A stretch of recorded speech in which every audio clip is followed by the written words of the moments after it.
snow-cold silence, the Karen Red case. Thanks to Kristin for this incredible story idea. Now let's begin tonight's breakdown. The night was ending, but for some, it would never truly be over. Picture a quiet Massachusetts suburb blanketed in fresh snow. The kind of snow that muffles sound, that makes the world feel suspended in time. In those early morning hours of January 29th, 2022, a Lexus SUV backed out of a residential driveway at 7 minutes past 5 in the morning. The camera captured it all in grainy detail.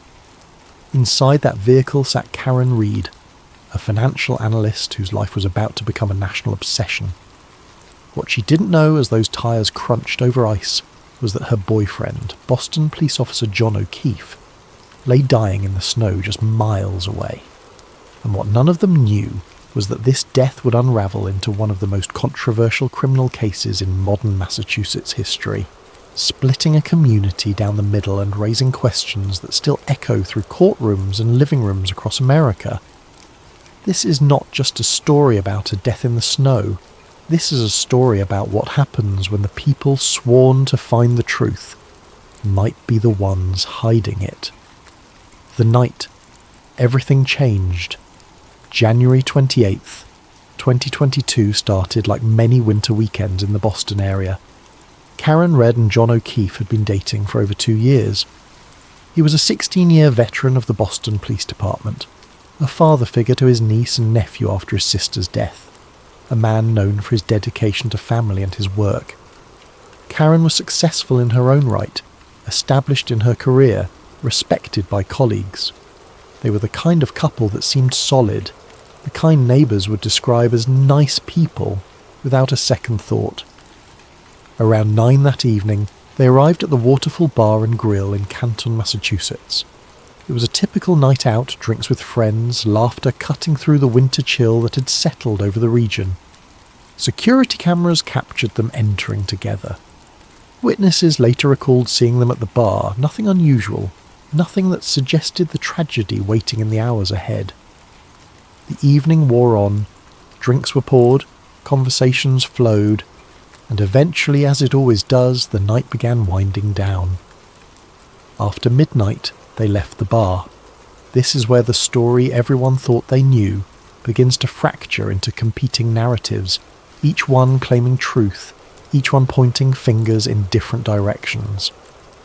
According to the prosecution's version of events, Karen and John drove to 34 Fairview Road, the home of Brian Albert, a former Boston police officer who had retired from the force.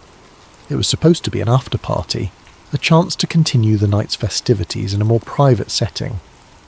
But somewhere in the confusion of that snowy night, something went terribly wrong. At 7 minutes past 5 on the morning of January 29th, surveillance footage captured Karen's Lexus SUV backing out of the garage at John's residence in Canton. The timestamp would become crucial, dissected frame by frame in the investigation to come.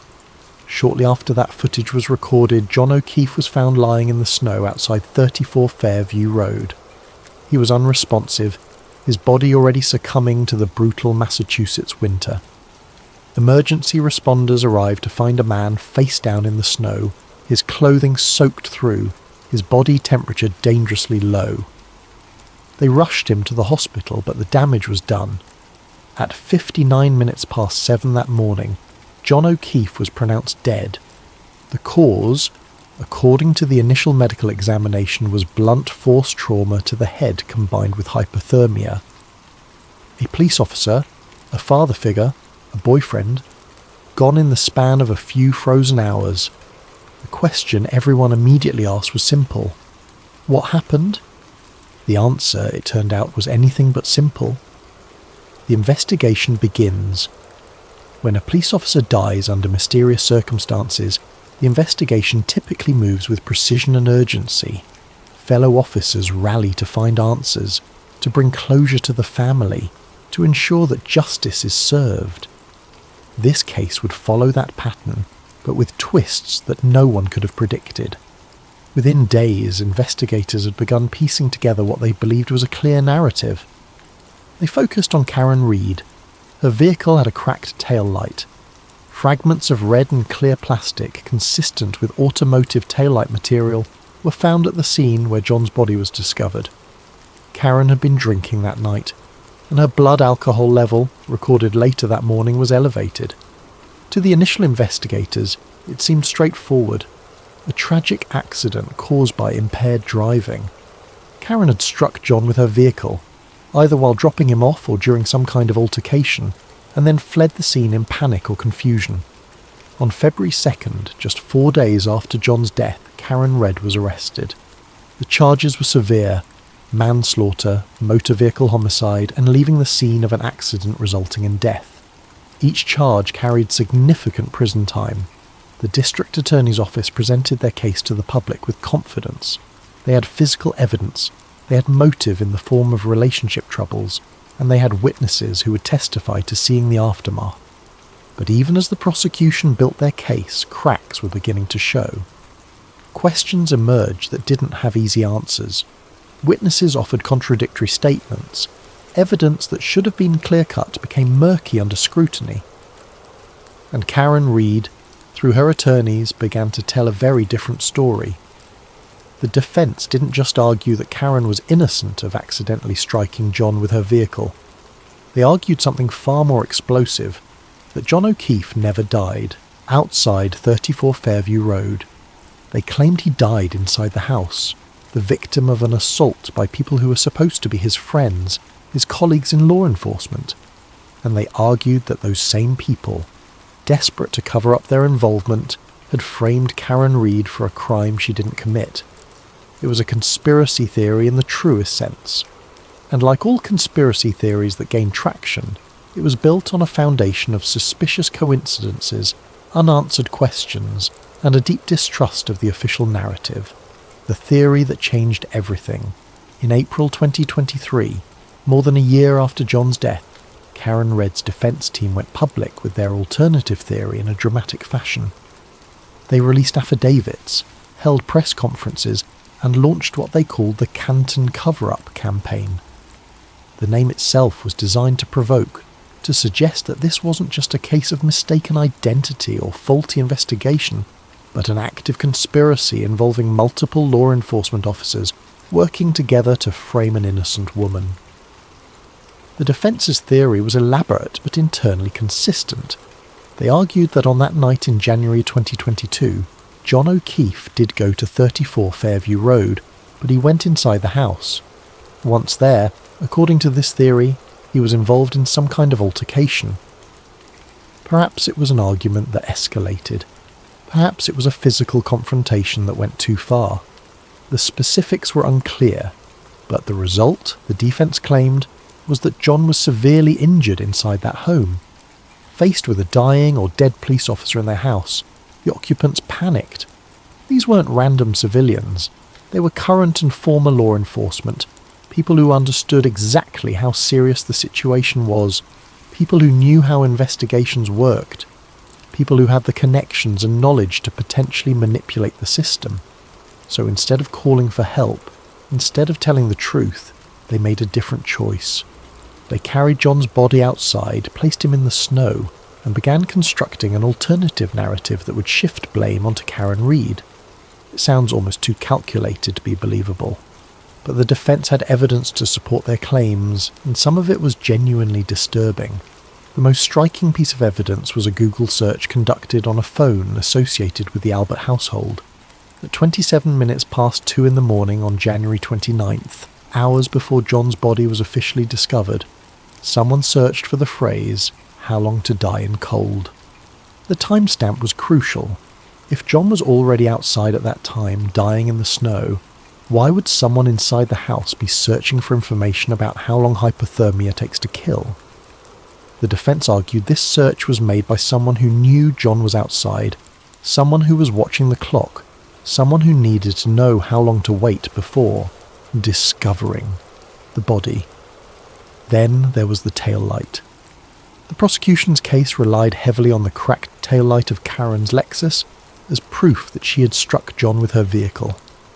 but the defence brought in experts who examined photographs of the tail light taken at different times during the investigation.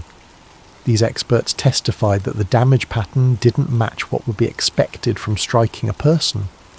More concerning, they claimed the photographs showed the tail light had been damaged further between initial evidence photos and later examination, suggesting someone had tampered with the evidence to make it appear more consistent with the prosecution's theory. Witness statements also began to unravel under scrutiny. Multiple people who were at 34 Fairview Road that night gave statements to police. But their accounts didn't align. Some said they never saw John arrive. Others said they were asleep and didn't know he'd been there at all. But phone records and other evidence suggested more activity in the house during the crucial hours than these witnesses were admitting. Why would people lie about whether they saw John unless they had something to hide? The investigation of the investigators. As the defence's theory gained public attention, scrutiny fell on the people conducting the investigation. And what emerged from that scrutiny was deeply troubling, regardless of which version of events you believed. The lead investigator on the case was Massachusetts State Police Trooper Michael Proctor. On the surface, he seemed like a competent officer with years of experience. But as the case progressed, text messages from Proctor's phone were uncovered and released to the defence as part of discovery. What those texts revealed was shocking. Proctor had sent numerous messages to friends and fellow officers about Karen Reed, and they were vicious. He mocked her appearance, made crude sexual comments, and expressed frustration with the case. In one particularly damaging exchange, he wrote about the difficulties in proving the prosecution's theory. "We won't be able to prove she hit him with her car. All the powers that be want answers ASEEP. Zero chance she skates." Read that again. The lead investigator, early in the investigation, was already expressing doubt about whether they could prove their own theory, while simultaneously stating that pressure from superiors meant Karen couldn't be allowed to avoid charges. That's not how justice is supposed to work. Investigations are meant to follow the evidence wherever it leads, not to start with a conclusion and work backward to justify it. The texts got worse. Proctor discussed wanting to use his badge to gain access to Karen's private medical records. He joked about inappropriate searches of her personal information. The pattern was clear. This wasn't an objective investigation. This was a personal crusade. On March 19, 2025, Michael Proctor was fired from the Massachusetts State Police. The official reason was the derogatory texts about Karen Reed and alleged mishandling of evidence. By that point, the damage to the prosecution's case was irreversible in the court of public opinion, even if the legal proceedings continued. But Proctor wasn't the only investigator whose conduct raised questions. The defence pointed out numerous unusual aspects of the evidence collection and preservation. Karen's vehicle was towed to a police facility, but instead of being secured in a locked bay as would be standard for such crucial evidence, it was left in an area accessible to multiple officers. Her cell phone from the night of the incident was taken by investigators, but then mysteriously went missing for a period of time before being found again. Chain of custody documentation, which should meticulously track evidence from collection to courtroom, had gaps and inconsistencies. Perhaps most troubling were the connections between the investigators and the potential suspects in the defence's alternative theory. Brian Albert, the owner of 34 Fairview Road, was a former Boston police officer. His brother was an active officer. His wife's sister, Jennifer McCabe, was also at the house that night, and her phone was the one associated with the How Long to Die in Cold search. Another guest at the house was Brian Higgins, an agent with the Bureau of Alcohol, Tobacco, Firearms and Explosives. These weren't random civilians.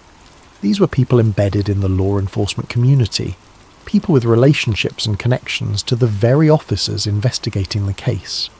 In a normal investigation, those connections would be disclosed and managed to prevent conflicts of interest. Officers with personal relationships to potential witnesses or suspects would recuse themselves. Independent oversight would be brought in. None of that happened here, at least not initially. Instead, the investigation proceeded with investigators who had professional and personal ties to the very people the defence was accusing of murder and conspiracy. The federal investigation. As the case gained national attention and the allegations of misconduct piled up, federal authorities took notice. In early 2025, the Federal Bureau of Investigation and the Justice Department's Civil Rights Division launched an investigation into the Norfolk County District Attorney's Office and the handling of the Karen Read case. For those who believed in the Canton cover-up theory, this federal investigation was vindication. Finally, they thought, an outside agency with no local connections would uncover the truth. The corruption would be exposed, the real killers would be brought to justice, and Karen Read would be exonerated. But in March 2025, the federal investigation closed without bringing any charges. No indictments were issued against Brian Albert, Jennifer McCabe, Brian Higgins, or anyone else accused in the defence's theory. No charges were brought against Michael Proctor or other investigators for evidence tampering or conspiracy. The investigation simply ended, with federal authorities offering little public explanation for their decision. For the prosecution, this was proof that the conspiracy theory was exactly that. A theory unsupported by evidence robust enough to bring charges. They argued that federal investigators had reviewed all the same evidence the defense pointed to and concluded it didn't support criminal charges against anyone except Karen Read herself. For the defense and their supporters, the closure of the federal investigation without charges only deepened their conviction that the cover-up extended further than they had imagined. They argued that law enforcement agencies protect their own, that the blue wall of silence extended from local police departments to federal agencies. The lack of charges, in their view, wasn't evidence of innocence, but evidence of how deep the corruption ran. The truth, as is often the case, likely lies somewhere more complicated than either narrative suggests. Federal investigations close without charges for many reasons. Sometimes it's because no crimes occurred. Sometimes it's because proving a crime beyond a reasonable doubt is impossible, even if investigators suspect wrongdoing. Sometimes it's because the crimes, if they occurred, fall outside federal jurisdiction or don't meet the specific criteria for federal charges. We may never know exactly why the federal investigation closed without action, but its closure didn't end the debate. If anything, it intensified it. The trials. The legal process in the Karen Read case was as dramatic and contentious as the investigation that preceded it. The first trial began on April 16th, 2024, more than 2 years after John O'Keefe's death. The prosecution presented their case: the cracked taillight, the plastic fragments, Karen's elevated blood alcohol level, and testimony from witnesses who described her as distraught and making incriminating statements in the hours after John's body was found. The defense countered with their conspiracy theory, now refined and supported by expert testimony. They brought in accident reconstruction specialists who testified that the injuries to John's body were inconsistent with being struck by a vehicle. They presented the Google search evidence, the text messages from Michael Proctor, and testimony about the connections between investigators and the Albert household. They argued that reasonable doubt wasn't just present in this case, it was overwhelming. For weeks, the jury heard testimony. They saw photographs of John's body, of the crime scene, of Karen's vehicle. They listened to expert witnesses from both sides contradict each other on crucial points. They heard Karen's own voice in recordings from that morning, heard her distress, heard her confusion. On July 1st, 2024, after days of deliberation, the jury announced they were hopelessly deadlocked. They couldn't reach a unanimous verdict on any of the charges. The judge declared a mistrial. Karen Read would not be convicted, but she would not be exonerated either. Instead, she would face a second trial. The retrial began on April 1st, 2025. By this point, the case had become a media sensation. Supporters of Karen Read gathered outside the courthouse daily, holding signs proclaiming her innocence and demanding justice for what they saw as a law enforcement conspiracy. The trial was live-streamed, with thousands watching the proceedings in real time and dissecting every moment on social media. This time, the jury reached a verdict. On the most serious charges, second-degree murder and manslaughter, they found Karen Read not guilty. They also acquitted her of leaving the scene of an accident. But on one charge, operating a vehicle under the influence of alcohol, they found her guilty. The judge sentenced her to 1 year of probation. The split verdict satisfied no one completely. The prosecution argued it proved Karen was impaired and operating her vehicle recklessly that night, even if the jury couldn't conclude she had deliberately or accidentally killed John O'Keefe.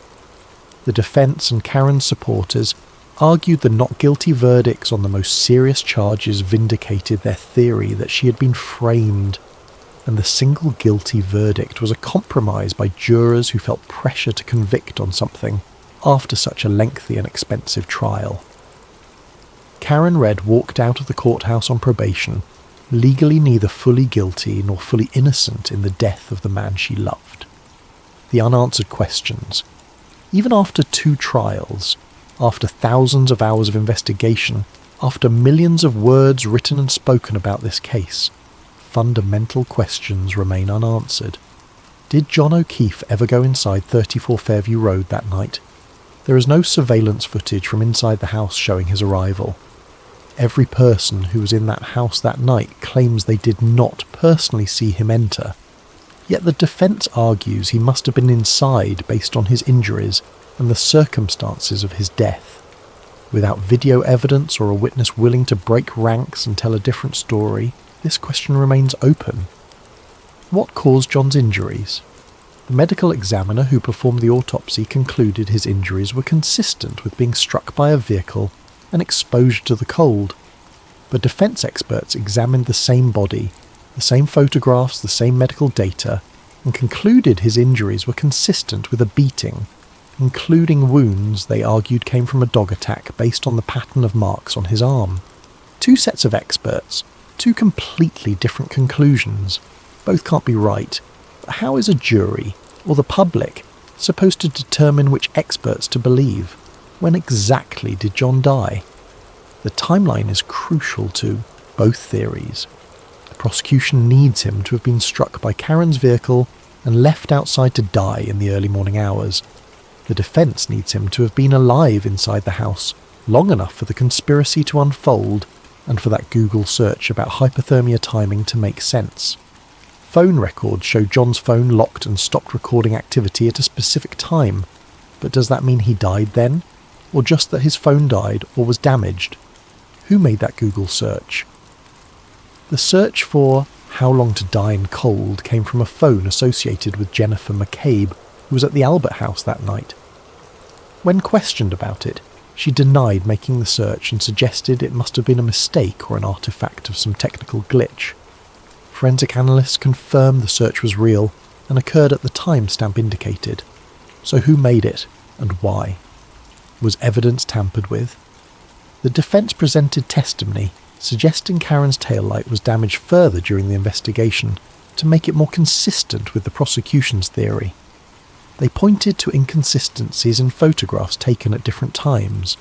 The prosecution argued any apparent differences were due to lighting, camera angles, or the natural process of collecting and examining fragile evidence.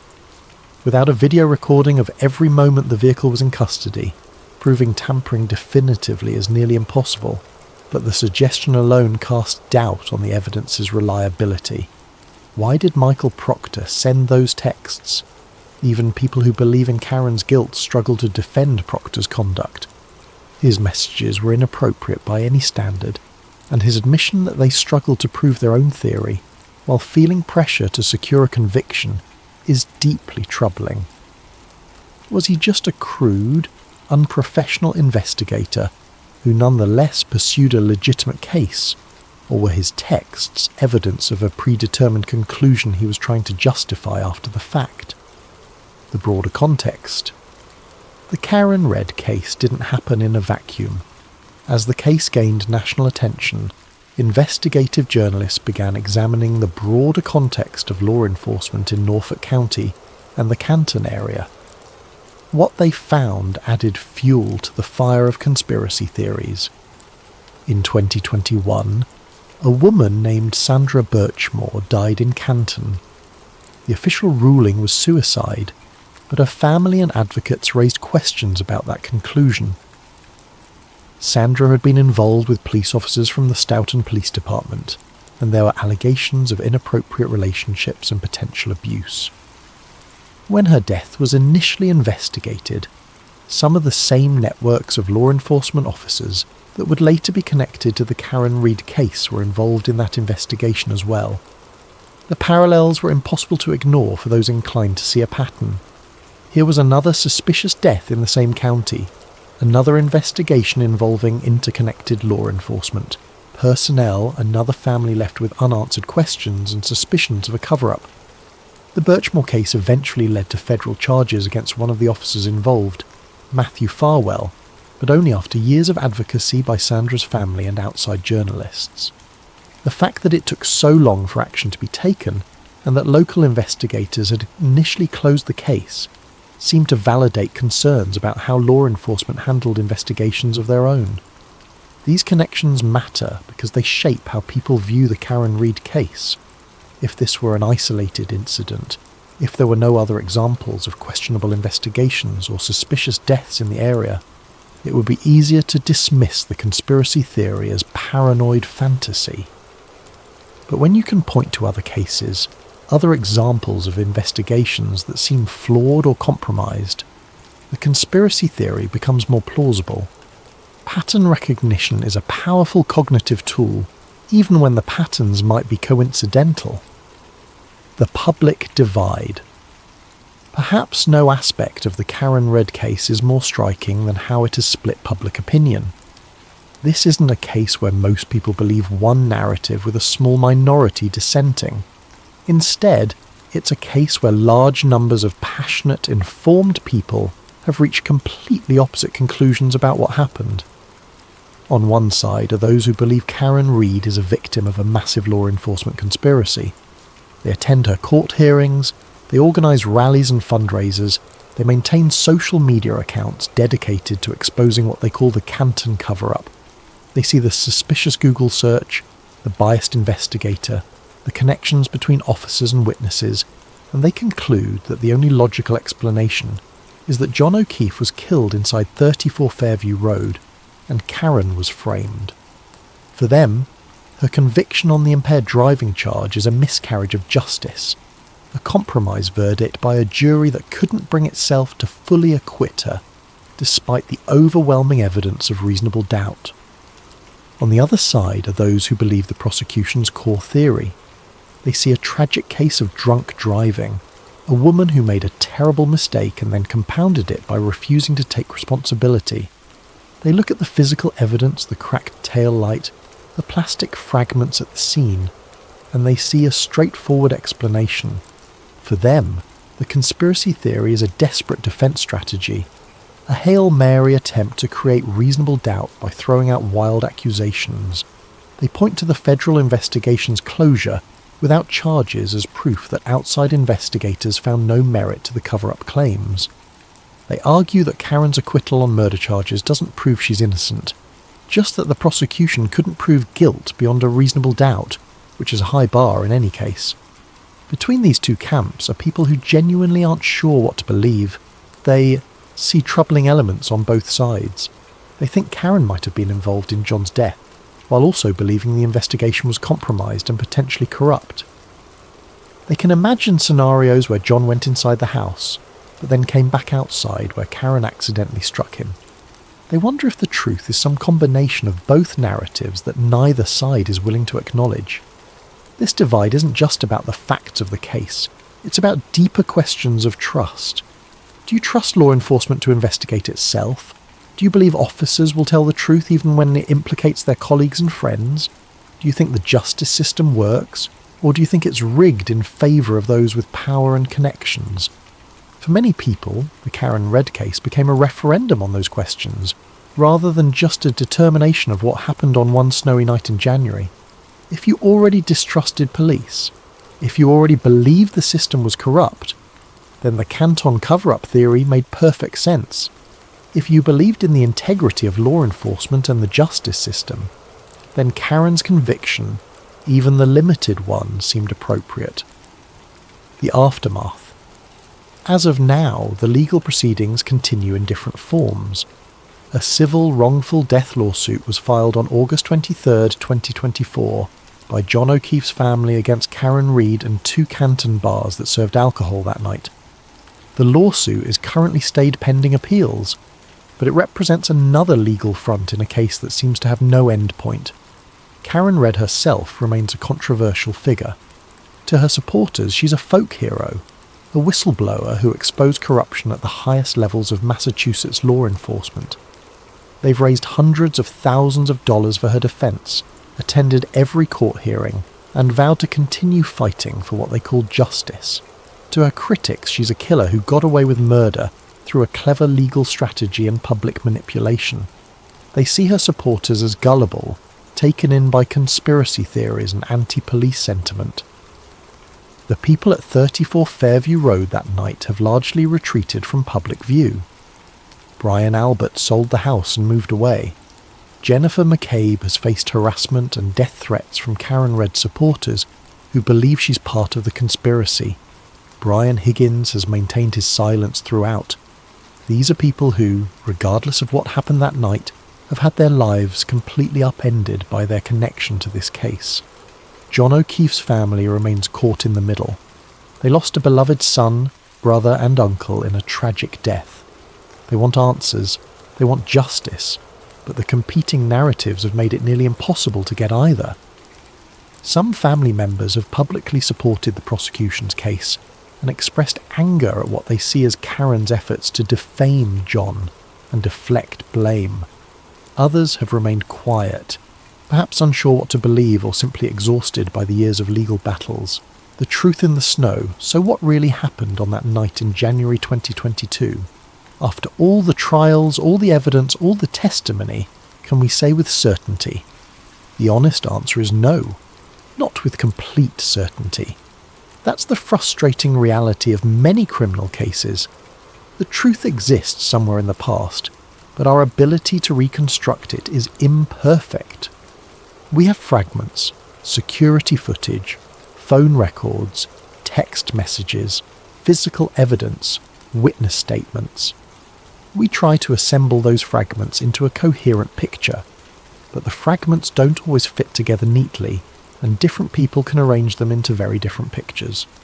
What we can say is this: John O'Keefe died in the snow outside 34 Fairview Road in the early morning hours of January 29, 2022. His death was tragic and preventable.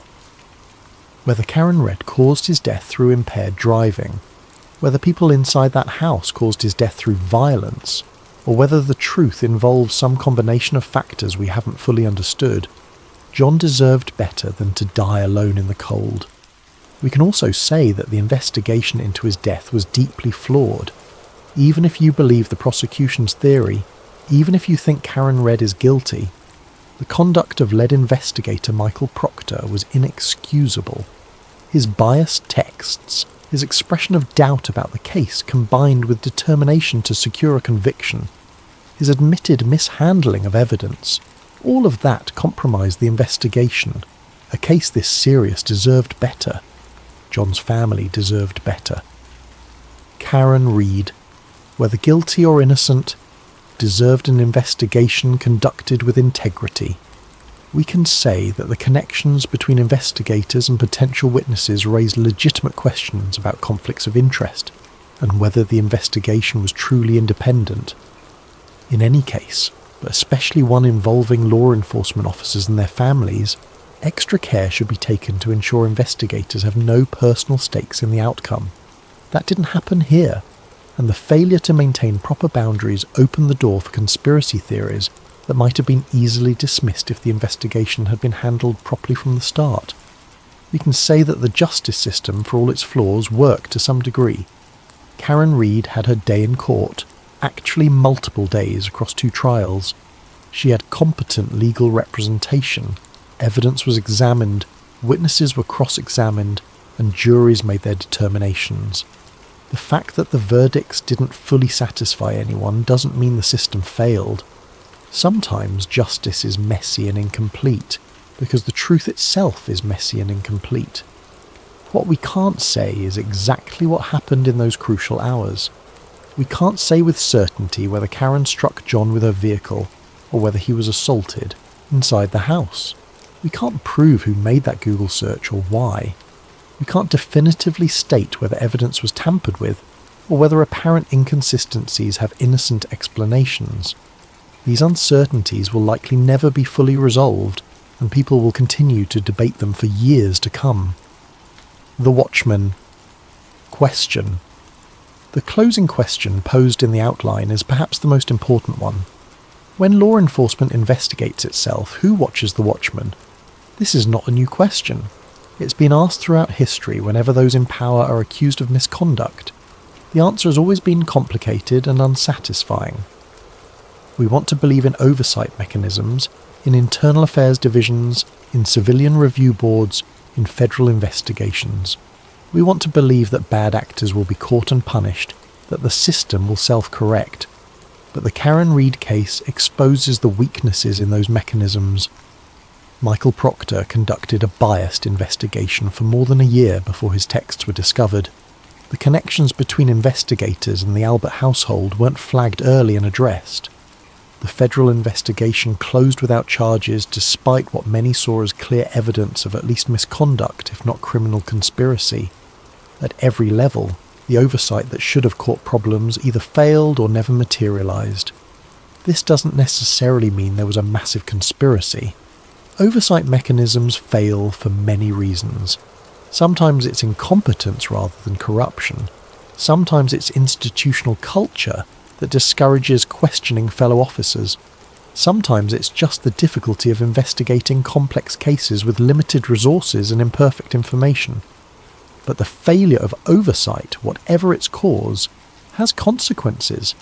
It erodes public trust. It makes people more susceptible to conspiracy theories. It makes every future case more difficult because witnesses and jurors and the public bring their suspicions and doubts with them.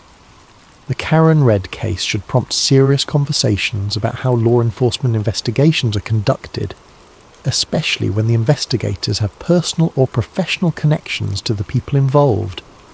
It should lead to reforms in how evidence is collected, preserved and tracked.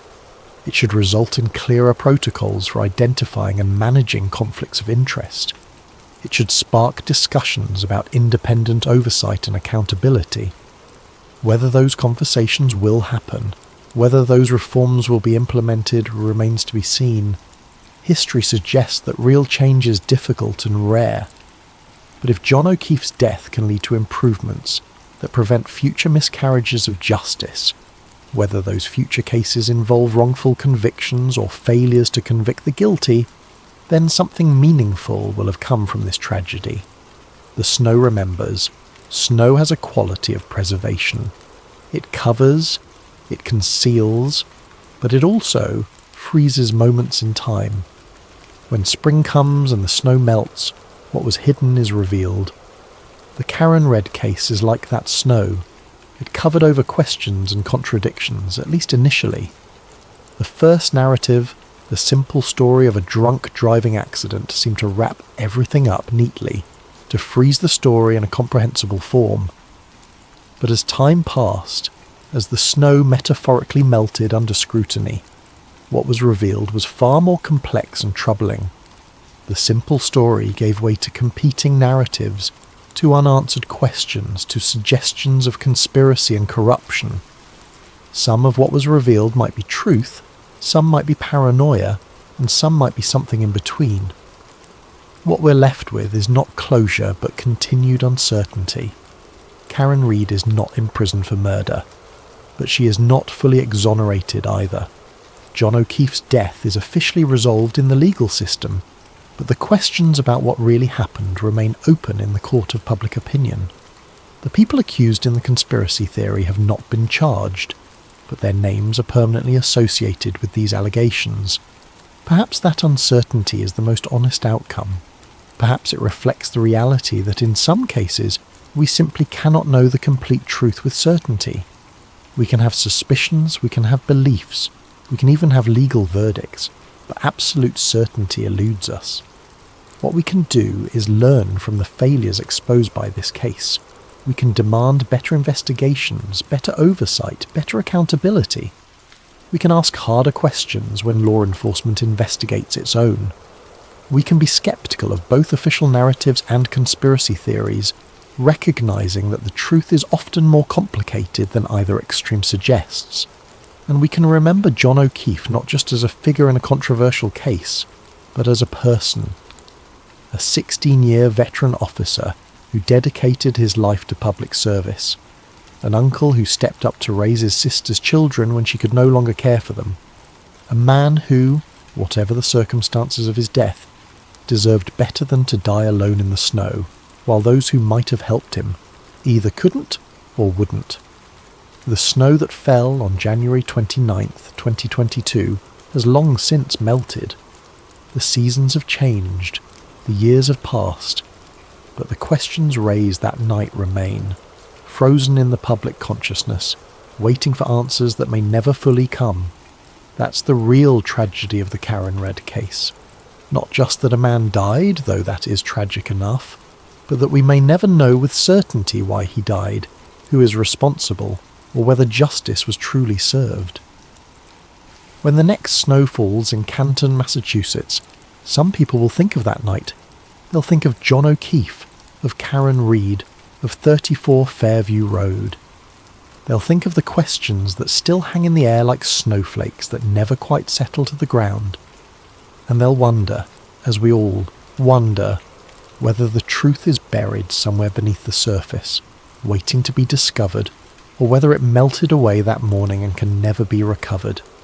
The silence of that snow-covered night keeps its secret still, and in that silence we hear the echo of every unanswered question, every unresolved doubt, every failure of the system we trust to deliver justice. The case of Karen Reed and the death of John O'Keefe is closed in the legal sense, but in every other way that matters, it remains open, a wound that has not healed, a mystery that has not been solved, a story that has not yet found its ending. Perhaps it never will. Perhaps some stories don't get neat endings. Perhaps the only certainty is the snow falling and melting, covering and revealing freezing moments in time, but never quite preserving them completely. And perhaps that's the most honest conclusion we can reach, that we know what happened that night only in fragments, in pieces, in competing versions that can never be fully reconciled. The snow remembers, but it doesn't tell, and so we're left with our questions, our theories, our suspicions and our doubts. We're left with a case that became a symbol, a trial that became a cultural moment, a death that became a debate about trust and truth and justice in America. We're left with the uncomfortable reality that sometimes the system we rely on to find answers fails to deliver them. And we're left with the memory of a man who died in the snow, and the woman accused of killing him, and the shadow of doubt that hangs over everything that came after. That shadow is the legacy of this case. Not resolution, but uncertainty. Not closure, but continued questions. Not justice clearly served, but justice debated and disputed and doubted. In the end, that might be the most troubling outcome of all. Because if we can't trust the system to find the truth, in a case this scrutinized, this examined, this thoroughly investigated, then when can we trust it? And if we can't answer that question, then the shadow grows longer, the doubt spreads wider, and the next case becomes that much harder to resolve. The snow-cold silence that gave this case its name isn't just about the quiet of that winter night. It's about the silence of unanswered questions, the silence of evidence that doesn't speak clearly, the silence of witnesses who won't or can't tell the complete truth, the silence of investigators who failed in their duty, the silence of a system that couldn't deliver the certainty we expect from justice. And in that silence, John O'Keefe rests, his truth known only to himself and perhaps to those who were there that night. The rest of us are left to wonder, to debate, to take sides in a controversy that may never be fully resolved. That's the real story of the Karen Read case. Not a story with a beginning, middle and clear end, but a story that continues to unfold, to evolve, to challenge our assumptions about truth and justice and the institutions we trust to deliver both. The documentary ends, but the case does not. The questions remain, the silence persists, and somewhere in that silence, buried beneath layers of evidence and testimony and competing narratives, lies the truth. Whether we'll ever uncover it completely is a question that only time, and perhaps new evidence or confessions, can answer. Until then, we're left with what we have. An unsettling case that exposed the fault lines in our justice system and left us all wondering whether we can truly know what happened when those sworn to protect us are the ones under suspicion. The snow has melted. The truth remains frozen. Before we begin, if you're enjoying this deep dive into one of history's most forbidden mysteries, hit that hype button and let the algorithm know this is the kind of content you want to see more of. And if you feel like it, drop a comment telling us what time it is where you are and where in the world you're listening from. We absolutely love seeing where everyone is tuning in from, whether you're wide awake at noon or drifting off at 3 a.m. halfway across the globe. Your comments make this community what it is, and a massive thank you to Dogface680 for suggesting this topic. This one's going to take us somewhere we've never been before. Now, let's talk about the Anunnaki.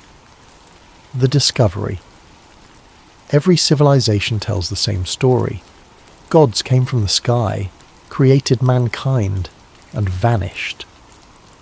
In the spring of 2024, an archaeologist named Daniel Reeves found something buried beneath that story, and it nearly destroyed him. Picture this: a research dig outside Eridu, Iraq, the world's first recorded city. The desert stretches endlessly in all directions, broken only by ancient mounds that hide the foundations of humanity's earliest experiments with civilization. The heat's oppressive, the kind that makes you question every decision that led you to this moment. Dust devils spin across the landscape, and the horizon shimmers with mirages that look like water but promise only more sand. Reeves was part of a small, privately funded team excavating a Sumerian temple foundation. The funding came from a tech entrepreneur fascinated by ancient history, the kind of money that let them work without the usual constraints of academic bureaucracy or government oversight. Just 6 people, Reeves as lead archaeologist, 2 graduate students named Tom Chen and Lisa Okafor, a site surveyor named James Whitmore, a translator named Amira Hassan, who specialised in ancient Sumerian, and a documentary filmmaker named Kevin Park, who was supposed to be capturing the dig for a future series about archaeological discoveries. The work was methodical, painstaking, the kind of thing that usually yields pottery shards and temple receipts, the mundane paperwork of ancient bureaucracy. They'd been at it for 6 weeks, mapping the temple foundation, cataloguing fragments of clay tablets, photographing everything in meticulous detail. Standard archaeology, the kind that builds careers slowly and carefully. But on a Tuesday morning in late March, everything changed. They were excavating what should have been a storage room on the eastern side of the temple complex. Lisa was working with a brush and small hand tools, carefully removing sediment that had accumulated over 45 centuries. She hit something solid, heard the scrape of metal on stone. Not unusual, plenty of stones in ancient foundations. But this stone was different. It was too smooth, too regular. She called Reeves over. He knelt beside her, examined the surface she had exposed. It was limestone, but worked with a precision that seemed unusual for the period. The surface had been ground flat, polished to a mirror smoothness that would have required significant effort and sophisticated technique. And there were marks on it, shallow grooves that might have been decorative or might have been something else. "Keep going," Reeves said. "Let's see what we have." 3 hours later, they'd exposed a stone slab nearly 2 meters on each side, set flush into the floor. The grooves formed a pattern, geometric and deliberate, spiralling from the edges toward the centre where a circular depression suggested some kind of mechanism or seal. Amira examined the grooves carefully, running her fingers along them, feeling the depth and spacing. "These aren't decorative," she said. "They're inscriptions, but I don't recognise the script. It's older than standard cuneiform, more pictographic. Proto-writing maybe, or something else entirely." Tom set up the ground-penetrating radar while Lisa and Kevin documented everything with photographs and video. The GPR results came back showing a void beneath the stone slab, a chamber roughly 4 metres deep and extending 6 metres in each direction. "We need to open it," Reeves said. Nobody argued.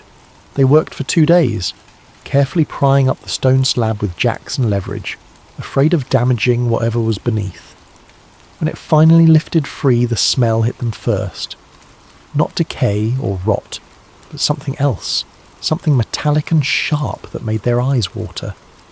The air from the chamber below was different, processed through stone for millennia, sealed away from the world above. James rigged lighting and lowered it into the chamber. The lights came on, and everyone gathered around the opening to look. The chamber was lined with stone blocks, each carved with inscriptions that covered every surface. The writing was dense, layered, some characters carved over others as if someone had run out of space and kept adding more information. But that wasn't what made them all stop and stare in silence. On the far wall, illuminated by their temporary lights, was a massive carving nearly 2 metres tall. 2 figures, humanoid, but not quite human. Their proportions were wrong, legs too long, arms too angular, head slightly too large. They wore fitted garments that looked more like flight suits than ancient robes, covered in geometric patterns that might have been decorative or might have been functional. And they were holding tablets, not clay tablets. These tablets glowed in the carving, represented with a luminescence that had been achieved by inlaying the stone with some kind of crystalline material that caught the light and scattered it. The tablets were covered in grid patterns, regular arrangements of squares that looked less like writing and more like circuit boards, like technology rendered in stone by people who shouldn't have had any concept of such things. "Get down there," Reeves told Tom and Kevin. "Document everything. Every angle, every inscription, everything." They spent the next 3 days in that chamber. The inscriptions covered not just the walls but the floor and ceiling, a complete enclosure of information. Amira worked herself to exhaustion trying to translate, filling notebooks with sketches and notes, consulting references on her laptop, comparing characters to known Sumerian texts. The dating came back from samples they'd carefully extracted. 4,500 years before the Common Era, give or take a century. That would make it contemporary with the very founding of Sumerian civilization, possibly even earlier. Contemporary with the moment when humans supposedly first figured out writing and agriculture and organised religion. But the inscriptions didn't read like early writing. They read like something mature, developed, technical. Then came the pigment analysis. The crystalline material inlaid in the carved tablets contained trace amounts of iridium, a metal rarely found on Earth's surface. Iridium comes from space, from meteor impacts, or from deep in the planet's core where it sank billions of years ago when the Earth was molten. You don't find it in surface deposits. You don't mine it with ancient technology.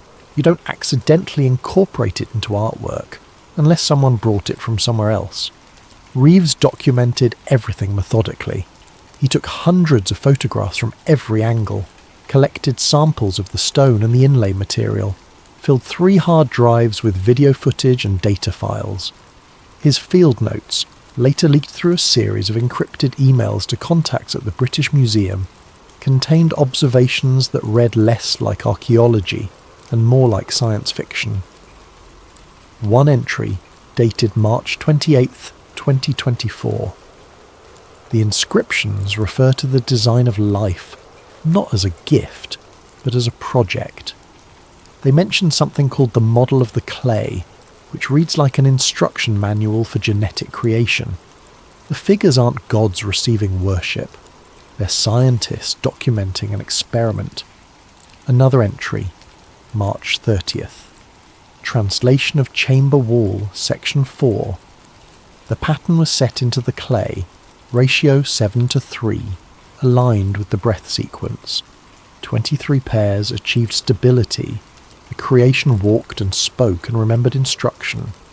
This isn't poetry. It's a procedure. 23 pairs. The human genome contains 23 pairs of chromosomes. Nobody in 4500 BCE should have known that.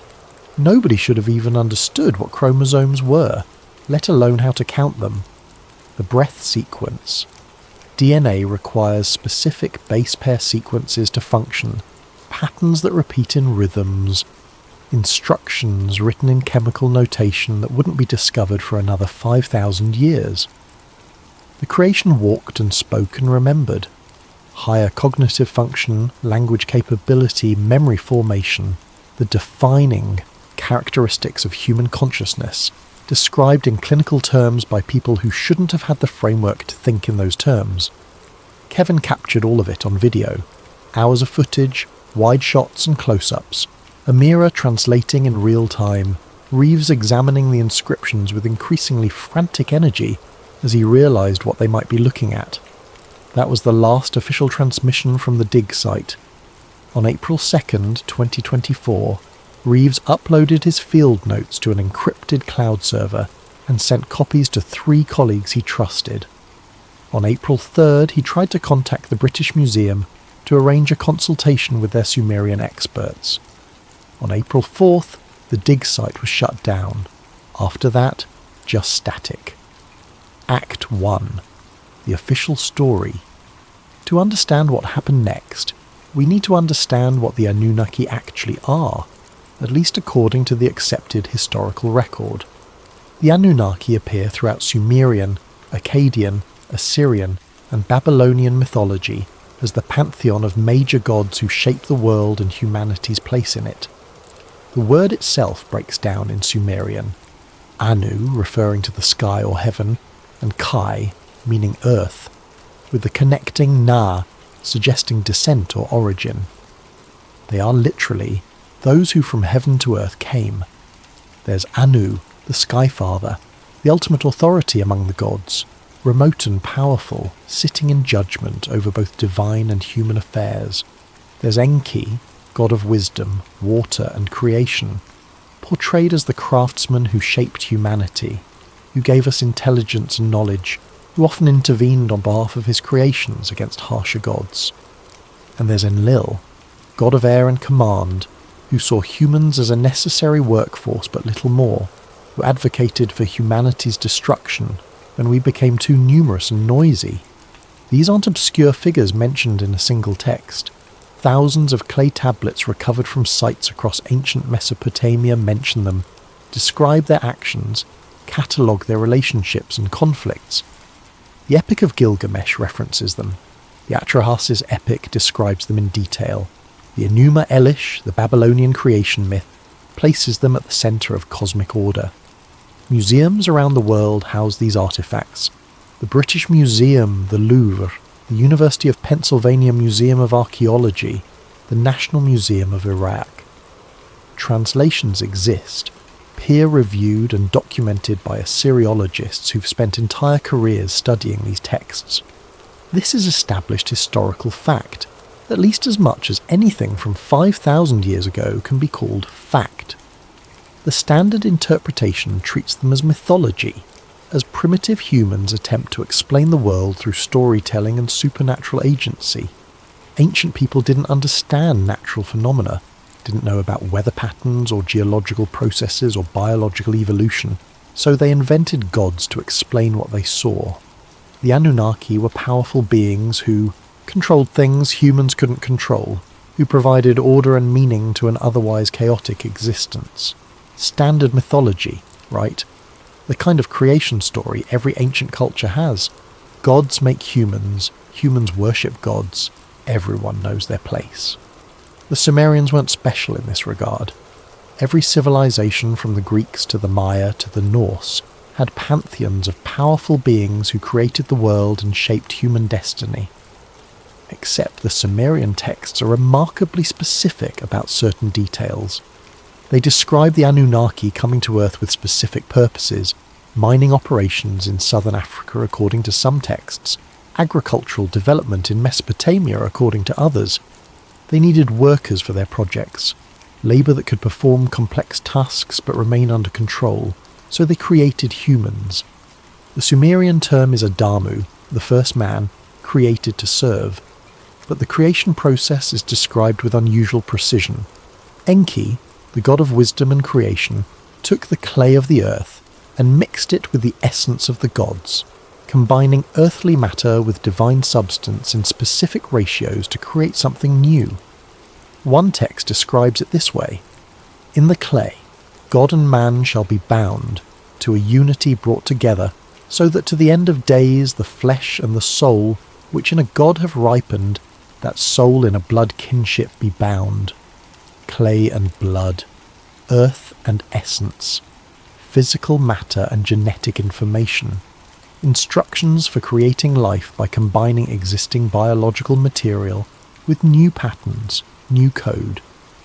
And here's where Daniel Reeves's field notes started to sound less like fanciful interpretation and more like genuine alarm, because the inscriptions in that sealed chamber described the same process, but in language that read less like mythology and more like technical documentation. One section, laboriously translated by Amira Hassan over 3 exhausting days. The clay was refined through 7 passes, removing impurities, establishing baseline compatibility. The essence was introduced in measured proportion, 7 parts clay to 3 parts essence. The ratio determined through prior testing on lesser forms. 23 binding pairs were established, each pair encoding specific function: structure, cognition, reproduction, lifespan regulation, sensory input processing, motor control, metabolic efficiency. 7:3 ratio, 23 pairs, specific functions encoded in binding pairs. This wasn't poetry, this wasn't metaphor, this was a procedure, written by someone who understood genetics at a level that shouldn't have been possible for people working in 4500 BCE. Another section described outcomes. Initial trials produced unstable forms, insufficient cognitive capability, shortened lifespan, inadequate reproductive compatibility. Adjustments were made to binding sequences, enhanced neural pathways, extended telomere structures, improved protein synthesis efficiency. Final form achieved stability after 47 iterations. 47 iterations. Trial and error. Scientific method. Someone was refining a process, learning from failures, improving results through systematic experimentation. The standard interpretation of Anunnaki mythology involves gods moulding humans from clay, like a sculptor working with raw material. But Reeves had found something that suggested those ancient myths were preserving memory of something real, something that actually happened. Not spiritual creation, but biological engineering. Not divine magic, but applied science by beings who understood genetics and molecular biology in ways that humans wouldn't rediscover for thousands of years, and someone noticed that he'd found it. Aced 2. The Coverup. Within 72 hours of Reeves's last field note upload, the excavation was shut down. The sequence of events moved with the kind of efficiency that suggested someone had been monitoring the dig closely and was ready to act the moment something specific was discovered. April 4th, 9:30 in the morning local time. 2 vehicles arrived at the dig site, one from the Iraqi Department of Antiquities, one from a private American contractor called Archon Geo Solutions. 6 men total, carrying documents and wearing professional business clothes completely inappropriate for the desert heat. The man from the Department of Antiquities, whose name was listed as Hakim Rashid in the documents, but whose actual identity remained unclear, informed Reeves that the excavation was being shut down immediately.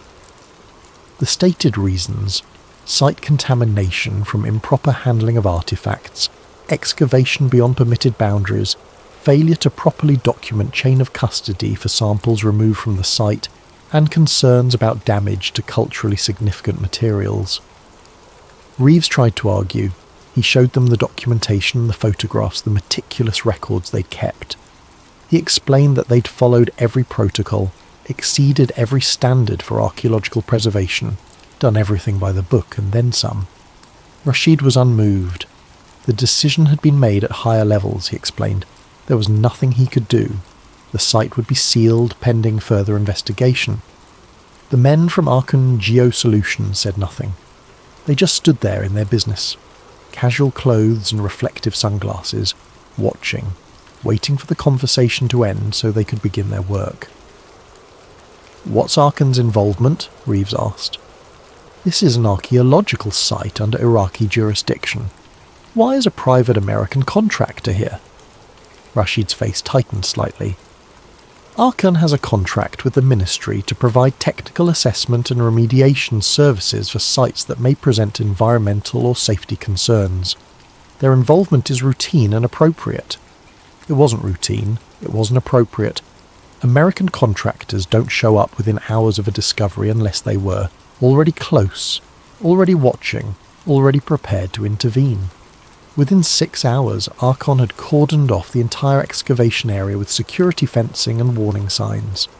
They brought in equipment, sophisticated gear that looked more like military tech than archaeological tools, ground-penetrating radar arrays, electromagnetic scanning equipment, atmospheric sampling devices, all set up with practiced efficiency by technicians who clearly did this regularly.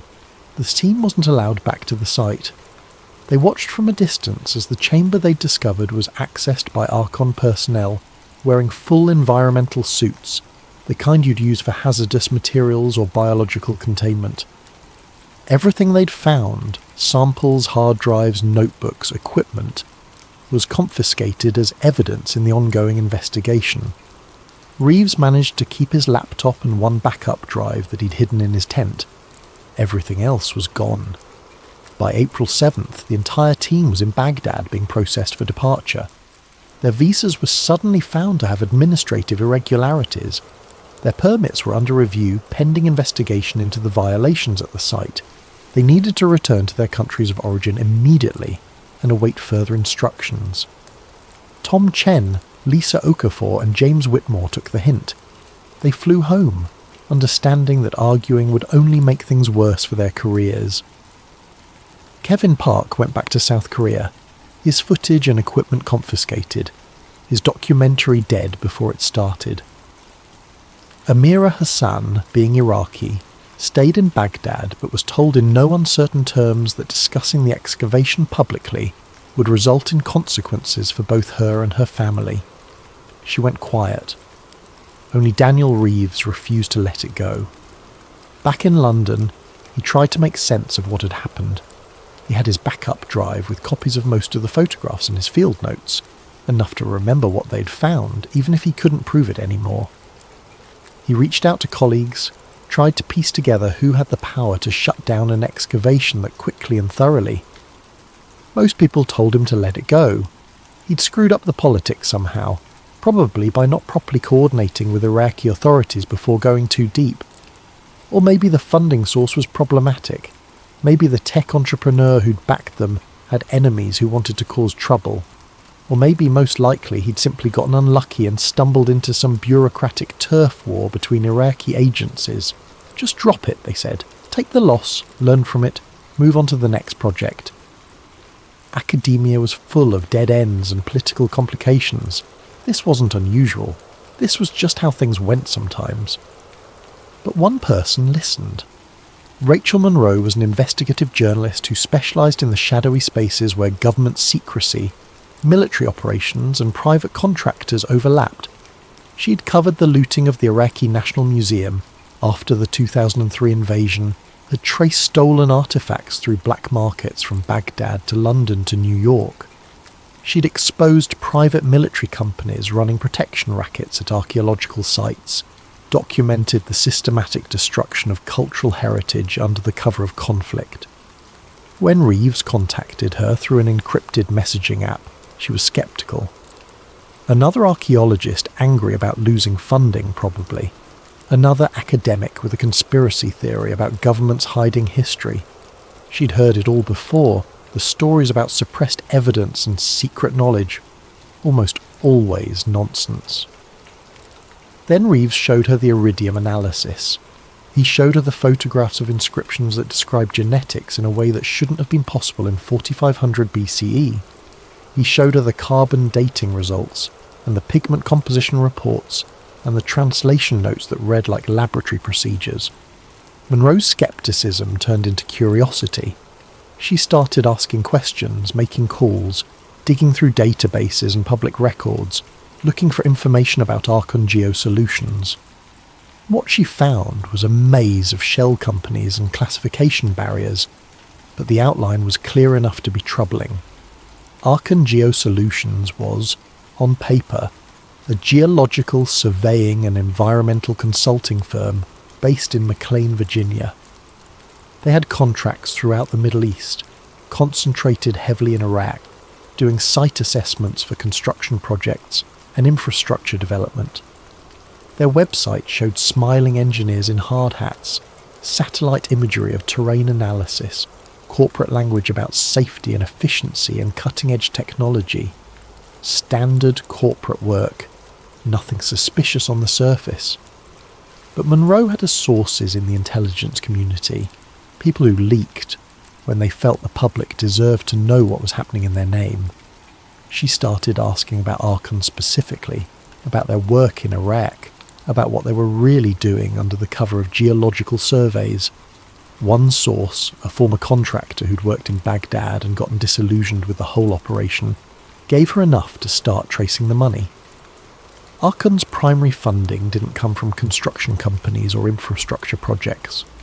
It came through a series of shell companies that eventually led back to a bioinformatics research group with ties to DARPA, the Defense Advanced Research Projects Agency, the Pentagon's Science and Technology Development Arm.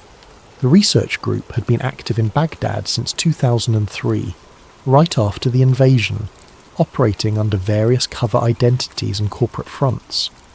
Their stated research focus, in the few classified documents Monroe could access through her sources, comparative genomics and non-terrestrial isotopic DNA studies. Non-terrestrial, as in not from Earth. Monroe obtained leaked satellite imagery of the Eridu site, taken before and after the shutdown. Before the shutdown, the excavation showed a typical dig pattern, organised grid squares, careful systematic exposure of the archaeological layers, standard academic work. After the shutdown, thermal imaging revealed extensive underground scanning operations. The equipment signatures matched deep penetration ground mapping systems, the kind used to map subterranean structures without excavation, to find caves and tunnels and voids deep below the surface. Archon wasn't covering up the site. They were exploring it further, going deeper, looking for something else, and they didn't want witnesses. Monroe got one more piece of the puzzle through a source at the National Geospatial Intelligence Agency. Archon had requested and received updated satellite coverage of a specific area around Eridu, continuous monitoring that went far beyond what a simple geological survey would require. The coverage extended for kilometres in all directions, high-resolution thermal and electromagnetic spectrum analysis, updated every 6 hours. They were looking for something specific, some kind of signature or anomaly that required constant monitoring. And whatever it was important enough to justify shutting down an archaeological dig and classifying everything Reeves had found. Someone wasn't trying to hide the past, Monroe said when she and Reeves met in a quiet London pub to compare notes. They were trying to reclaim it. Whatever the Anunnaki left behind, whoever they actually were, someone thinks it's valuable enough to bury under classification and corporate fronts. Reeves looked at the documents spread across the table between them, the shell company connections and satellite imagery and leaked memos. So what do we do? Monroe smiled, the kind of smile that meant she'd already decided to do something dangerous. We find out what else they've found. If Eridu was shut down this quickly, there must be other sites, other discoveries that got buried, a pattern we can trace. She pulled out a map of the Middle East, marked with archaeological sites from Syria to Iran. Let's see where else the gods came from the sky. Act 3. The pattern. Reeves and Monroe spent the next 6 weeks building a database of archaeological discoveries in the Middle East that had been shut down, classified, or disappeared under suspicious circumstances. The pattern emerged quickly once they knew what to look for. In 1994, a joint Turkish-German team excavating near the ancient city of Harran in southern Turkey uncovered a series of stone tablets with inscriptions that predated known Sumerian writing. The tablets described a gathering place, a garden where the gods instructed the first humans in agriculture, law, and proper worship. The texts were remarkably detailed, describing irrigation techniques that wouldn't be developed until centuries later, astronomical observations that required sophisticated mathematics, medical procedures that suggested anatomical knowledge beyond what primitive cultures should have possessed. The excavation was shut down within 3 weeks. Officially, the closure was due to funding issues and concerns about political instability in the region, since Harran sat near the Syrian border in an area with a history of ethnic tensions. The tablets were transferred to Turkish government archives in Ankara for preservation and further study, but they never appeared in any published research, no peer-reviewed papers, no museum exhibitions. The Turkish government claimed the tablets were too fragile for display, too poorly preserved for reliable translation. A few photographs existed in preliminary reports, but the tablets themselves vanished into climate-controlled storage and were never seen again. Monroe traced the excavation permits and found something interesting. The dig had been partially funded by a grant from an educational foundation based in Switzerland, an organisation that claimed to support international archaeological research and cultural preservation. That foundation received its funding from a consortium of private donors whose identities were protected by Swiss privacy laws. But one of those donors had been careless with their paperwork. A tax filing from 1996 showed a charitable donation to the foundation from a holding company that eventually traced back to the same network that funded Archangeo Solutions. Someone had been paying attention to Harran. Someone had been close enough to shut it down when the tablets were discovered. The Syrian site came next in their research. In 2001, a French archaeological mission working near Tel Brak in northern Syria discovered a chamber beneath an ancient temple, similar to what Reeves had found at Eridu. The chamber contained carved images of figures descending from the sky in vehicles that were described in the field notes as brilliance that moves, craft that shone like stars and moved with purpose rather than drifting like celestial objects. The carvings showed these vehicles opening, figures emerging who were clearly not human despite their generally humanoid shape. The proportions were wrong, the features subtly off, the way they stood and moved captured in stone in ways that suggested the carvers were working from observation rather than imagination. Local Syrian authorities seized the findings within days, citing concerns about looting and the need to protect culturally significant materials. The chamber was resealed, the site was declared off-limits, and the French team was expelled from the country under accusations of attempting to smuggle artefacts. No peer-reviewed paper was ever published.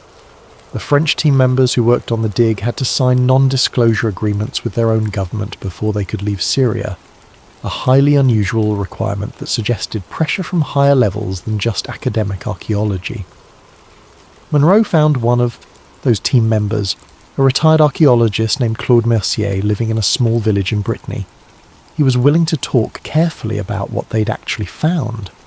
The vehicles were rendered with technical precision, Mercier explained in French, which Monroe translated as they spoke. Not mythological or symbolic. These were craft with specific features, landing mechanisms, what looked like propulsion systems, and the figures emerging from them were carrying containers, equipment, tools. They weren't gods receiving worship. They were a team arriving to do a job. What kind of job? Monroe asked. Mercier shrugged. The inscriptions around the image described the beginning of instruction.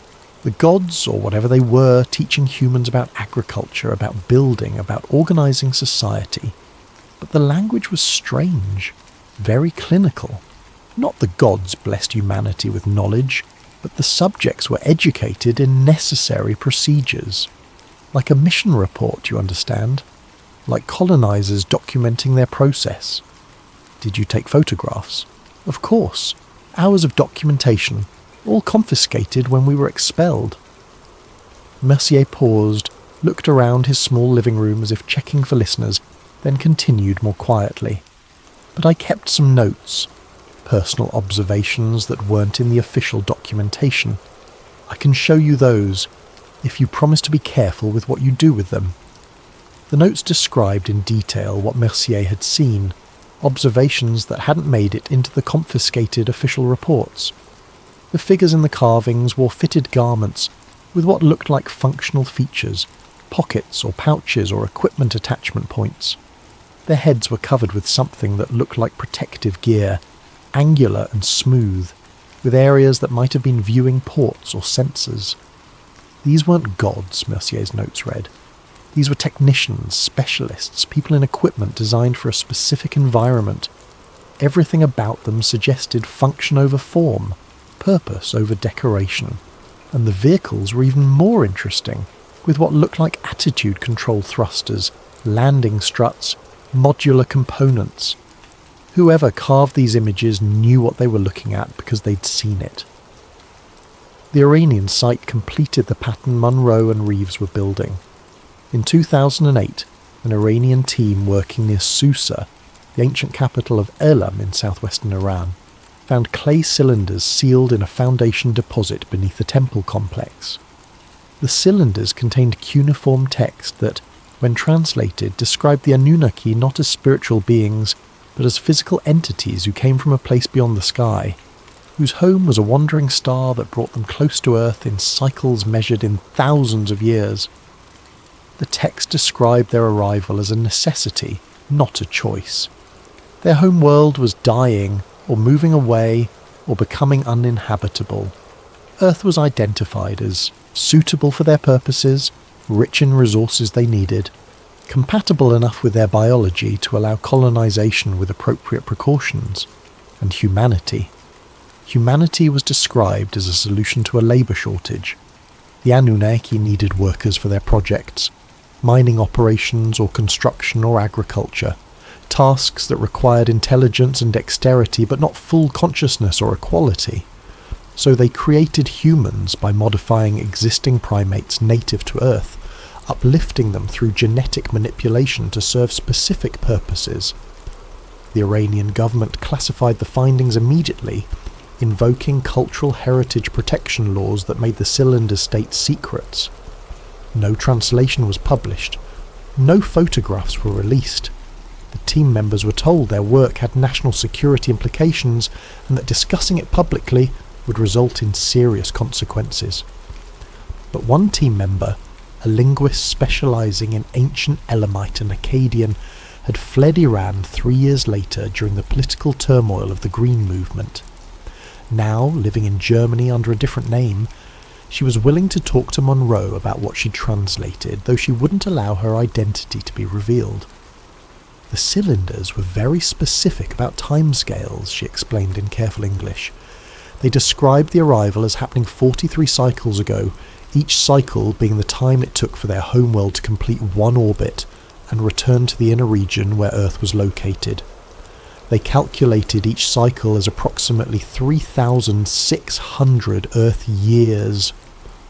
43 cycles at 3,600 years each. That's approximately 155,000 years ago.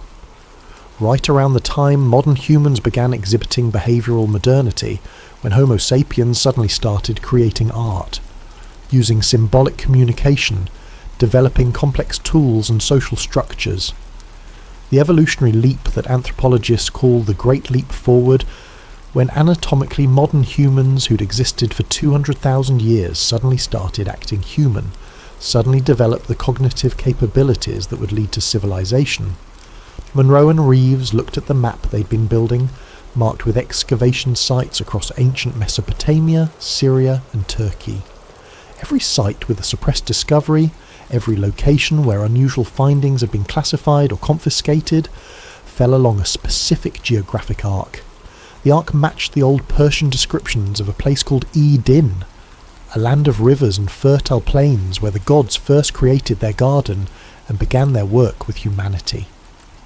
The Hebrews later adopted the story, translating Din into Eden, the garden at the beginning of the world where God created the first humans. "It's not mythology," Reeves said, staring at the map. "It's a preserved memory of something that actually happened. The locations are real, the timeline is consistent, multiple independent, cultures separated by thousands of years, all describing the same events in the same region." Monroe nodded slowly. If the Anunnaki were real, if they actually came to Earth and genetically engineered humans, then every site along this arc might contain evidence of their work, and someone has been systematically finding that evidence and classifying it for at least 30 years, probably longer. "We need to see one of these sites ourselves," Reeves said. "We need first-hand evidence that isn't filtered through confiscated reports and leaked documents." Monroe looked at him carefully. "That's dangerous. If someone is actively suppressing this information, if governments and private contractors are coordinating to keep it secret, then investigating too openly makes us targets." "I know." Reeves pointed to a location on the map in southern Turkey. "But I'm already too deep to stop now. And there's one site we can access without permits or official channels, a place that's already been excavated and studied, where we can look for the same patterns without alerting anyone." "Göbekli Tepe," Monroe said. "Göbekli Tepe," Reeves confirmed. AC-4, the connection.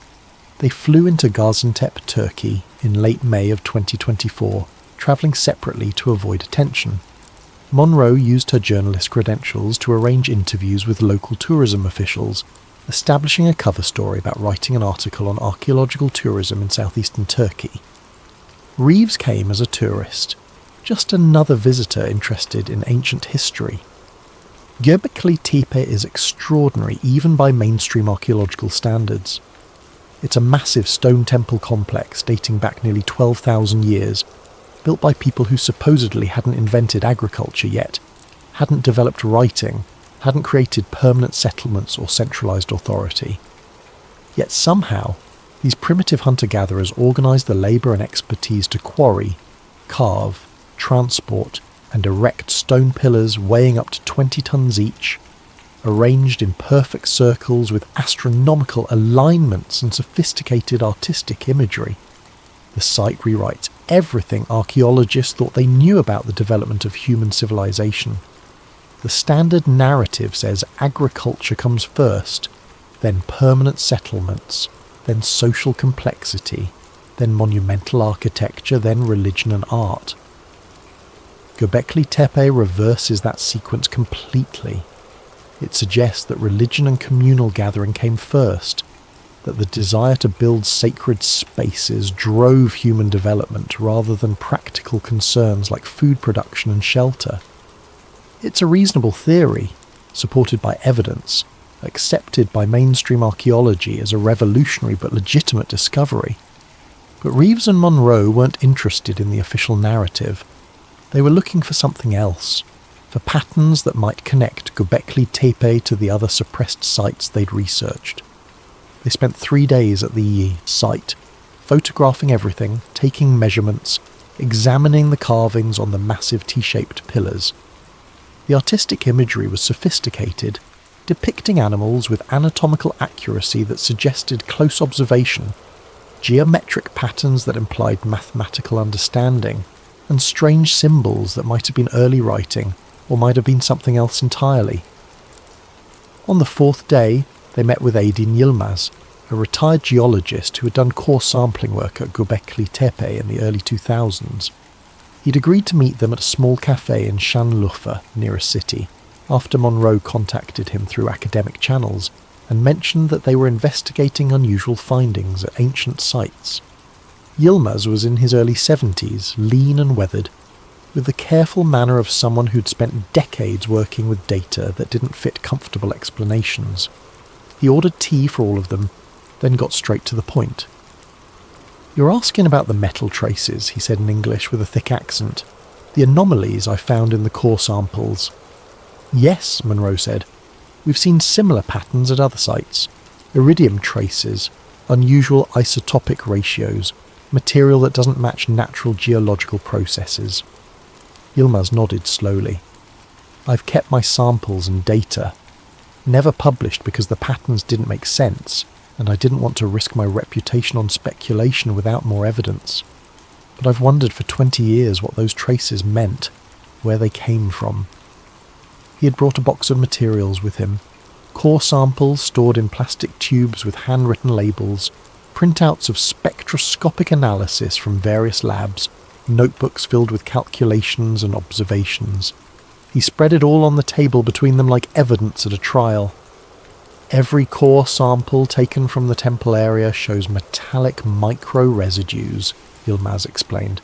"The concentrations are small, parts per million, but they're consistently present throughout the site. The metallic signature is similar to what you'd find at meteor impact sites, high iridium content mixed with platinum group metals. But," Reeves prompted, "but the isotopic ratios are wrong." Yilmaz pulled out a specific printout, pointed to columns of numbers.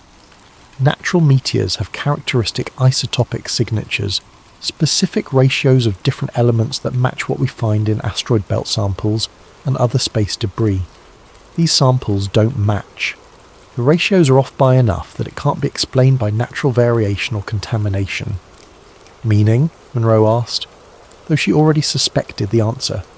"Meaning this is manufactured alloy, not natural meteor material. Someone processed these metals deliberately, mixed them in specific proportions, created a material with properties that serve some purpose, and then someone used that material at this site 12,000 years ago." The implications hung in the air between them. Göbekli Tepe was already difficult to explain with conventional theories. Hunter-gatherers building massive stone temples was strange enough, but hunter-gatherers using manufactured extraterrestrial alloys? That pushed the boundaries of credible explanation into territory most archaeologists wouldn't touch. "How widely distributed are the traces?" Reeves asked. "Are they concentrated in specific areas, or spread throughout the site?" Yilmaz consulted his notebooks. "Most concentrated around the central pillars in each circle, particularly at the base where the pillars were set into the bedrock.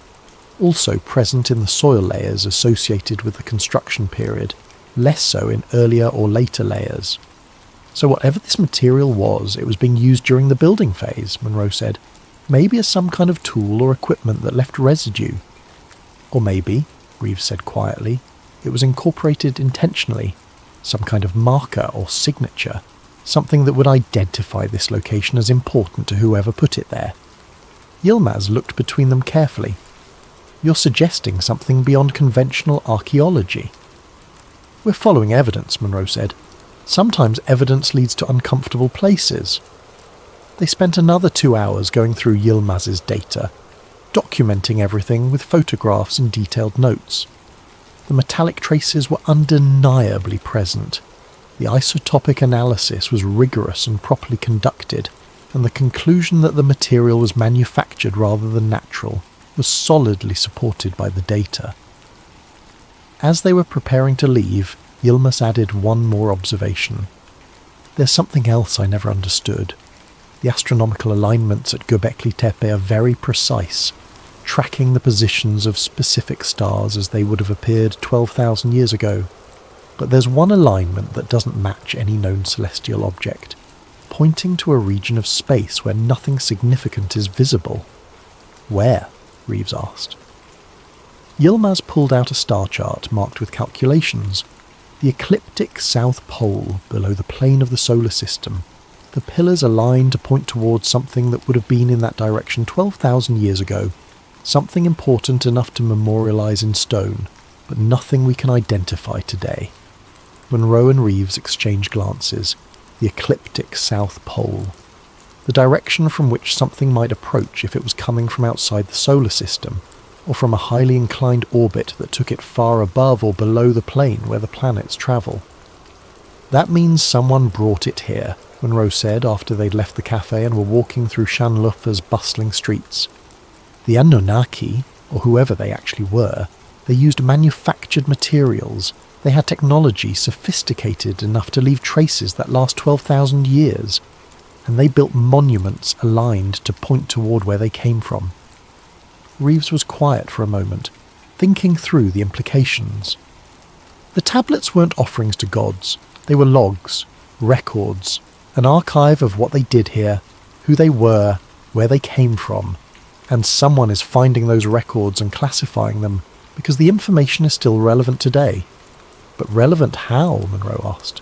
What could ancient genetic engineering and extraterrestrial visitors have to do with current government and corporate interests? They didn't have an answer yet, but they were about to find one. Ast 5, Genesis 2. Back in London. In early June, Monroe continued working her intelligence sources, looking for any connection between the suppressed archaeological discoveries and current scientific research. She was looking for organisations that might have an interest in ancient genetic information, in extraterrestrial materials, in anything that connected past and present in the way she was beginning to suspect. It took 6 weeks of careful investigation, following money trails through corporate filings and grant applications, tracing personnel movements between government agencies and private research facilities, before she found the connection. Genesis 2. A classified research project launched in 2018 by a consortium that included biotech companies in the United States, United Kingdom, Germany and Japan, coordinated through government research agencies and funded by a mixture of public and private money hidden behind multiple layers of corporate structure. The project had a public face, occasionally mentioned in scientific journals and research publications. Officially, it was advanced genome editing research, building on CRISPR technology to develop treatments for genetic diseases. The papers describe sophisticated techniques for precisely modifying human DNA, correcting mutations that cause conditions like sickle cell anemia and cystic fibrosis, potentially addressing thousands of genetic disorders. Legitimate medical research, the kind that gets funding from major institutions and regulatory approval from ethics boards. The kind of work that wins Nobel Prizes and changes the future of medicine. But Monroe obtained leaked internal communications through a source she would never name. A whistleblower who'd been disturbed by what they'd seen inside the project and felt the public needed to know. The documents painted a very different picture of what Genesis 2 was actually doing. The project wasn't just fixing genetic defects, it was reverse engineering something ancient, using information extracted from Sumerian texts that had been translated by specialists working for ArcGeo Solutions. One internal memo, dated March of 2022, laid it out clearly. Primary objective is not disease treatment but enhancement architecture. Using template sequences derived from recovered ancient genetic codices, cross-referenced with modern human genome mapping, we're identifying optimizations present in the original design that have degraded through evolutionary drift. Current protocols focus on neural efficiency, cellular regeneration capability, and lifespan extension through telomere integrity restoration. Another document described the source material. Cuneiform texts provided by Archon Bio Division contain remarkably detailed genetic instruction protocols, describable in modern terms as gene insertion sequences with specific ratio requirements. Text designates these as patterns set in clay, with binding pairs that encode various physiological traits.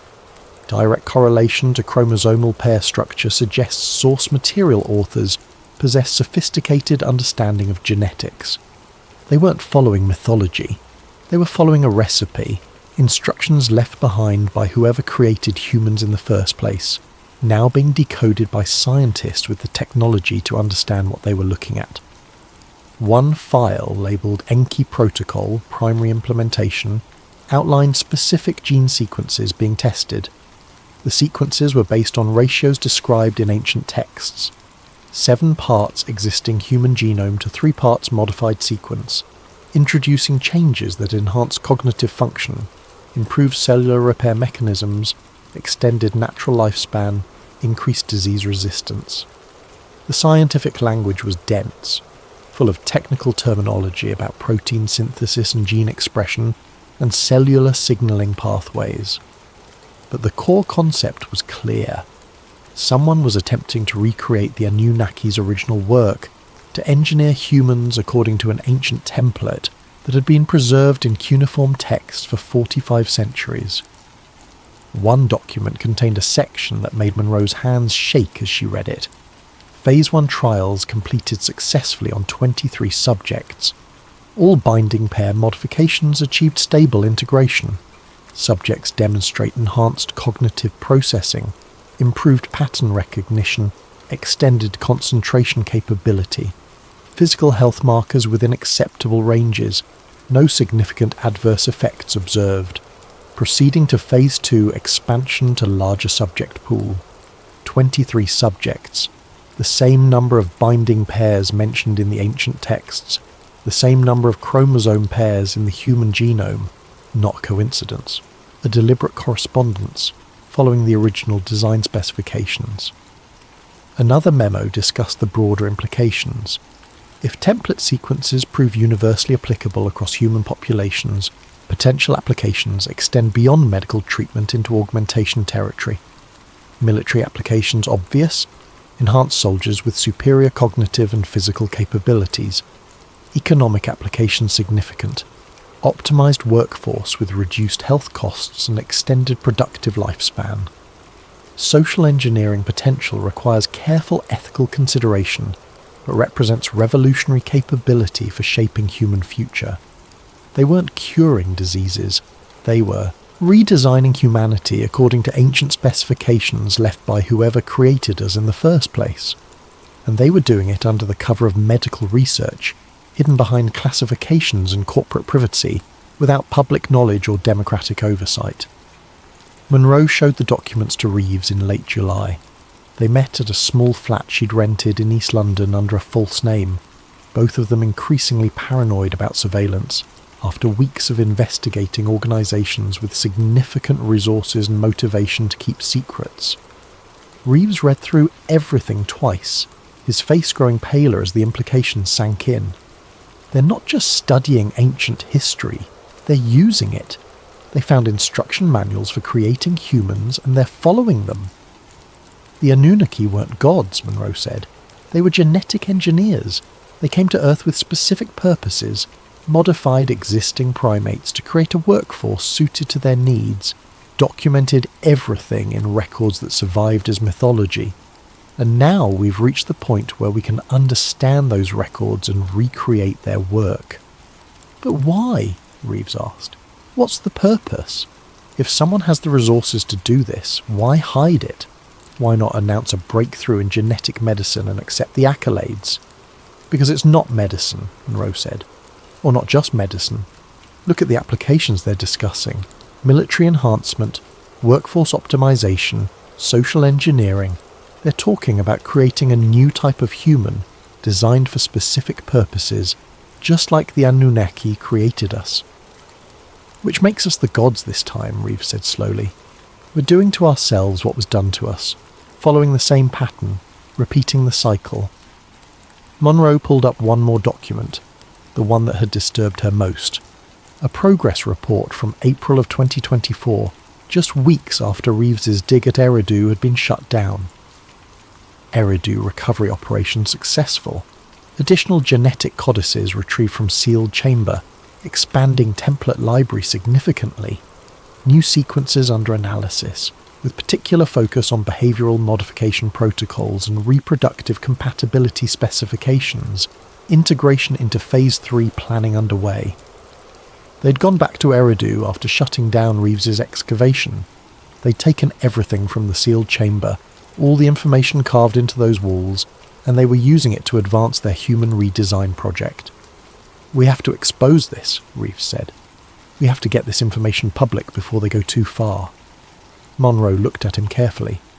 If we do that, we become major problems for very powerful people, organisations with government connections and corporate resources and no interest in having their work disrupted. I know, Reeves met her eyes. But if we don't, they keep going. They keep following ancient instructions to redesign humanity without consent, without oversight, without any consideration of what it means to fundamentally alter what humans are. Monroe nodded slowly. Then we need more evidence. Something irrefutable. Something that proves not just what they're doing, but what it's based on. We need to confirm that the Anunnaki were real, that their legacy is still active, that this isn't just mythology being misinterpreted by zealous scientists. The vault, Reeves said. The sealed chamber under Eridu. If we can get back there, if we can document what's actually in that chamber before Archon processes everything, we'll have evidence that connects past to present. That's incredibly dangerous. I know, but I have a contact in Iraq, someone from the original dig who might be able to help us get access. Monroe looked at the documents spread across the table, the evidence of a project that was redesigning human nature based on ancient genetic engineering specifications. When do we leave? Soon, Reeves said. Before they finish Phase 3 and whatever they're planning next.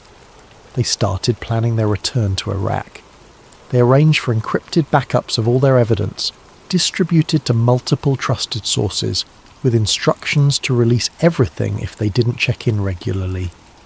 They prepared cover stories and travel arrangements, keeping everything compartmentalized and careful. By early September, they were ready to go. That was when everything accelerated in ways they couldn't have anticipated. Ast 6. The Earthquake. On April 10th, 2024, just 6 days after Reeves's excavation was shut down, a minor earthquake struck near Basra in southern Iraq. Magnitude 4.2 on the Richter scale, centred about 15 kilometres west of the city. It was barely noticed internationally, just another small seismic event in a geologically active region. Local news reported minor damage to buildings, some cracked roads, no casualties. Standard earthquake, nothing unusual. Iraq sits near the collision zone between the Arabian and Eurasian tectonic plates, so small quakes happen regularly. This one was slightly larger than average, but nothing catastrophic, except something else happened during that earthquake, something that wasn't widely reported at the time but would become significant later. A subterranean facility was partially exposed about 8 kilometres from the earthquake's epicenter. Construction workers building a new industrial complex had been excavating for foundation work when the ground collapsed, revealing tunnels and chambers that had been hidden under centuries of sediment. Local engineers were called in to assess the structural damage and make sure nothing would collapse further.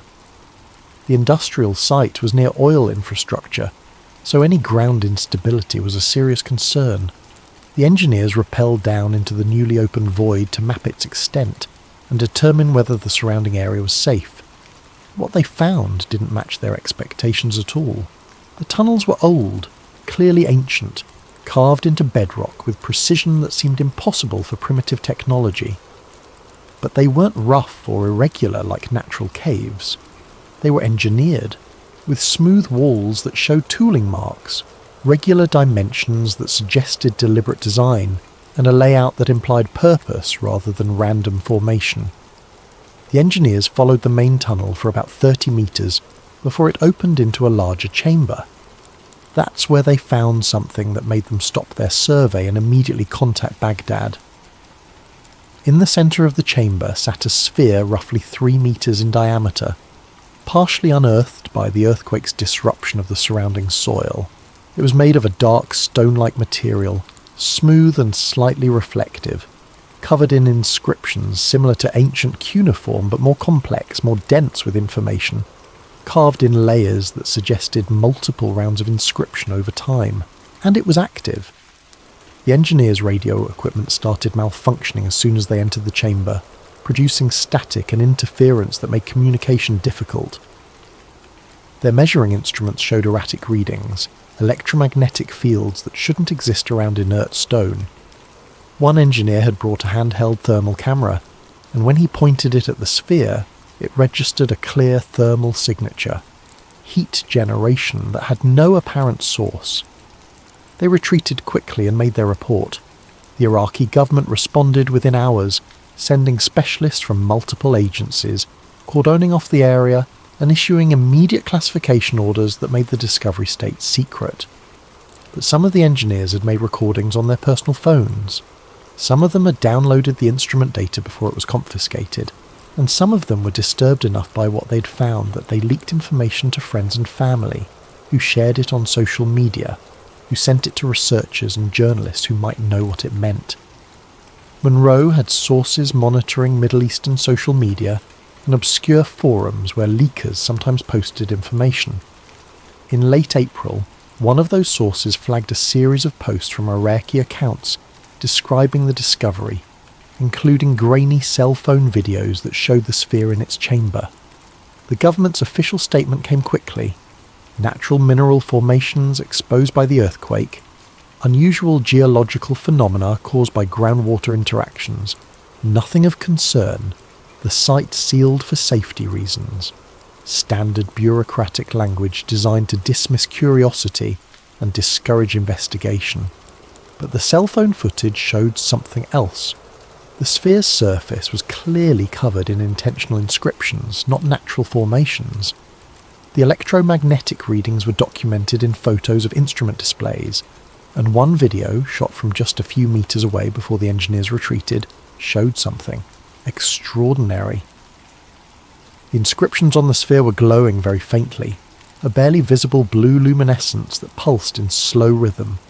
The pulse was regular, occurring approximately every 2 seconds, constant and precise like a heartbeat.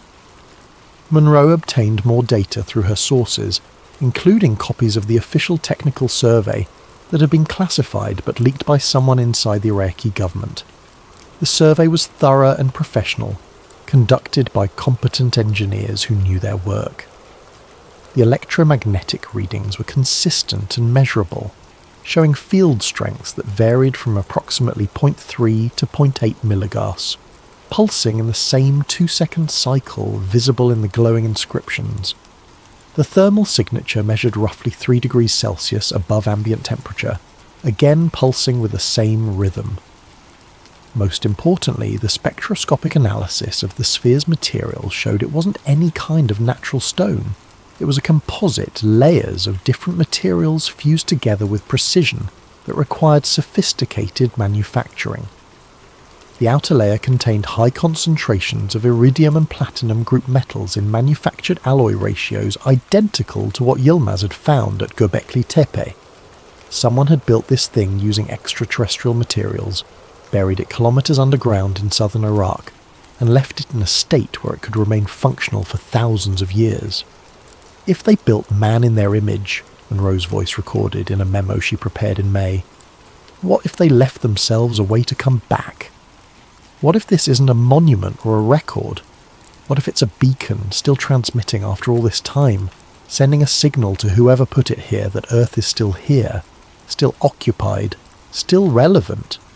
She and Reeves had added the Basra discovery to their growing database of suppressed evidence, another piece of the pattern they were constructing.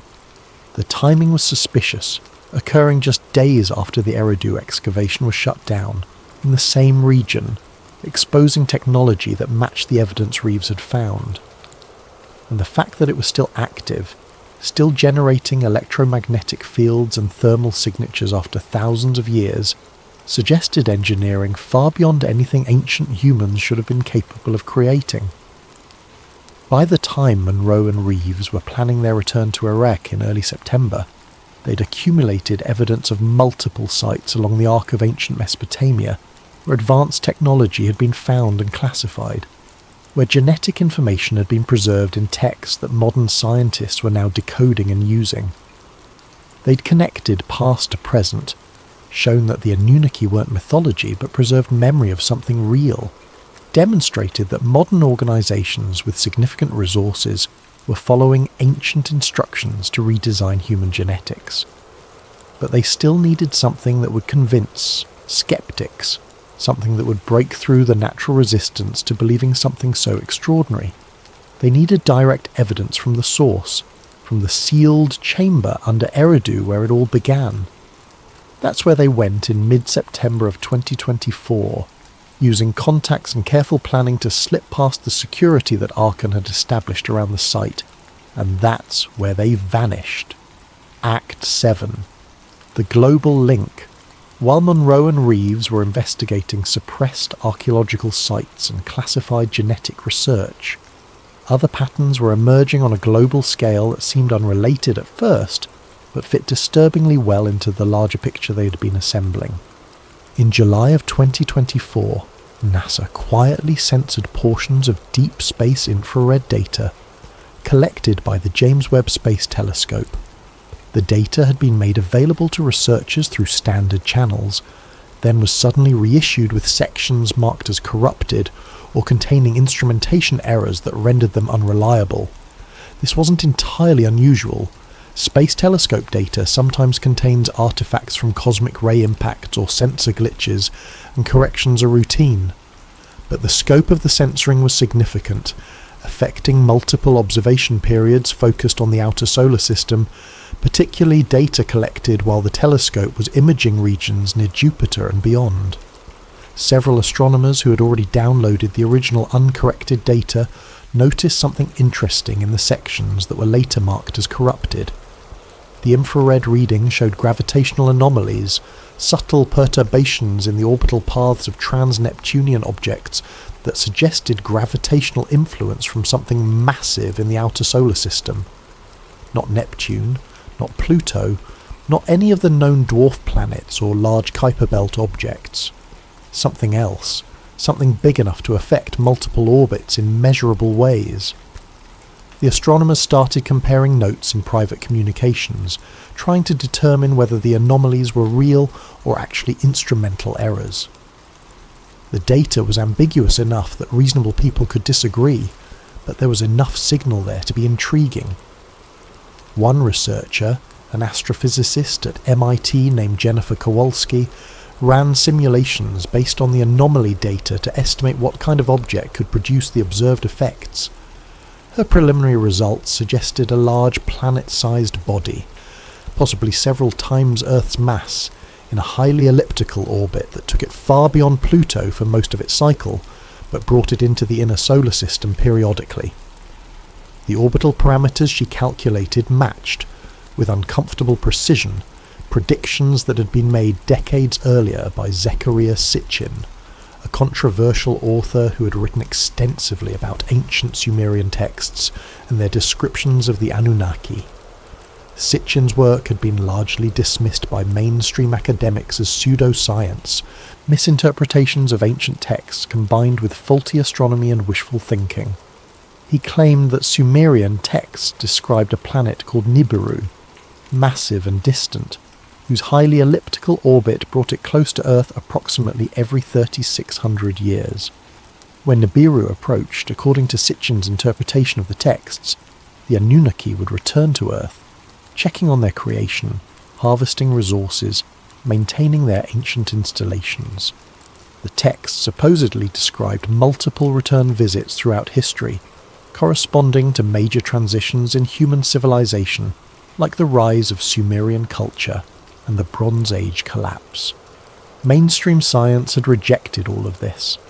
The astronomical predictions didn't match any observed objects, the textual interpretations were considered overly literal and selective, and the whole narrative was dismissed as ancient astronaut pseudoscience that distorted real archaeology and history. But now, Kowalski's analysis based on actual observational data was producing orbital parameters that closely matched Sitchin's predictions, at least in broad strokes. The match wasn't perfect, but it was close enough to be disturbing. She posted her preliminary findings on a preprint server used by astronomers to share work before formal peer review. Within days, her paper was flagged and removed, marked as violating terms of service for promoting fringe theories without adequate scientific basis. Her NASA data access was suspended pending review of her research protocols, but several dozen researchers had already downloaded her paper and the supporting data. Some of them started their own analyses, tried to replicate her findings, looked for other evidence of gravitational anomalies in the outer solar system. The conversation spread through astronomical circles and spilled over into internet forums where amateur researchers and conspiracy theorists tracked evidence of official suppression and hidden knowledge. People started mapping Sitchin's predicted orbit against current planetary positions, calculating when a hypothetical Nibiru might be making its closest approach if it actually existed. The estimates varied depending on assumptions about orbital parameters, but most converged on a time frame in the mid to late 2020s, meaning now or very soon, meaning that if something was indeed approaching from the outer solar system, it might already be close enough to detect if anyone with access to good telescopes was looking in the right direction. Monroe had been tracking these developments through her network of sources, adding them to the overall picture she and Reeves were building. The astronomical data by itself wasn't conclusive, could easily be explained away as instrumental errors or misinterpretation of ambiguous measurements. But combined with everything else, with suppressed archaeological evidence and classified genetic research and ancient texts describing cyclic returns of the Anunnaki, it formed a pattern that was harder to dismiss. If Nibiru was real, if something massive was indeed approaching from the outer solar system, then what Monroe had asked in one of her notes became urgently relevant. What if the Anunnaki are already preparing Earth to receive them? She'd obtained one more document that tied everything together in ways that chilled her to read. A leaked memo from Archon Geo Solutions dated August of 2024, marked with classification levels that suggested it had been distributed only to senior personnel with specific clearances. The memo was brief, bureaucratic in tone, discussing project status in neutral technical language.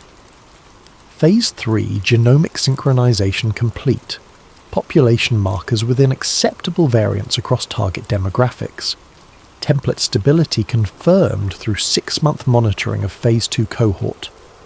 Neural enhancement protocols demonstrate sustained efficacy with no degradation. Cellular regeneration improvements holding stable. Awaiting return signal for Phase 4 implementation. Return signal. As if someone was expected to send a message. As if someone was coming back and would need certain preparations to have been completed before their arrival. Phase 4 was mentioned but not detailed in the memo Monroe had obtained, marked as classified above the document's security level. But the implication was clear. Genesis 2 had multiple phases planned, with each phase building toward some ultimate objective that required human populations to meet specific genetic criteria before implementation. If the Anunnaki were real, if they'd created humanity for specific purposes through genetic engineering, and if they were returning, then Phase 4 might be about ensuring their creations were ready, compatible, suitable for whatever purposes the Anunnaki had in mind, creating an interface, preparing a workforce, establishing compatibility between ancient genetic engineers and their modern redesigned product. Monroe had shared all of this with Reeves during their planning sessions before the Iraq trip, laying out the full scope of what they'd uncovered. The evidence was circumstantial, could be dismissed by skeptics as pattern matching and conspiracy thinking, but the pattern was consistent and the connections were documentable. "They're not coming back to check on us," Reeves had said after reading everything. "They're coming back to use us. We're a resource they created, a tool they left behind, and now they're making sure the tool is properly maintained and upgraded before they need it again." Which makes humanity what? Monroe had asked. Property, equipment, a biological technology they designed for specific purposes? Yes, Reeves said simply. And Genesis 2 is making sure we're functioning according to specifications, ready for whatever they have planned. That was the reality they were facing as they prepared to return to Erech, to investigate the sealed chamber under Eridu where it all began. They weren't just uncovering ancient history anymore. They were documenting an ongoing operation that spanned thousands of years, from humanity's creation to our present moment, all building towards something that might be imminent if the astronomical data was accurate. Their last communication before entering Iraq was an encrypted video sent to Marcus Webb, the independent researcher Monroe trusted as a dead man's switch. If they didn't return, he was supposed to release everything they'd found, make it public regardless of the consequences. "We've confirmed the existence of a sealed vault under Eridu," Monroe said in the video, her face serious but calm. "The coordinates match the old texts exactly. We're going in tonight with a local contact. The Anunnaki never left. They went underground." Reeves added his own thoughts. "If we're right, everything changes. Human history, human origin, the entire narrative of where we come from and why we're here. This isn't archaeology anymore. This is contact." Then darkness, movement, the video ending. That was September 21st, 2024. Neither Monroe nor Reeves has been heard from since. Act 8. The last transmission. The final piece of evidence, the most controversial and hardest to verify, emerged 6 weeks after Monroe and Reeves vanished. In late October of 2024, a video file appeared on an encrypted server known for hosting leaked classified material, a dark web location that had previously published government documents and corporate secrets. The server was shut down within hours of the video appearing, taken offline through coordinated action by multiple governments, but not before several researchers managed to download the file and distribute copies through other channels. The video is grainy handheld footage, clearly shot on a consumer camera or phone in challenging conditions with minimal lighting. The timestamp in the corner is corrupted, showing random characters instead of actual date and time, but forensic analysis of the visual artifacts and compression patterns suggests it was recorded in late September of 2024, consistent with when Monroe and Reeves disappeared. The video begins with darkness and the sound of heavy breathing, footsteps on stone. Then dim light appears, provided by small LED flashlights that create harsh shadows and limited visibility. The camera pans across walls of carved stone, underground, clearly ancient. But these walls aren't ordinary archaeological remains. They're covered in inscriptions that glow faintly with blue luminescence, not from external illumination, but from within the carvings themselves, as if the stone had been treated with some kind of luminescent material, or as if the inscriptions themselves were generating light through some unknown process. The glow pulses slowly, rhythmically, getting slightly brighter and dimmer in cycles that last about 2 seconds each. The pattern is identical across all the walls, synchronized as if controlled by some central mechanism. Rachel Monroe's voice, recognizable from other recordings, though the audio quality is poor. This isn't a tomb, it's not a temple or a storage vault, it's a system, a machine that's been asleep for thousands of years. The camera continues panning, and the inscriptions pulse brighter as the lens passes over them. The patterns are extraordinarily complex, layered information encoded in visual form, some characters recognizable as variations on Sumerian cuneiform, but others completely unknown, geometric and precise in ways that suggest mathematical or technical notation rather than linguistic meaning. "It's reacting to us," Reeves's voice says from behind the camera, tense with excitement or fear or both. "Our presence, our bioelectric fields, something, it's waking up. We're activating something that hasn't been active in millennia." The camera focuses on the centre of the chamber, showing a raised circular platform about 4 meters in diameter. The platform is made of the same glowing stone as the walls, with inscriptions arranged in concentric circles radiating from a depression in the exact centre. The depression is shaped vaguely like a handprint, but with 7 distinct contact points instead of 5, arranged in a pattern that doesn't match human anatomy. Each contact point is about 3 centimeters deep, smooth-sided, clearly intentional. Monroe moves into frame, approaches the platform carefully, examining the depression without touching it. "This is an interface," she says, "a control mechanism, but designed for something with different hands than humans, different number of digits, different proportions. "Don't touch it," Reeves says from behind the camera. "We don't know what it does, what it might activate." "I'm not going to," Monroe says. But she leans closer, examining the inscriptions around the depression. These symbols, they're instructions, sequential steps for operating something, and they reference the timing, the cycles, the return of... Oh God! Suddenly a low-frequency hum fills the audio, deep enough that it's probably felt more than heard, vibrating through the stone and the air, resonating in frequencies that make the camera shake slightly even though Monroe's hands are steady. The inscriptions on the walls brighten significantly, the blue glow intensifying and spreading through the carved channels like liquid flowing through irrigation canals, filling in patterns that weren't visible before, lighting up in sequence as if energy was moving through specific pathways. The hum increases in pitch and intensity, becoming almost musical, overtones harmonizing in ways that sound deliberately arranged, mathematically precise. The light flows toward the ceiling, concentrating on a central point directly above the platform where the walls curve to meet. The symbols arrange themselves into a configuration, a specific pattern that wasn't visible before when the inscriptions were inactive. The image is familiar, iconic even.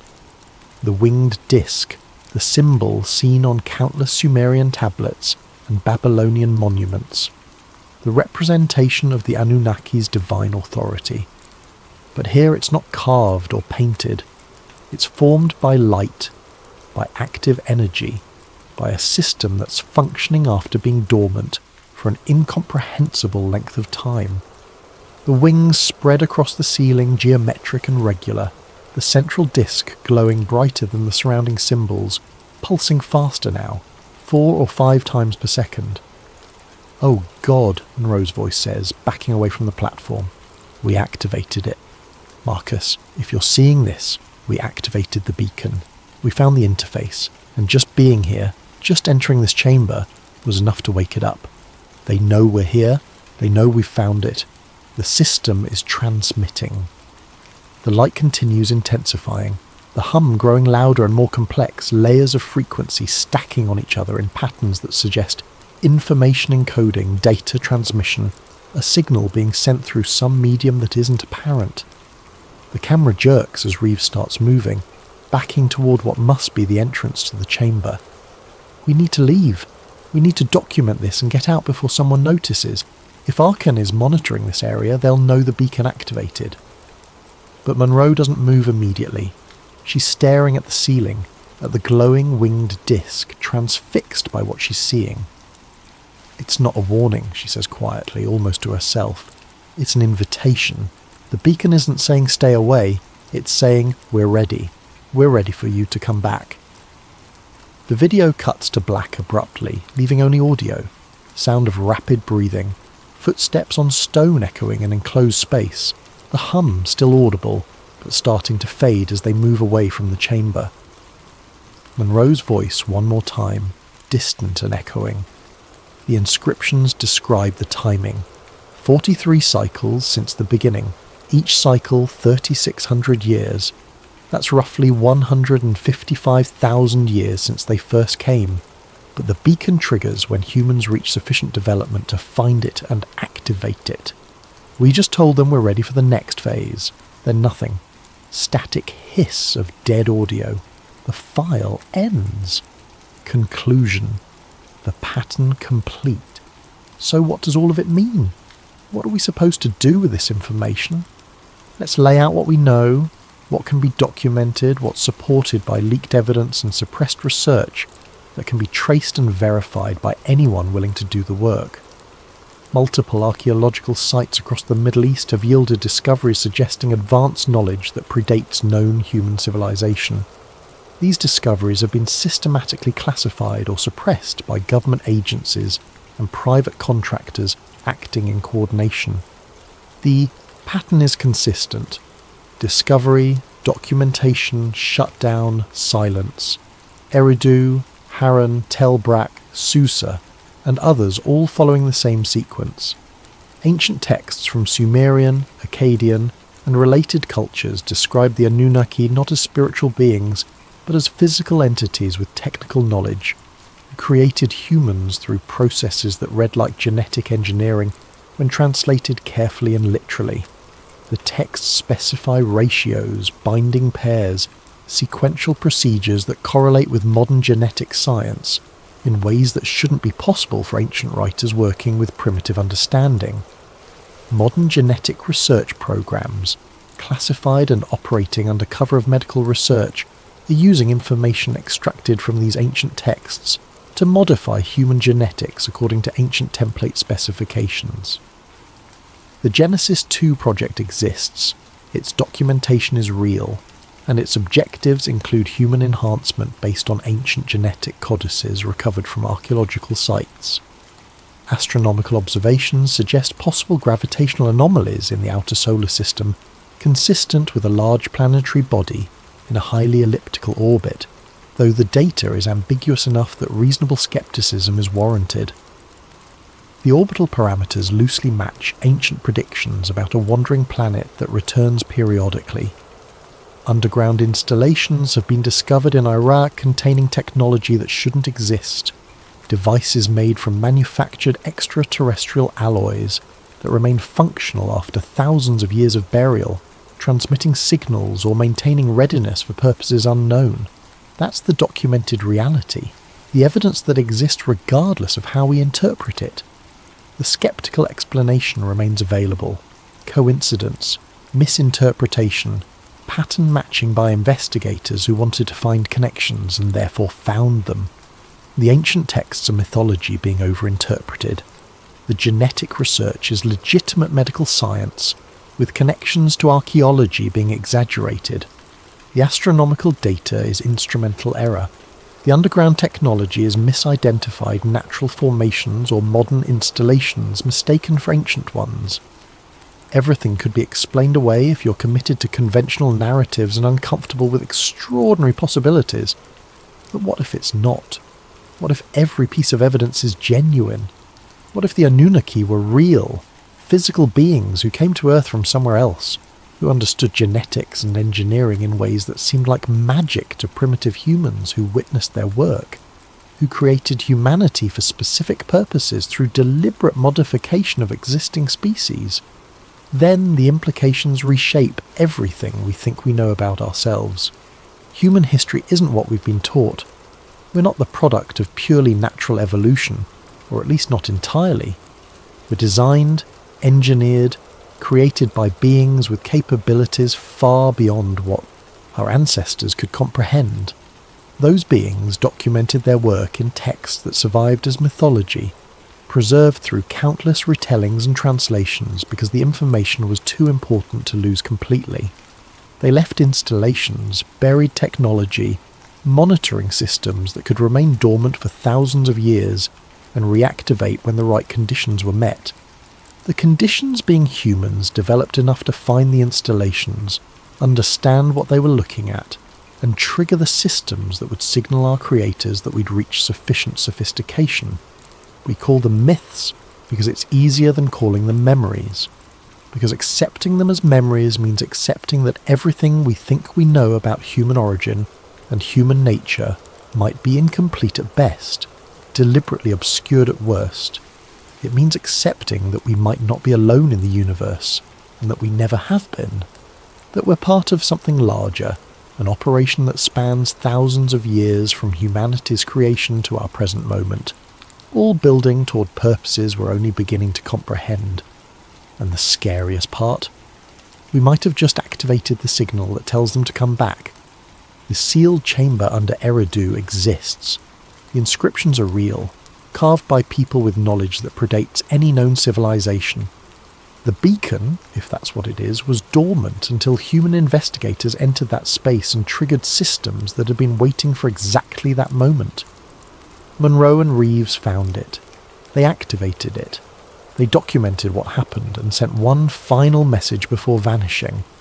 Were they captured by Archon personnel monitoring the site? Are they being held somewhere, prevented from revealing what they discovered? Are they dead? casualties of knowing too much and threatening powerful interests that want this information suppressed? Or are they somewhere else entirely? Somewhere underground in chambers lit by blue circuits carved in ancient stone, waiting with whatever they found there for the signal to be answered, for the creators to return and complete whatever plan has been unfolding since the beginning. The Eridu excavation remains officially sealed, classified under a multinational directive that hasn't been explained or justified to anyone outside the agencies involved. Archon Geosolutions continues operating in Iraq, their activities hidden behind corporate privacy and government classification, their purpose known only to senior personnel with appropriate clearances. Genesis 2 continues its work, publishing occasional papers about genetic medicine, while pursuing objectives that remain classified, following ancient instructions to redesign humanity according to specifications left by our creators. And something might be approaching from the outer solar system, massive and distant, following an orbit that brings it close to Earth on a schedule measured in thousands of years, close enough to matter, close enough to allow whoever or whatever created us to return and check on their work. Daniel Reeves and Rachel Monroe remain missing. Officially, there's no evidence of foul play, no reason to suspect anything beyond two adults choosing to disappear. Their families still hope they'll come home. Investigators have found nothing. Officially, nothing unusual happened in Iraq in 2024. Officially, the Anunnaki are mythology, ancient stories told by primitive people trying to make sense of a confusing world. Officially, humanity evolved naturally through millions of years of random mutation and natural selection. No intervention required, no outside influence needed to explain our consciousness or capabilities. Officially, we're alone. We've always been alone. And the gods who shaped us from clay are nothing more than stories. But late at night, when you're drifting off to sleep, when the rational mind loosens its grip and older instincts surface, maybe you'll wonder. Maybe you'll think about the winged disc carved on tablets 5,000 years old, glowing in underground chambers that haven't been opened in millennia. Maybe you'll think about the impossible precision of ancient structures, the sophisticated knowledge encoded in cuneiform that nobody should have possessed, the stories every civilization tells about gods who came from the sky and made humans in their image. Maybe you'll look up at the stars and wonder what's out there in the dark, beyond Neptune and Pluto, in the cold reaches where orbits take thousands of years to complete. Maybe you'll wonder if something is coming closer, making its slow, inevitable approach toward the inner solar system, toward the planet where its creation waits. Maybe you'll wonder if we were designed to wonder, if curiosity itself is part of the program, if every question we ask brings us closer to the answers they left for us to find when we were finally sophisticated enough to understand them. And maybe, just maybe, you'll realise that the beacon has already been activated, that the signal has already been sent, that we've announced ourselves to whoever created us, told them we've reached the development level they were waiting for, triggered the systems they left to monitor our progress. The Anunnaki aren't coming back. They're already here. They've always been here, waiting in chambers beneath Eridu and Göbekli Tepe, and a dozen other sites along the arc of ancient Mesopotamia, sleeping in technology we mistake for ancient stone, encoded in the very DNA that makes us human, preserved in texts we dismissed as mythology for thousands of years, waiting for us to be ready, waiting for us to find them, waiting for us to fulfill whatever purpose they designed us for when they shaped the clay and called it human, and set us on a path that led inevitably to this moment. Phase 4 is coming. The return signal has been sent, and we're about to discover what we were actually created. For all those thousands of years ago, when beings from somewhere else decided Earth needed a workforce designed to specifications they could control. Sweet dreams. Part 5, the protocol. The helicopter that arrived wasn't military, not officially. It was a CH-47 Chinook painted flat black, No markings except that same triangle insignia Cole had seen on the colonel's uniform. When it landed outside the cave entrance, the men who emerged wore unmarked fatigues and moved with the precision of special operations that wouldn't respond to questions about their unit.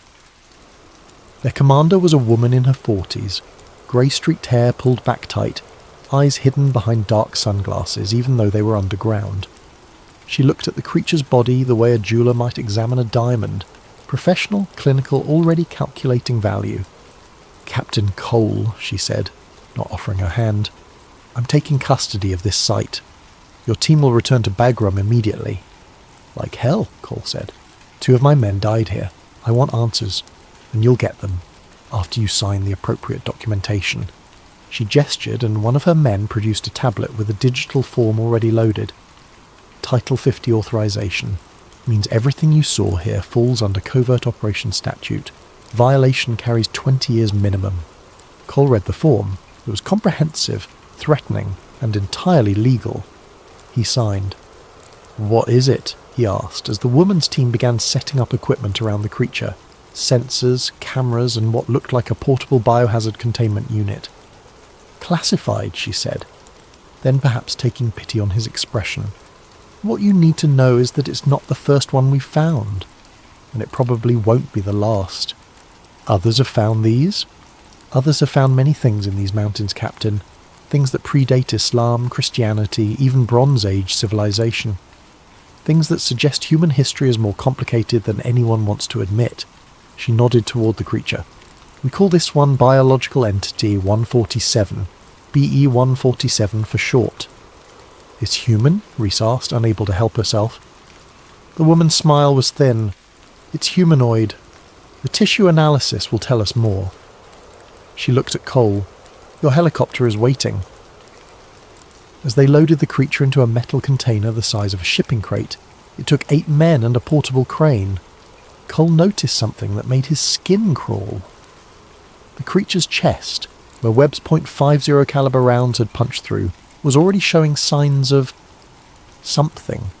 Not healing exactly, but the tissue around the wounds had a silvery sheen, like metal threads woven through the flesh. "What is that?" he asked. The woman followed his gaze. "That, Captain, is why this operation exists." She closed the container and Cole heard locks engaging with heavy mechanical finality. "Now get your team out of here. The less you remember about today, the better you'll sleep." Part 6. The Silence. The after-action report took 4 hours to write and was immediately classified at a level Cole didn't have clearance to read. His own report, his own mission. Within a week he was reassigned. Not to another forward operating base, not to another unit in Afghanistan. Stateside, Fort Bragg, North Carolina. A desk job reviewing logistics requests. Webb called 2 weeks later, drunk. "They split us up, man. Everyone. Reese is in Germany, Patterson's in South Korea. They scattered us across the whole damn military." "Smart," Cole said, staring at his apartment ceiling at 2 a.m. "Harder to compare notes if we're in different time zones." "You think they'll—" Webb didn't finish the question. "I don't know," Cole lied. 3 months later, Patterson died in a training accident. Vehicle rollover during a convoy exercise. The official report said he wasn't wearing his seatbelt. 2 months after that, Reese had a heart attack. 29 years old, perfect health, just collapsed during a morning run. The medics said it was a congenital defect nobody had caught. Webb called Cole, crying. "This isn't coincidence." "Don't," Cole said, looking at his phone knowing it was probably monitored.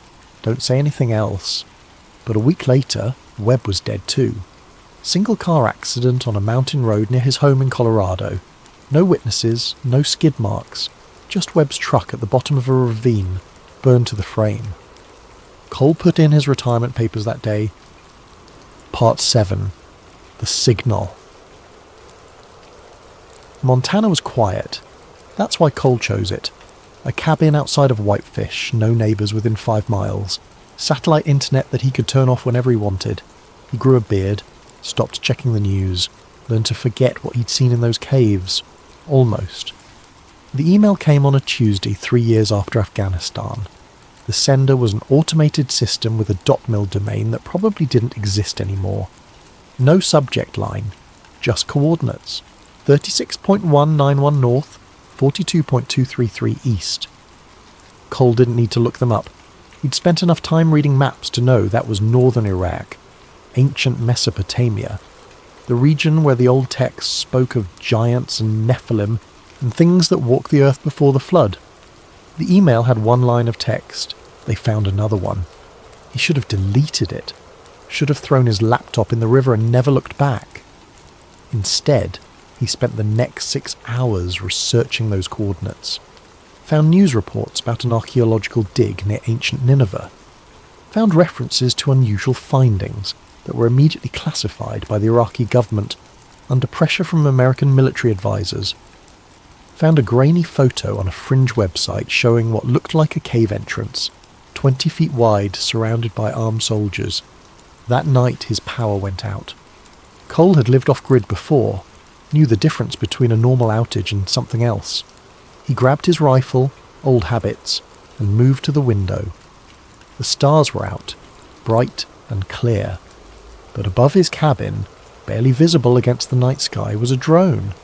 He'd seen enough of them in Afghanistan to recognise the shape. Predator class, probably. No lights, just a dark shape circling slowly, precisely, like a vulture. Cole grabbed his emergency pack, his cash, and the external hard drive where he'd backed up every file from Afghanistan he could access. Then he ran.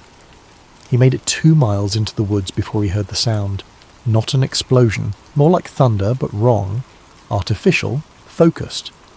When he looked back, his cabin was burning, not like a structure fire, like something hit it with directed energy, white hot and concentrated. He kept running. Part 8. The Revelation. Cole knew how to disappear.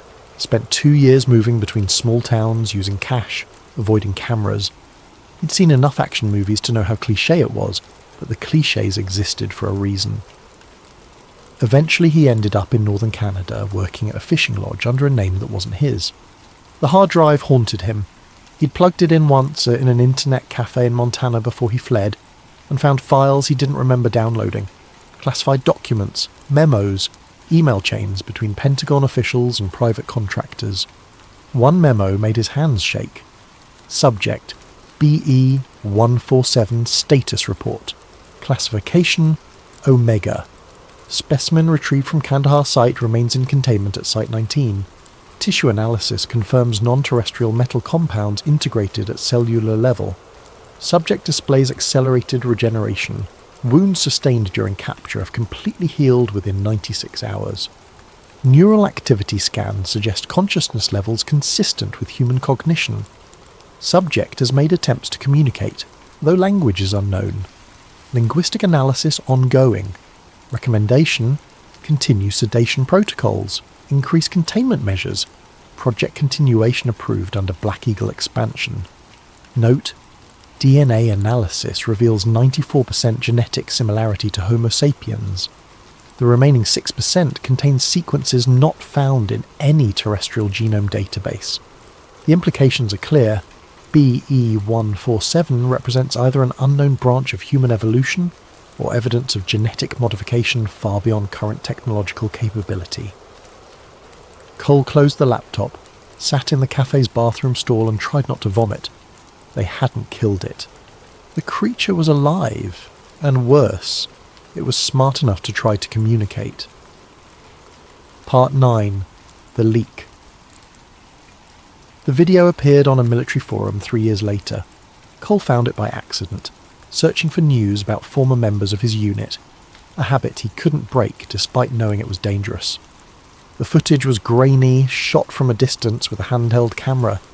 It showed a floodlit area at night surrounded by military vehicles.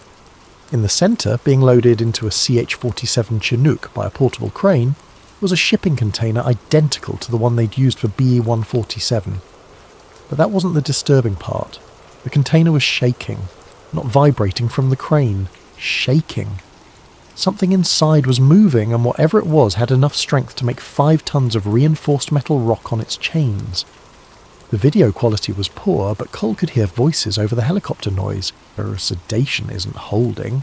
Double the dose. We need... Neural activity is off the charts. It's like it's...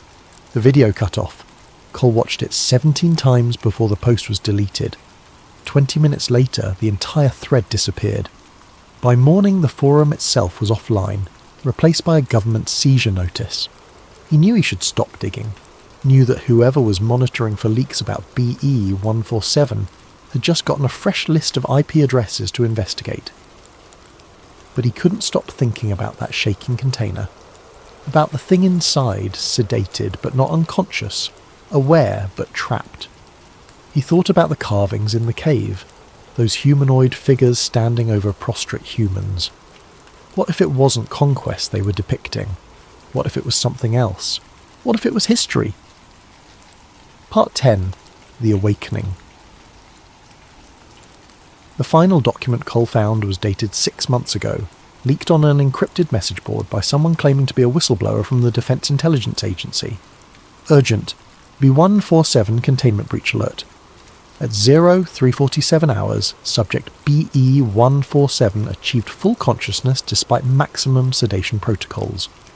Subject demonstrated previously unobserved capabilities dash electromagnetic field generation sufficient to disable monitoring equipment, dash verbal communication in what appears to be Proto-Sumerian dialect, dash recognition of research personnel by name despite no prior verbal interaction. Translation of subject's repeated statement. The others are waking. Containment was restored after 27 minutes. 3 personnel injured, none critically. Sedation increased to lethal levels for human subject. B-147 remains conscious. Recommendation. Terminate subject immediately. Risk assessment indicates catastrophic security implications. Update. Termination request denied by Oversight Committee. Project continuation approved. Subject transferred to secondary facility. Location classified. Recommend increased monitoring of global archaeological sites, particularly Nineveh, Iraq, Baalbek, Lebanon, Cusco, Peru, various Siberian cave systems. All sites share characteristics with original Kandahar location. Cole sat in his borrowed cabin in northern Canada, staring at his laptop screen as snow fell outside. The implications were staggering. Multiple sites, multiple entities, a global pattern that suggested these creatures weren't anomalies. They were remnants of something much larger. And they were waking up. His satellite phone buzzed. Unknown number. He almost didn't answer. "Captain Cole," said a woman's voice, calm, professional, familiar. "You've been reading things you shouldn't." The woman from Afghanistan. The one with the triangle insignia. "I thought you'd come for me eventually," Cole said. "We've been watching you for years, Captain." The question was whether you'd stay quiet or become a problem. A pause. "You've become a problem." Cole looked out the window. No drones yet, but they'd be coming. "What are they?" "That's classified." "I'll be dead in an hour anyway." "What difference does it make?" Another pause, longer this time, then. "Honestly? We don't know. The DNA suggests they're related to us, but the timeline doesn't work. They predate modern humans by thousands of years, maybe tens of thousands. Every major ancient civilization has stories about giants, and we keep finding evidence that those stories were true. What does it want? BE-147 ? To go home, probably. To find its kind. To wake them up." The woman's voice dropped. "The world's not ready for that conversation, Captain. Imagine the chaos. Every religious text, every origin story, every assumption about human history, all of it questioned. Wars have started over less. So you keep it locked up? Keep them all locked up?"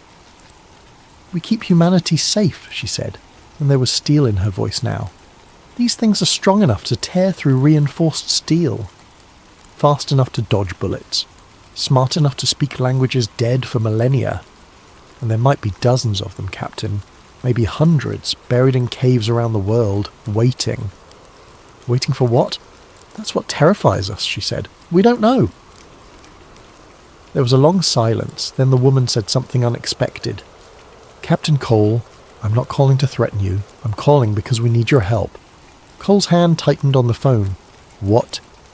B-147 escaped containment 6 hours ago. We lost 23 personnel in the breach. It's heading north, toward the archaeological sites in Siberia. We believe it's trying to reach others of its kind. Her voice was tense now, controlled panic barely restrained.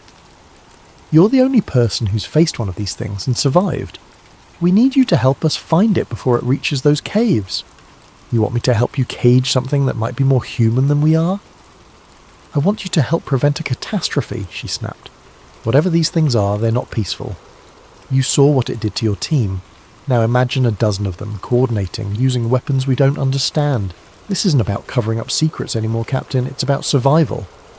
Cole looked at the hard drive on his desk, at the evidence he'd spent years collecting. Then he looked out the window at the peaceful Canadian wilderness, knowing that peace was an illusion. Where do I meet you? He asked. Part 11. The Hunt. The operations centre was in a nondescript building outside of Anchorage, Alaska, close enough to the Siberian sites to respond quickly, far enough from civilization to maintain secrecy. When Cole arrived, escorted by 2 silent operatives, he found himself in a room full of screens showing satellite feeds, thermal imaging, and seismic data. The woman from Afghanistan was there, looking older than she had 3 years ago, tired. Captain Cole, thank you for coming. Don't thank me yet, Cole said. I haven't agreed to anything except listening. She gestured to the screens. 48 hours ago, BE-147 breached containment at Site 19. It killed 23 people and disabled our entire security grid in under 10 minutes. By the time we got backup power online, it was gone. One screen showed security footage, grainy, strobing with electrical interference, but clear enough. The creature, massive and terrifying, moving through corridors with purpose, not raging, not panicking. It knew exactly where it was going. It's heading north, the woman continued. We've been tracking it via satellite thermal imaging. It moves at night, stays underground during the day. 3 days ago it crossed into Russia near the Bering Strait. Russia knows about this? Cole asked. We've shared limited information. They're cooperating, but they don't understand what they're dealing with. They think it's a biological weapon. She pulled up a map dotted with red markers. These are the sites we believe contain others like BE-147, ancient cave systems, all showing similar characteristics, unusual thermal signatures, electromagnetic anomalies, and historical records of giants or gods. Cole studied the map. You think it's going to free them? We know it is. 2 days ago, it reached a cave system in eastern Siberia. By the time our response team arrived, the entrance had been opened from inside. We found evidence of a second entity. Tracks, tool marks, signs of communication. Communication? The woman nodded grimly. Carvings on the walls. Fresh carvings. The same Proto-Sumerian script we found in Afghanistan. Translated, it says, "The time of silence ends. We reclaim what was stolen." Cole felt that old familiar cold in his gut. How many sites are there? Confirmed? 17. Suspected? Maybe twice that. She met his eyes. Captain, if even half of these sites contain entities like BE-147, and if they all wake up simultaneously... It's not an invasion, Cole said quietly. It's a reclamation. Exactly. And we have no idea what they were before they went into hibernation, or what they want now. She pulled up another image. A cave wall covered in those ancient carvings. We've had linguists working on translating everything we've found. The story they're piecing together is unsettling. The carvings showed a history. Beings descending from the sky, teaching humans agriculture and metallurgy, building great cities, then conflict, war, the beings being hunted, killed, driven into hiding. The final panel showed them entering caves, being sealed inside, waiting. They weren't monsters, Cole said. They were refugees. Maybe. Or maybe they're the monsters our ancestors barely managed to contain. The woman's expression was hard. Either way, we can't let them all wake up until we know what they'll do. We need time to prepare, to negotiate if possible. but BE-147 is moving fast, and every day it's free, it gets closer to the next site. What do you want me to do? Lead a team? Track it. If possible, communicate with it. Find out what it wants." She paused. "And if communication fails, stop it by any means necessary." Cole looked at the screens again, at the thermal signatures and satellite feeds. Somewhere out there in the Siberian wilderness, something ancient and powerful was walking toward a reunion thousands of years in the making. "I'll need full autonomy," he said. "No oversight, no political interference. If I'm doing this, I do it my way." The woman smiled for the first time since he'd arrived. "That's why we called you, Captain. Welcome back to the war." Part 12. The Expedition. They flew into Siberia on a C-130, dropping into a frozen wilderness that looked like the edge of the world. Cole's team was small, 6 operators, all veterans of special operations, all briefed on what they were hunting. None of them liked the mission, but they were professionals. They'd do what needed to be done. The tracking data led them to a cave system in the Sakha Republic, a region so remote that the nearest human settlement was 200 miles away. The temperature was 40 below zero, the wind cutting through tactical gear like knives. "Thermals showing heat signatures inside," said Lieutenant Sarah Chen, their tech specialist monitoring portable sensors. Cole winced internally at her name, but pushed the thought aside. Multiple sources could be our target. Wait, he'd specifically been told no Sarah Chen in the story, but she was already written in. He'd have to work with it or find another approach. Actually, he needed to change this. The user had specifically said no Sarah Chen. Lieutenant Maria Torres, their tech specialist, was monitoring portable sensors. Multiple sources could be our target and whatever it woke up. Cole led them into the cave, weapons ready, night vision painting everything green and ghostly. The walls here showed the same carvings as Afghanistan, those towering figures, the history written in stone. But these carvings were different, more recent, and more explicit. They showed humans worshipping the giants, building temples, offering sacrifices, and in the final panels, betrayal. Humans with weapons, giants being driven into caves, stones sealing the entrances. "They were gods," Torres whispered.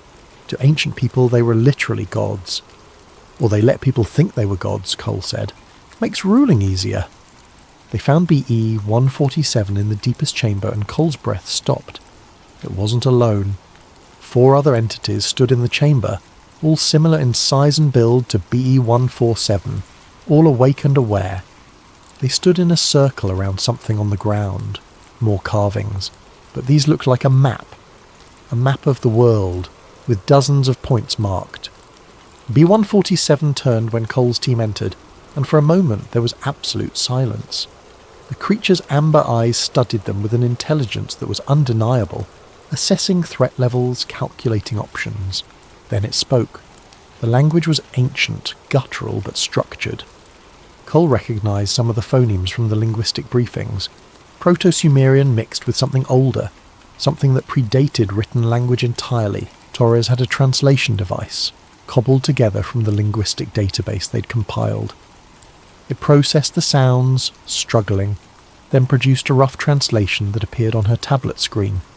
"You return, the hunter who brought sleep." Cole stepped forward slowly, weapon lowered but ready. "We don't want to fight. We want to understand." B-147 tilted its head, and Cole realised it understood English. Maybe not from experience, but from observation during its captivity. It gestured to the other entities, then spoke again. The translation appeared. "You caged me, studied me like an animal, cut my flesh, stole my knowledge. Now you speak of understanding." "You killed my soldiers," Cole said, keeping his voice steady. "You killed them first. They invaded our tomb. They came with fire and metal. BE-147's massive hand gestured to the cave walls. We were sleeping, waiting, as we were commanded." "Commanded by who?" B-147 was silent for a long moment. Then it pointed to the carvings, specifically to the panels showing the beings descending from above. "The architects, those who made us to bridge the gap. We were to teach, to guide, to help the small ones grow. Its amber eyes held something that might have been sadness. But the small ones feared us, hated us, hunted us. So we were commanded to sleep until the time of understanding. Torres was recording everything, her hand shaking slightly. You're saying you were created? By who?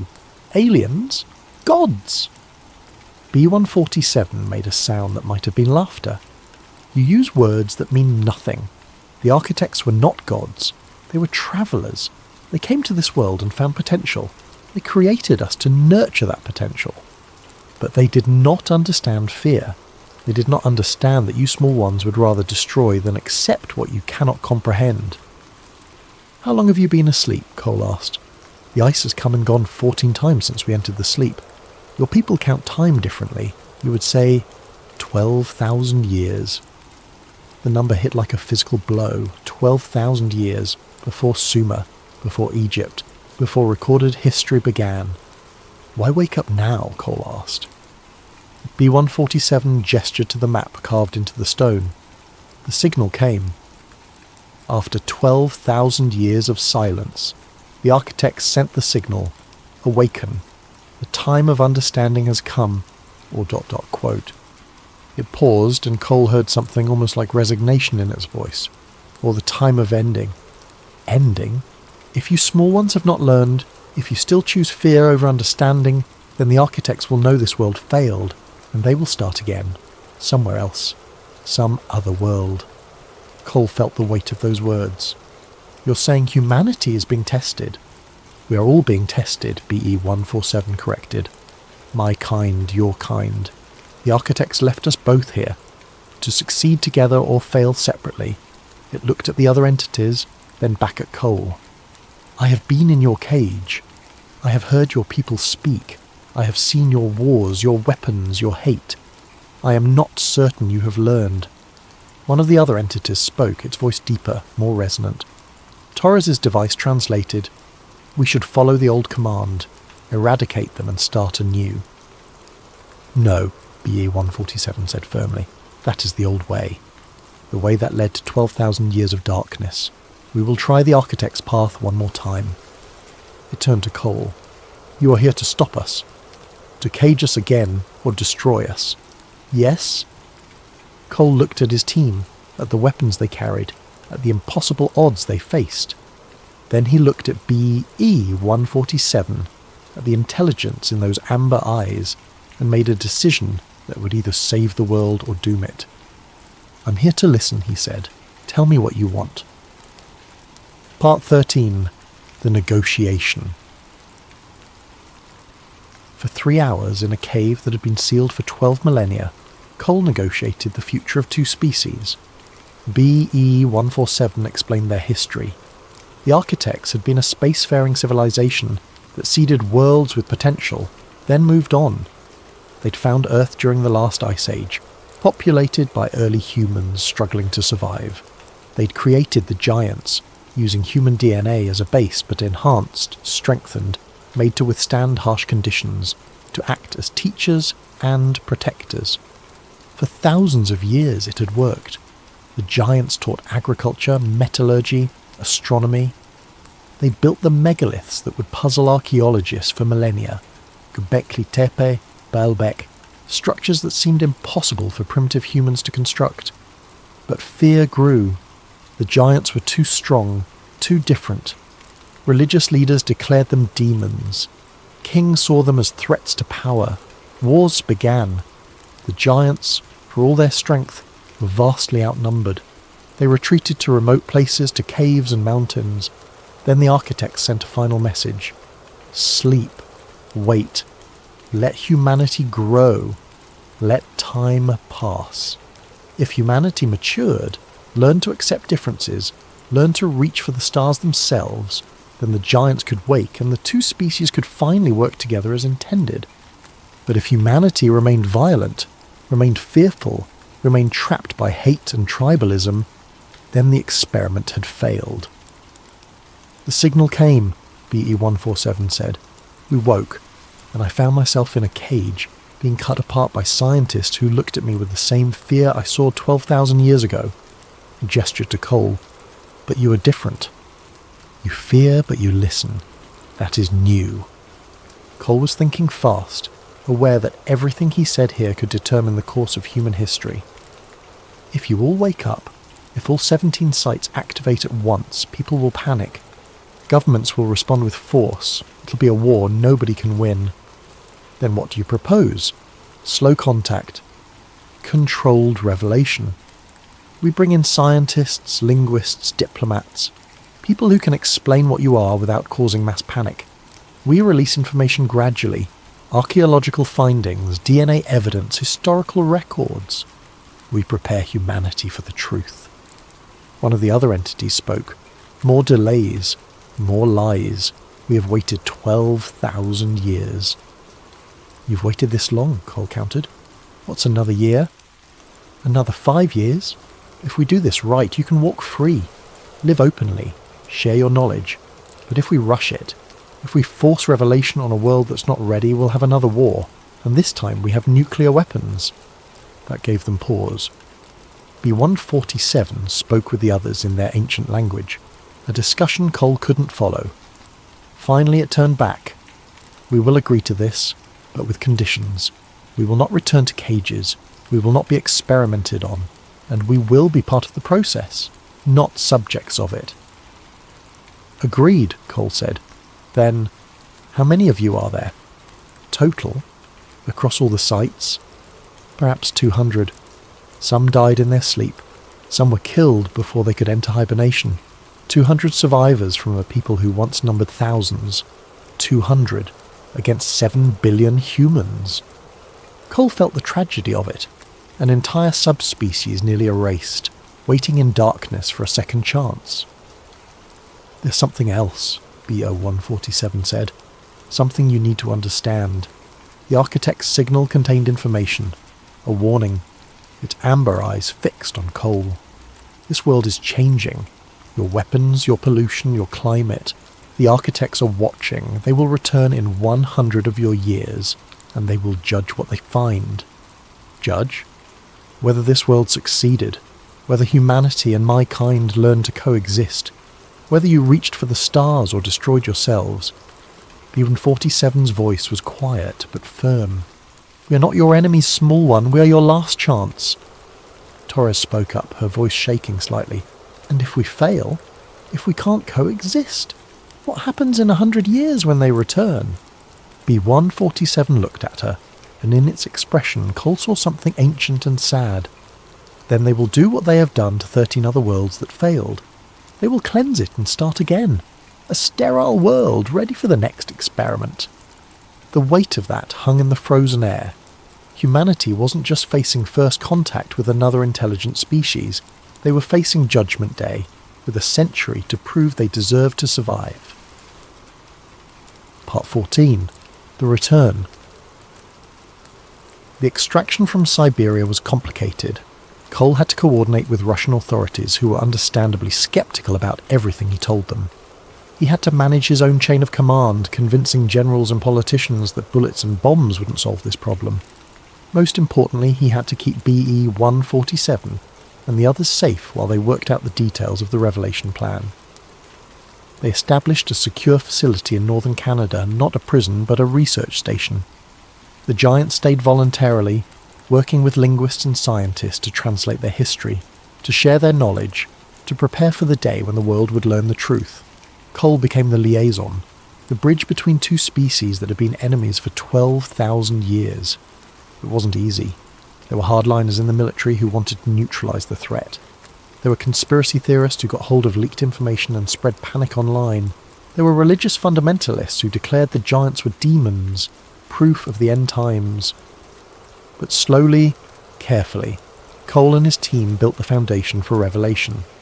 They started with academic papers, anonymous sources providing archaeological evidence of prehistoric giants, DNA studies showing anomalous genetic sequences in ancient bone samples, linguistic research on Proto-Sumerian texts that suggested advanced knowledge. The media picked it up, scientists debated it, the public started asking questions. Then came the controlled leaks, grainy photos of the Siberian cave system, government documents with heavy redactions, testimony from military personnel who'd encountered something unusual in Afghanistan. The woman with the triangle insignia, Cole learned her name was Director Elizabeth Reeves, managed the information flow with precision. "We're not lying," she told him. "We're just controlling the narrative. When we finally reveal the truth, people will already be halfway to accepting it." 6 months after the Siberian encounter, they released the first video, BE-147, sitting in a comfortable room in the Canadian facility, speaking through a translator. Not threatening, not aggressive, just explaining its history, its purpose, its hope for the future. The video went viral, 20 million views in the first hour, 100 million by the end of the day. The world's reaction was mixed. Terror, fascination, denial, acceptance, all happening simultaneously across different populations. The United Nations called an emergency session. Religious leaders issued statements ranging from proof of divine creation to demonic deception. Scientists demanded access, governments demanded control, and regular people just demanded answers. Cole watched it all from the Canadian facility, standing beside BE-147 as they monitored the global response on multiple screens. "Your people are loud," BE-147 observed, "louder than they were 12,000 years ago." "We have better technology for spreading panic," Cole said with dark humour, "but also better technology for spreading understanding." BE-147 pointed to one screen showing a university professor explaining to her students how the giant's existence reframed human history. "Some of you are ready. That is more than we had before." Over the next year, more facilities opened. More giants woke from their hibernation, carefully, one group at a time. Scientists worked with them to understand their advanced metallurgy, their astronomical knowledge, their sophisticated understanding of genetics that had created their hybrid nature. The giants shared something else too, the architect's technology. Not weapons. They destroyed those long ago, forbidden by the architect's final command, but tools for clean energy, for healing, for sustainable agriculture. Knowledge that could help humanity reach the stars before the architects returned. "Why give this to us?" Cole asked BE-147 one evening, watching the sun set through the facility's windows. "After everything we did to you, why help?" "Because the alternative is extinction," BE-147 said simply, "for both our kinds. The architects do not tolerate failure. If they return and find this world still divided, still destroying itself, they will remove us all. They will plant new seeds and wait another 1,000,000 years. That's a hell of a motivation. It is the only motivation that matters." BE-147 looked at him with those amber eyes. "You small ones spend so much time fighting each other over borders, religions, resources. You do not see the larger truth. You are all one tribe, on one small world, facing a test that will determine if you survive. We failed that test once. We will not fail again." Part 15. The Summit. 2 years after the Siberian encounter, they held the first contact summit in Geneva. Representatives from every nation attended. So did all 73 giants who had been successfully awakened. The others had indeed died in their long sleep, victims of time and failed preservation. Cole stood at the back of the massive assembly hall watching as BE-147, who had taken the human name Enki after the ancient Sumerian god of wisdom, addressed the gathered nations. "We are not gods," Enki said through the translation system, its voice resonating through the hall. "We are not demons. We are children of this world, just as you are. We were made by travellers who hoped we could help you reach your potential. For 12,000 years we slept. Now we wake to a world of marvels and terrors. You have split the atom. You have sent machines to other planets. You have connected your entire species through invisible networks of information." The giant paused, letting that sink in. "But you have also poisoned your waters, warmed your atmosphere, and built weapons that could destroy all life on this world. You stand at a crossroads. The architects will return in 98 of your years. They will see what you have become, and they will judge." A delegate from China stood. "You speak of judgment. Are we to be slaves to these architects? Are we to live in fear of their return?" "No," Enki said firmly. You are to grow beyond the need for their judgment. You are to reach the stars yourselves, to become travellers like them, to prove that this world's experiment succeeded. It gestured to the other giants in the hall. We will help you. We will share what we know, but we cannot do the work for you. You must choose to evolve. And if we don't, another delegate from Brazil, if we fail this test... Enki's expression was grave. Then 98 years from now, the architects will return. They will find a world that could not move beyond its tribal fears, and they will do what they have done before. They will cleanse it, erase all higher life, let the world rest for 1,000,000 years, then they will try again with new seeds. The hall erupted in arguments. Some delegates called it a threat, others a hoax, still others a divine revelation. But Cole noticed something important. They were talking, not shooting, not threatening war. Talking. That night, as the summit descended into smaller working groups and diplomatic negotiations, Cole found Enki standing on a balcony overlooking Lake Geneva. Do you think they'll make it? Cole asked. Humanity. Do you think we'll pass the test? Enki was quiet for a long moment. I have spent 2 years studying your kind again. I have watched your entertainment, read your literature, listened to your music. You're violent and petty and self-destructive, but you are also compassionate and creative and resilient. It turned to look at Cole. You brought me back to ask if I wanted to be caged or free. That was not a question I expected. It was not a question my kind asked 12,000 years ago. So I think you have a chance. A small one, but a chance. Enki's amber eyes reflected the lights of Geneva.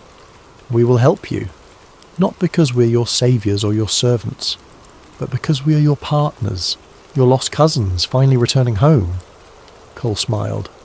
No pressure then. All the pressure, Enki corrected, but that is good. Pressure creates diamonds, or it creates dust. We will see which one humanity becomes. Part 16. 100 years later. Recorded historical document, Earth Archive, year 2102. When the architect's ship entered Earth orbit, humanity was ready. Not ready for war.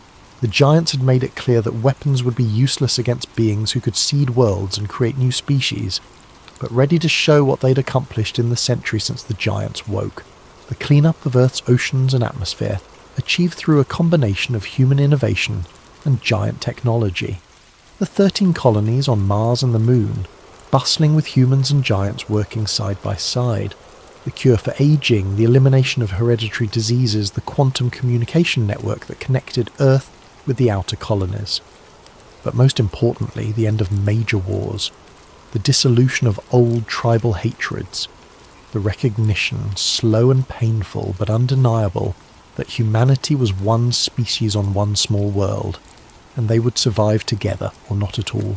Nathan Cole was 128 years old, kept alive by the medical advances the giants had shared. He stood in the observation deck of the International Space Station, now more of a small city than a station, watching as the architect's vessel approached. Enki stood beside him, looking essentially unchanged. The giants aged slowly and might live another 1,000 years. Are you nervous? Cole asked. Terrified, Enki admitted. I have not seen the architects since they commanded us to sleep. I do not know what they will think of what we've built. The vessel was beautiful, organic curves mixed with crystalline structures, a ship that looked grown rather than built. It was massive, easily 50 times larger than the ISS, yet it moved with impossible grace. Then contact. The message came in multiple languages simultaneously. English, Mandarin, Spanish, Arabic, and the ancient tongue that Enki's people spoke. The voice was neither male nor female, young nor old. It simply was. We are the architects. We return as promised. We come to judge what has grown in our absence. The response had been prepared years in advance, recorded by the Secretary-General of the United Nations and representatives of the giants. It played now, broadcast to the architect's ship. We are humanity and the descendants of your creation. We are imperfect, we are young, but we are learning. we invite you to see what we have built together. For 3 weeks, the architects observed. They sent probes to Earth, to Mars, to the colonies. They reviewed humanity's history, the wars and the peace treaties, the genocides and the humanitarian efforts, the destruction and the healing. Then they sent a delegation down to Earth itself. Cole was there in Geneva when they arrived. 3 beings that looked almost human but weren't. Their eyes too large, their skin with a faint luminescence, their movements suggesting they experienced time differently than other species. The lead architect spoke, and though its mouth moved, Cole heard the words directly in his mind. "You have surprised us. When we left, your predecessor species hunted our teaching caste to extinction. We expected to return to a dead world or a primitive one. Instead, we find cooperation, growth, the beginnings of a starfaring civilization." "We had help," the Secretary General said, gesturing to Enki and the other giants present. "Indeed. The teaching caste fulfilled their purpose after all, though later than intended." The architect's gaze swept across the assembled humans and giants. "You asked to be judged. Here is our judgment. You have passed, barely, by the smallest of margins. But you have passed." Cole felt something release in his chest. Tension he'd been carrying for decades. "Your world will be entered into the collective," the architect continued. "The community of worlds that have learned to look beyond themselves. You will be given access to our knowledge, our networks, our support. In time, you will seed worlds yourselves. You will become architects of your own." "What does that mean for us?" someone asked. "For Earth?" "It means you're no longer alone in the universe. It means you have allies, trading partners, and yes, obligations. Other worlds will need teachers. Other species will need guidance." The architect looked directly at Enki. "Your kind has earned rest. You need not serve as teachers any longer if you choose." Enki bowed its head. "We will serve as we are needed. It is what we were made for. But this time, we serve as equals, not as masters." "As it should be," the architect agreed. The meeting lasted for hours, covering treaties and technology transfers, cultural exchanges and defensive protocols. But Cole remembered one moment most clearly, when one of the architects pulled him aside privately. "You're Nathan Cole," it said, "the first of your kind to speak with the teaching caste as an equal. Your choice in that Siberian cave changed the trajectory of your entire species." "I just listened," Cole said. "That's all?" "That is never just anything," the architect replied. "Most species fail because they cannot listen.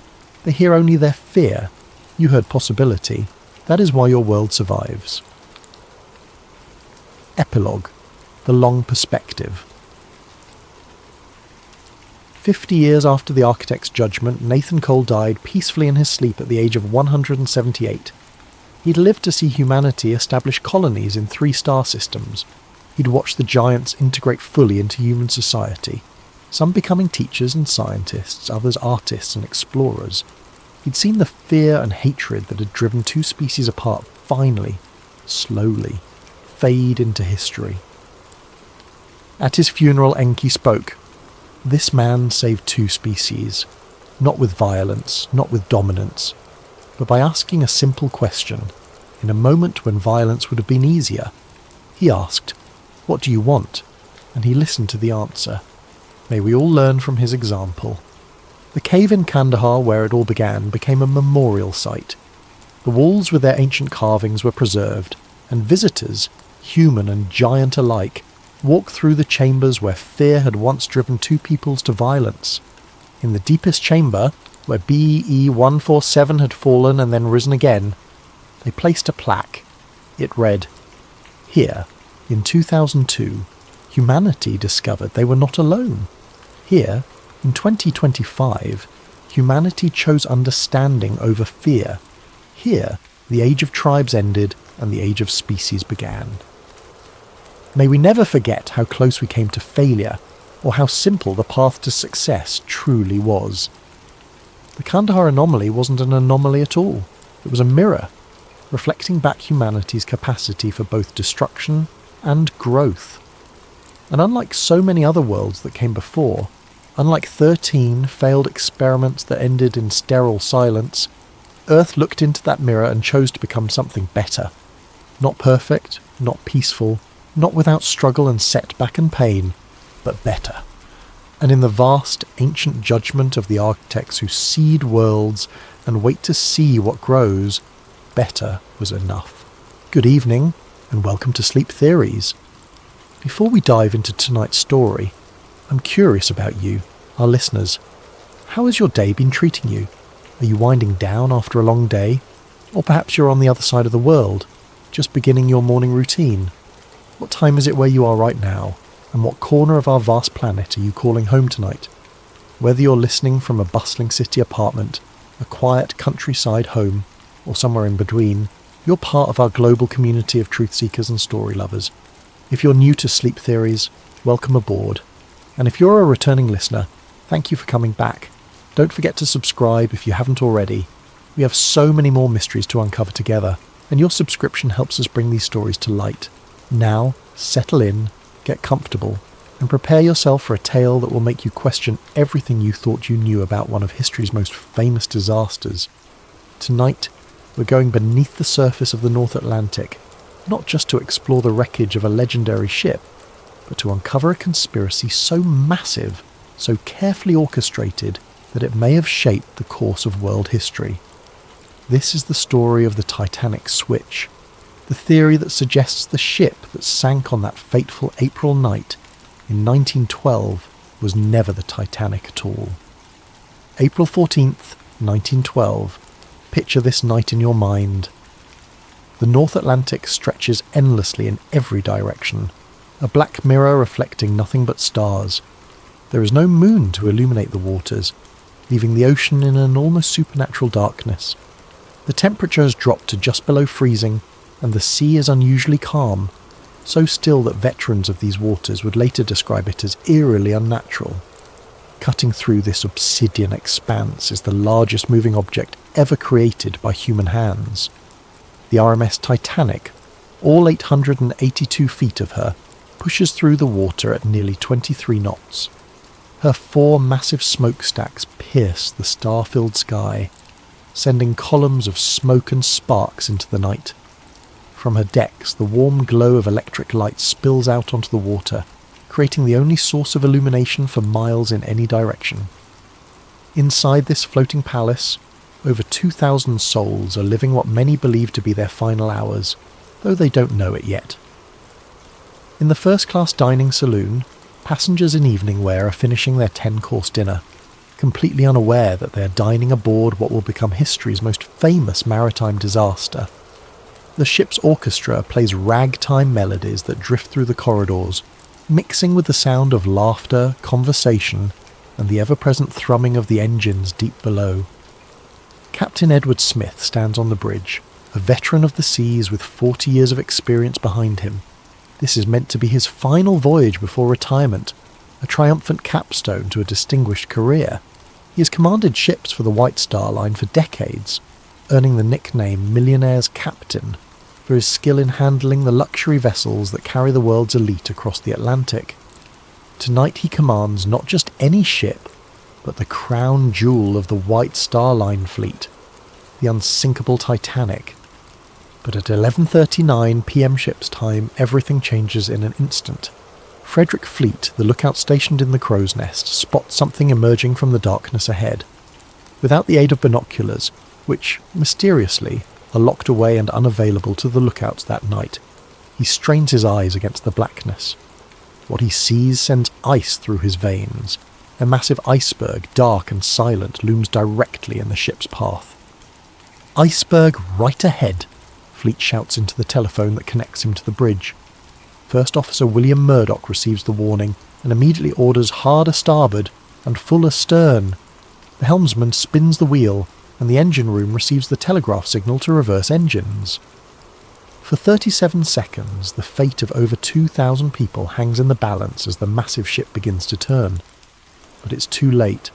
The Titanic's starboard side scrapes along the iceberg with what survivors would later describe as a sound like thunder, though to many passengers it felt like nothing more than a slight shudder. Some passengers on the lower decks report chunks of ice falling onto the deck, and a few even gather pieces as souvenirs, joking about their close call with the ice. They have no idea that their ship is already doomed.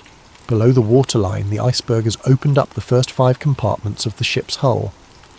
The Titanic was designed to survive flooding in up to 4 compartments, but 5 is too many. Thomas Andrews, the ship's designer who is aboard for this maiden voyage, quickly calculates the mathematics of disaster. With 5 compartments flooding, the ship will inevitably sink by the bow, pulling the rest of the vessel down with her. "How long do we have?" Captain Smith asks Andrews. "An hour, 2 at most." And so begins one of the most studied, documented and debated disasters in human history. Over the next 2 hours and 40 minutes, the unsinkable ship will break apart and slip beneath the waves, taking with her over 1,500 souls. The survivors will tell stories of heroism and cowardice, of the band playing hymns as the ship tilted toward her grave, of the insufficient lifeboats and the icy water that killed most victims within minutes. This is the story we all know. This is the official narrative that has been told and retold for over a century. But what if everything we think we know about that night is wrong? What if the ship that struck the iceberg and sank in the North Atlantic was never the Titanic at all? What if the real conspiracy began not in the aftermath of the disaster, but months before, in the shipyards of Belfast, where 2 sister ships sat side by side and where a desperate plan was hatched to save a failing company from financial ruin? What if the disaster that shocked the world was not an accident, but the culmination of the most audacious insurance fraud ever attempted? Tonight, we're going to explore a theory that suggests the Titanic disaster was not just a tragedy, but a carefully orchestrated conspiracy involving some of the most powerful men in the world. We're going to examine evidence that points to a massive cover-up, one that may have claimed the lives of over 1,500 innocent people in service of greed, power, and political manipulation. This is the story of the Titanic switch, and by the end of our journey together, you may never look at this famous disaster the same way again. To understand the theory of the Titanic switch, we must first travel back to the shipyards of Belfast Island, where 2 virtually identical ships were taking shape side by side. The story begins not with disaster, but with dreams of maritime supremacy and the fierce competition between the great shipping lines of the early 20th century. Harland and Wolff Shipyard in Belfast was, at the time, one of the premier shipbuilding facilities in the world. The massive facility sprawled along the banks of the River Lagan, its enormous gantry cranes towering over the landscape like steel monuments to industrial ambition. It was here, in this cathedral of steel and rivets, that the White Star Line had commissioned 3 ships that would change ocean travel forever. The Olympic-class ships, as they would be known, were conceived as the ultimate expression of luxury and engineering prowess. These were to be the largest, most opulent vessels ever built, designed to dominate the lucrative North Atlantic passenger route and crush the competition from rival shipping companies like Cunard Line. The first of these sister ships was the RMS Olympic, launched on October the 20th, 1910. She was a marvel of engineering, stretching 882 feet from bow to stern and weighing over 46,000 tons. Her 9 decks could accommodate over 2,000 passengers in unprecedented luxury, with amenities that included a swimming pool, a gymnasium, a Turkish bath, and dining rooms that rivaled the finest restaurants in London or New York. The Olympic was not just a ship. She was a floating city, a testament to British engineering and a symbol of the White Star Line's dominance of the seas. When she departed Southampton on her maiden voyage in June 1911, she carried with her the hopes and reputation of her builders. But less than 4 months after her maiden voyage, disaster struck. On September the 20th, 1911, the Olympic was departing Southampton when she collided with HMS Hawke, a Royal Navy cruiser. The impact was devastating. The Hawke's reinforced bow, designed to ram enemy vessels, punched a massive hole in the Olympic's starboard side, flooding 2 of her compartments and severely damaging her propeller shaft. The Olympic limped back to port, her maiden voyage season cut dramatically short. But the damage was far more extensive than initially apparent. When she was dry docked for inspection, the full extent of the catastrophe became clear. The collision had not only opened up her hull and damaged her propeller, but it had also twisted her keel, the backbone of the ship, potentially compromising her structural integrity for the remainder of her operational life. For the White Star Line, this was nothing short of a financial disaster. The Olympic had cost over $7.5 million to build, an astronomical sum in 1911. Now she faced months of expensive repairs, and even after those repairs, questions would remain about her seaworthiness and insurability. But the problems went deeper than just the cost of repairs. The collision with HMS Hawke had occurred under circumstances that placed the Olympic at fault. Captain Edward Smith, yes, the same Captain Smith who would later command the Titanic on her fatal voyage, had been in charge of the Olympic when the accident occurred. The subsequent Admiralty Court inquiry found the Olympic to blame for the collision, meaning that the White Star Line would receive no insurance compensation for the damage. This left the company facing a nightmare scenario. They had an expensive ship that needed costly repairs, no insurance money to pay for those repairs, and serious questions about whether insurance companies would be willing to fully cover the vessel in the future. The Olympic had gone from being the crown jewel of the White Star Line fleet to a massive financial liability virtually overnight. Meanwhile, in the same Belfast shipyard where the Olympic was undergoing her repairs, work was proceeding on her sister ship, the RMS Titanic. The Titanic was planned to be virtually identical to her older sister, with only minor modifications and improvements. From a distance, even expert ship observers would have difficulty telling the two vessels apart. They shared the same basic dimensions, the same general layout, the same distinctive four-funnel silhouette that had become the signature of the White Star Line's premium vessels. This similarity, according to the switch theory, was not coincidental. It was the key to a plan that would solve the White Star Line's financial crisis, while simultaneously eliminating a massive liability. The theory suggests that sometime in late 1911 or early 1912, a decision was made at the highest levels of the White Star Line's ownership. Rather than spend millions repairing the Olympic and then operating her under a cloud of doubt about her structural integrity and insurability, they would swap the identities of the two ships. The damaged Olympic would be given the identity of the Titanic and sent out on what was ostensibly the new ship's maiden voyage. But this voyage would not be intended to reach New York. Instead, the disguised Olympic would be deliberately sunk, allowing the White Star Line to collect the full insurance value of a new undamaged vessel while simultaneously eliminating the financial burden of the real Titanic's damaged sister. Meanwhile, the real Titanic, now disguised as the Olympic, would quietly slip into service, her true identity hidden from the world. To understand why such a plan might have been attractive, we must consider the financial pressures facing the White Star Line in 1912. The company was owned by the International Mercantile Marine Company, a shipping trust controlled by American financier J.P. Morgan. Morgan had invested enormous sums in his shipping empire, but the business was facing increasing competition and declining profitability. The White Star Line needed the Titanic to be a success. They needed her to capture public imagination, dominate the headlines, and establish the company's supremacy on the North Atlantic route. But they also needed to resolve the Olympic problem before it bankrupted the entire operation. According to the switch theory, the solution was as elegant as it was terrible. Switch the ships, sink the damaged one while pretending it was the new one, collect the insurance money, and use the real new ship to rebuild the company's reputation and finances. The theory suggests that the work done on both ships during the winter of 1911 and 1912 was not routine maintenance and completion, but rather an elaborate process of swapping their identities. Features that differed between the ships would need to be altered.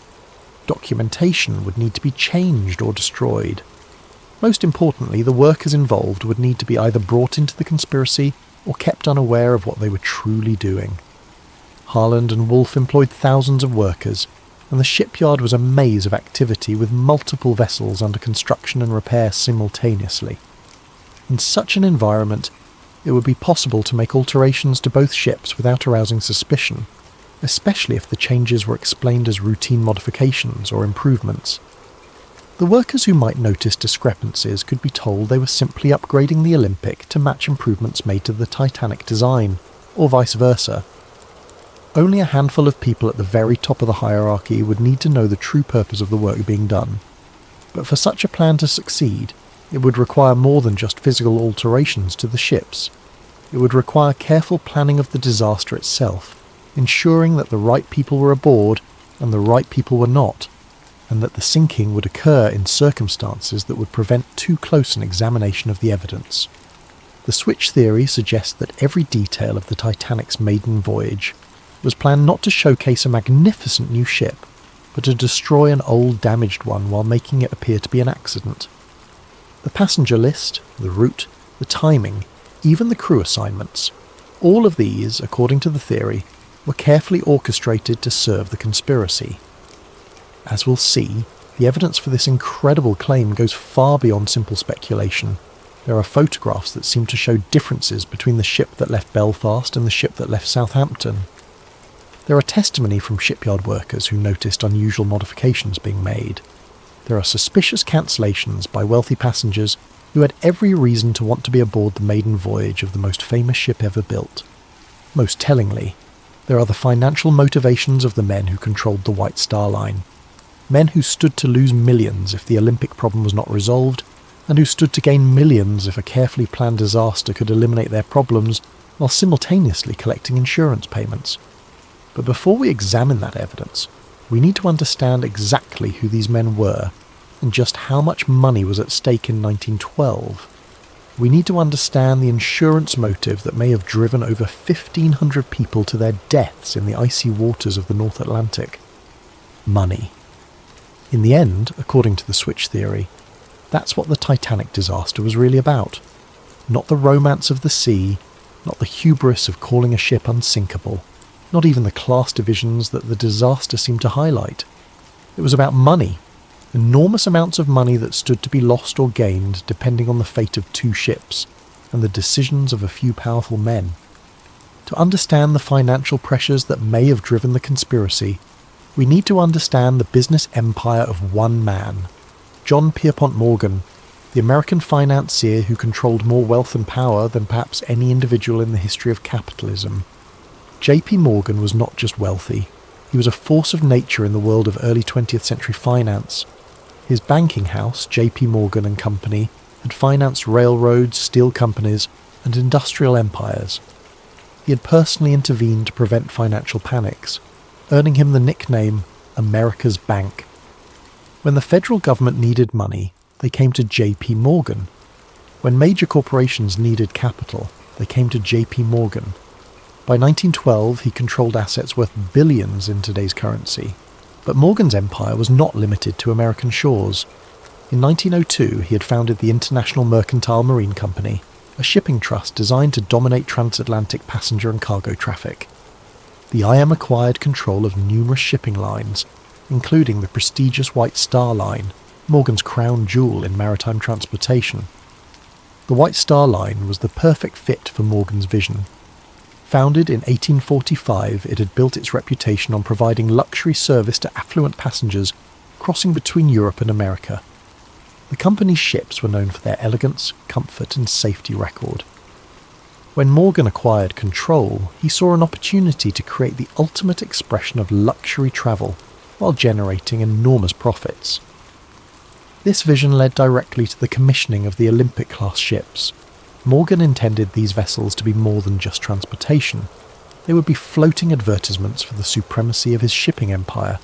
The Olympic, Titanic, and the planned third sister ship Britannic would capture the public imagination and establish IMM as the unquestioned leader in North Atlantic travel. The financial investment was staggering. Each ship cost approximately $7.5 million to build, roughly $200 million in today's currency. The Olympic alone represented an investment larger than the annual budget of many small nations. For the three ships combined, Morgan was risking an amount of money that could have funded a small war. But the potential profits were equally enormous. The North Atlantic passenger route was one of the most lucrative transportation businesses in the world. Wealthy Americans travelling to Europe for business or pleasure were willing to pay premium prices for luxury accommodations. European aristocrats and businessmen crossing to America represented another steady stream of high-paying customers. Immigrants seeking new lives in America provided volume traffic that, while individually less profitable, generated substantial revenue in aggregate. Morgan calculated that the Olympic-class ships would not only dominate this market but expand it. By offering unprecedented luxury and reliability, he could charge premium prices while attracting new customers who had never before considered ocean travel. The ships would pay for themselves within a few years, and then generate enormous profits for decades to come. This was the dream. The reality, as we've seen, was somewhat different. When the Olympic collided with HMS Hawke in September 1911, Morgan's carefully calculated investment began to unravel. The ship that was supposed to be generating revenue was instead sitting in dry dock, requiring expensive repairs. Worse, the legal finding that the Olympic was at fault for the collision meant that insurance would not cover the costs of those repairs. But the problems went beyond just the immediate cost of fixing the damage. The Olympic's accident raised serious questions about the ship's design and safety. If one of these supposedly superior vessels could be so easily damaged in a collision with a smaller ship, what did that say about their construction? More importantly for Morgan's business model, what did it say about their insurability? Insurance was critical to the economics of ship operation.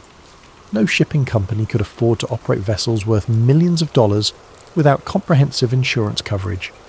But insurance companies were in the business of managing risk, and a ship that had already demonstrated vulnerability might be difficult to insure at reasonable rates. The switch theory suggests that by late 1911, Morgan and his associates realized they faced a potential disaster that went far beyond the cost of repairing one ship. If insurance companies began to question the safety and reliability of the Olympic-class design, it could affect the insurability and profitability of the entire fleet. The Titanic, still under construction, might face higher insurance premiums or coverage limitations based on her sister ship's problems. Even worse, if the Olympic's structural damage was more extensive than initially apparent, the ship might prove to be uneconomical to operate even after repairs. A ship with a damaged keel might suffer from ongoing problems with stability, fuel efficiency, or structural integrity. She might require more frequent and expensive maintenance, reducing her profitability and potentially shortening her operational life. In this context, the switch theory proposes the idea of swapping the ship's identities became attractive, not just as a way to collect insurance money, but as a way to solve multiple problems simultaneously. By sinking the damaged Olympic while disguised as the Titanic, the conspiracy would eliminate the problematic vessel, while collecting insurance payments based on the value of a new, undamaged ship. The insurance money would not only compensate for the Olympic's construction costs, but would also provide capital to complete the real Titanic and put her into profitable service. Meanwhile, the real Titanic, now operating under the Olympic's identity, would begin generating revenue immediately. Any questions about the Olympic's performance could be explained away as improvements made during her repair period. The beauty of the plan, from a financial standpoint, was that it transformed a major liability into a substantial asset. Instead of losing money on repairs and operating a damaged ship of questionable profitability, the conspiracy would collect full insurance value for a total loss, while simultaneously putting an undamaged vessel into service. But for such a plan to work, the insurance aspects would need to be carefully managed. The Titanic was insured for £650,000, approximately $75 million in today's currency. This was a substantial amount, but it was less than the ship's actual construction cost, partly because insurance values were typically set below replacement cost to discourage fraudulent claims. However, the insurance money would still represent a significant recovery of Morgan's investment. Combined with the revenues that the real Titanic could generate while operating as the Olympic, the financial benefits of the switch could potentially exceed the total cost of both ships. The theory also suggests that the conspiracy would have additional financial benefits beyond the immediate insurance recovery. By eliminating the Olympic's problems, Morgan could proceed with his plans for the third sister ship, Britannic. without the cloud of questions about the class's design and safety.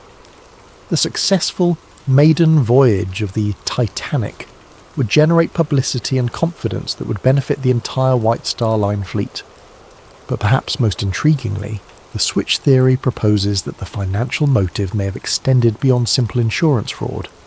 Some versions of the theory suggest that the disaster was timed to coincide with other events that would benefit Morgan's broader financial interests. In 1913, just 1 year after the Titanic disaster, the United States Federal Reserve System was established.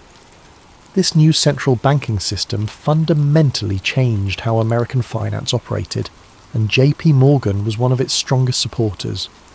The Federal Reserve centralized control of American monetary policy and created new opportunities for the kind of large-scale financial manipulation that Morgan specialized in.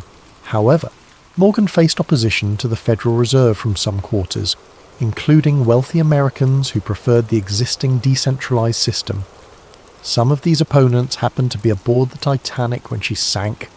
Benjamin Guggenheim, heir to a mining fortune and a vocal critic of centralized banking, went down with the ship. Isidor Straus, co-owner of Macy's department store and another Federal Reserve opponent, died along with his wife.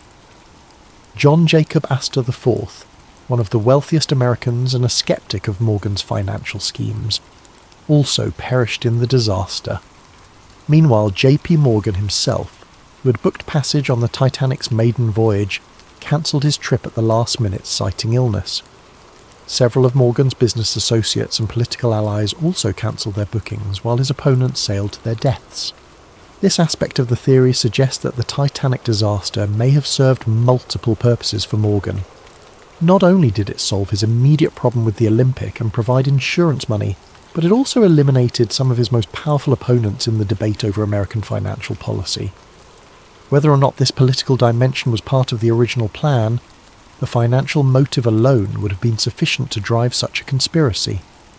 Morgan stood to lose millions if the Olympic problem was not resolved, and he stood to gain millions if a carefully orchestrated disaster could eliminate his problems while collecting insurance payments. The amounts of money involved were so large that they could influence the decisions of governments and the fate of thousands of people. In the world of early 20th century finance, where a handful of men controlled wealth comparable to entire national budgets, the lives of 1,500 passengers might have seemed like acceptable collateral damage in service of a larger financial strategy. But money and motive alone do not prove a conspiracy. For the switch theory to be credible, there must be physical evidence that the ships were actually swapped. There must be documentation, photographs, and testimony that support the claim that the vessel that sank was not the Titanic but her damaged sister. As we'll see in the next chapter, proponents of the switch theory claim that such evidence exists, hidden in plain sight in photographs, construction records, and the testimony of those who were present when the conspiracy was allegedly carried out. The human eye, they say, can be deceived. Photographs, however, do not lie. They capture reality with mechanical precision, preserving details that witnesses might forget or misremember. For proponents of the switch theory, photographic evidence forms the backbone of their case that the ship which sank on April 15, 1912, was not the Titanic, but her sister ship, the Olympic. To understand this evidence, we must first appreciate just how similar the Olympic and Titanic actually were. Both ships were built from virtually identical blueprints, with the same overall dimensions, the same basic layout, and the same distinctive four-funnel profile. From a distance, even maritime experts would have difficulty distinguishing between them. However, they were not absolutely identical. The Titanic incorporated several design improvements based on experience gained from the Olympic's early service. More importantly, she included modifications specifically requested by passengers and crew who had sailed on the Olympic and identified areas for improvement. These differences, while minor, were distinctive enough that they could be identified by careful observers. And according to switch theory proponents, photographs of the ship that left Southampton on April 10, 1912, show features that match the Olympic rather than the Titanic. The most frequently cited difference involves the porthole arrangements on a deck, the ship's uppermost passenger deck. The original Titanic plans showed 16 portholes along the forward section of this deck. The Olympic, however, had been built with only 15 portholes in the same area. When the Olympic was being repaired after her collision with HMS Hawke, the damaged area included part of this porthole arrangement. Photographs taken of the Olympic during her repair period show workmen modifying the porthole configuration in this section. Switch theory proponents claim that these modifications were made to match the Titanic's 16 porthole design, as part of the process of disguising the Olympic as her sister ship. However, photographs of the ship that departed Southampton on the Titanic's supposed maiden voyage show only 15 portholes in the critical area, matching the Olympic's original configuration, rather than the Titanic's planned design. This discrepancy might seem minor, but it's precisely the kind of detail that would be difficult to alter quickly and completely. Changing porthole arrangements required cutting through the ship's steel hull and then reinforcing and refinishing the area. It was exactly the sort of modification that might be overlooked in a hasty effort to swap the ship's identities. Another frequently cited difference involves the arrangement of the ship's lifeboats. The Olympic and Titanic were built with slightly different davit systems, mechanical devices used to lower lifeboats into the water. The Titanic was designed with a newer, more efficient davit arrangement that allowed for quicker deployment of the boats. Photographs of the ship at Southampton show what appear to be the older style davits consistent with the Olympic's original configuration. Switch theory proponents argue that the newer davits planned for the Titanic were never installed because the ship that sailed was actually the disguised Olympic. This detail takes on additional significance when considered alongside survivor testimony about the difficulty experienced in launching lifeboats during the disaster. Several witnesses reported problems with the davit mechanisms, delays in getting boats into the water, and confusion about the operation of the launching equipment. If the ship was actually the Olympic with her older davit systems, such problems might explain some of the difficulties experienced during the evacuation. More controversial is evidence related to the ship's propeller systems. The Olympic suffered significant damage to her centre propeller shaft during the collision with HMS Hawke. Repairs to this system were complex and expensive, requiring removal and replacement of major components. Some switch theory proponents claim that rather than properly repairing the Olympic's propeller system, the damaged components were simply patched or temporarily fixed. They argue that the ship that sailed from Southampton had a compromised propulsion system that would have affected her handling and manoeuvrability. This claim is supported, they suggest, by testimony from passengers who noted that the ship seemed to vibrate unusually during the voyage, and by reports that the ship was not achieving her expected speed. If the Titanic was actually the Olympic with a damaged propeller system, these performance issues would be explained. Perhaps more significant than these technical details are the human testimonies from those who worked on the ships. Several workers at Harland and Wolff reported unusual activity during the winter months when both ships were in the shipyard together. James Fenton, a painter who worked on both vessels, later claimed that he noticed significant work being done to modify the Olympic during what was supposedly a routine repair period. According to Fenton, workers were making changes that seemed to go far beyond fixing collision damage. They were altering features of the ship that had nothing to do with the areas damaged in the Hawke incident. Fenton specifically mentioned work being done on the Olympic's passenger accommodations, including modifications to cabin layouts and public room configurations. He claimed that these changes seemed designed to make the Olympic more closely resemble the Titanic's interior arrangements. Even more intriguingly, Fenton reported that workers were instructed to swap various brass fittings and fixtures between the two ships. Nameplates, cabin numbers, and other identifying features were removed from both vessels and apparently switched. When Fenton asked supervisors about this work, he was told it was part of standardising equipment between the sister ships. Another shipyard worker, Robert Hitchens, reported seeing unusual activity in the area where the ships' names were painted on their hulls. According to Hitchens, the name plates and hull markings on both ships were removed and replaced during the repair period. He assumed this was routine maintenance, but later wondered whether something more significant was happening. Perhaps most compelling is testimony from John Halpin, a shipfitter who worked on both vessels. Halpin claimed that he was specifically assigned to work on swapping interior fittings between the Olympic and the ship under construction that was supposedly the Titanic. He was told that this was being done to upgrade the Olympic with improvements developed for her sister ship. However, Halpern noticed that the work seemed to go both ways. Features from the Olympic were also being installed on the other ship. When he questioned this, supervisors told him that they were standardizing the designs to make maintenance and operation more efficient. Only years later, after the disaster, did Halpern begin to suspect that the work he'd been assigned might have been part of a larger deception. He realised that the extensive swapping of components between the ships could have been part of a process of switching their identities entirely. These worker testimonies are supported by documentary evidence from the shipyard. Harland and Wolff's work records from the winter of 1911 to 1912 show extensive modifications being made to both ships. While much of this work was clearly related to repairing the Olympic's collision damage, some entries describe tasks that seem unrelated to the repairs. For example, records show work being done on both ships' passenger cabin configurations, dining room layouts, and recreational facilities. This work is described in vague terms that make it difficult to determine exactly what was being done, but the volume of interior modification seems excessive for routine maintenance or repair work.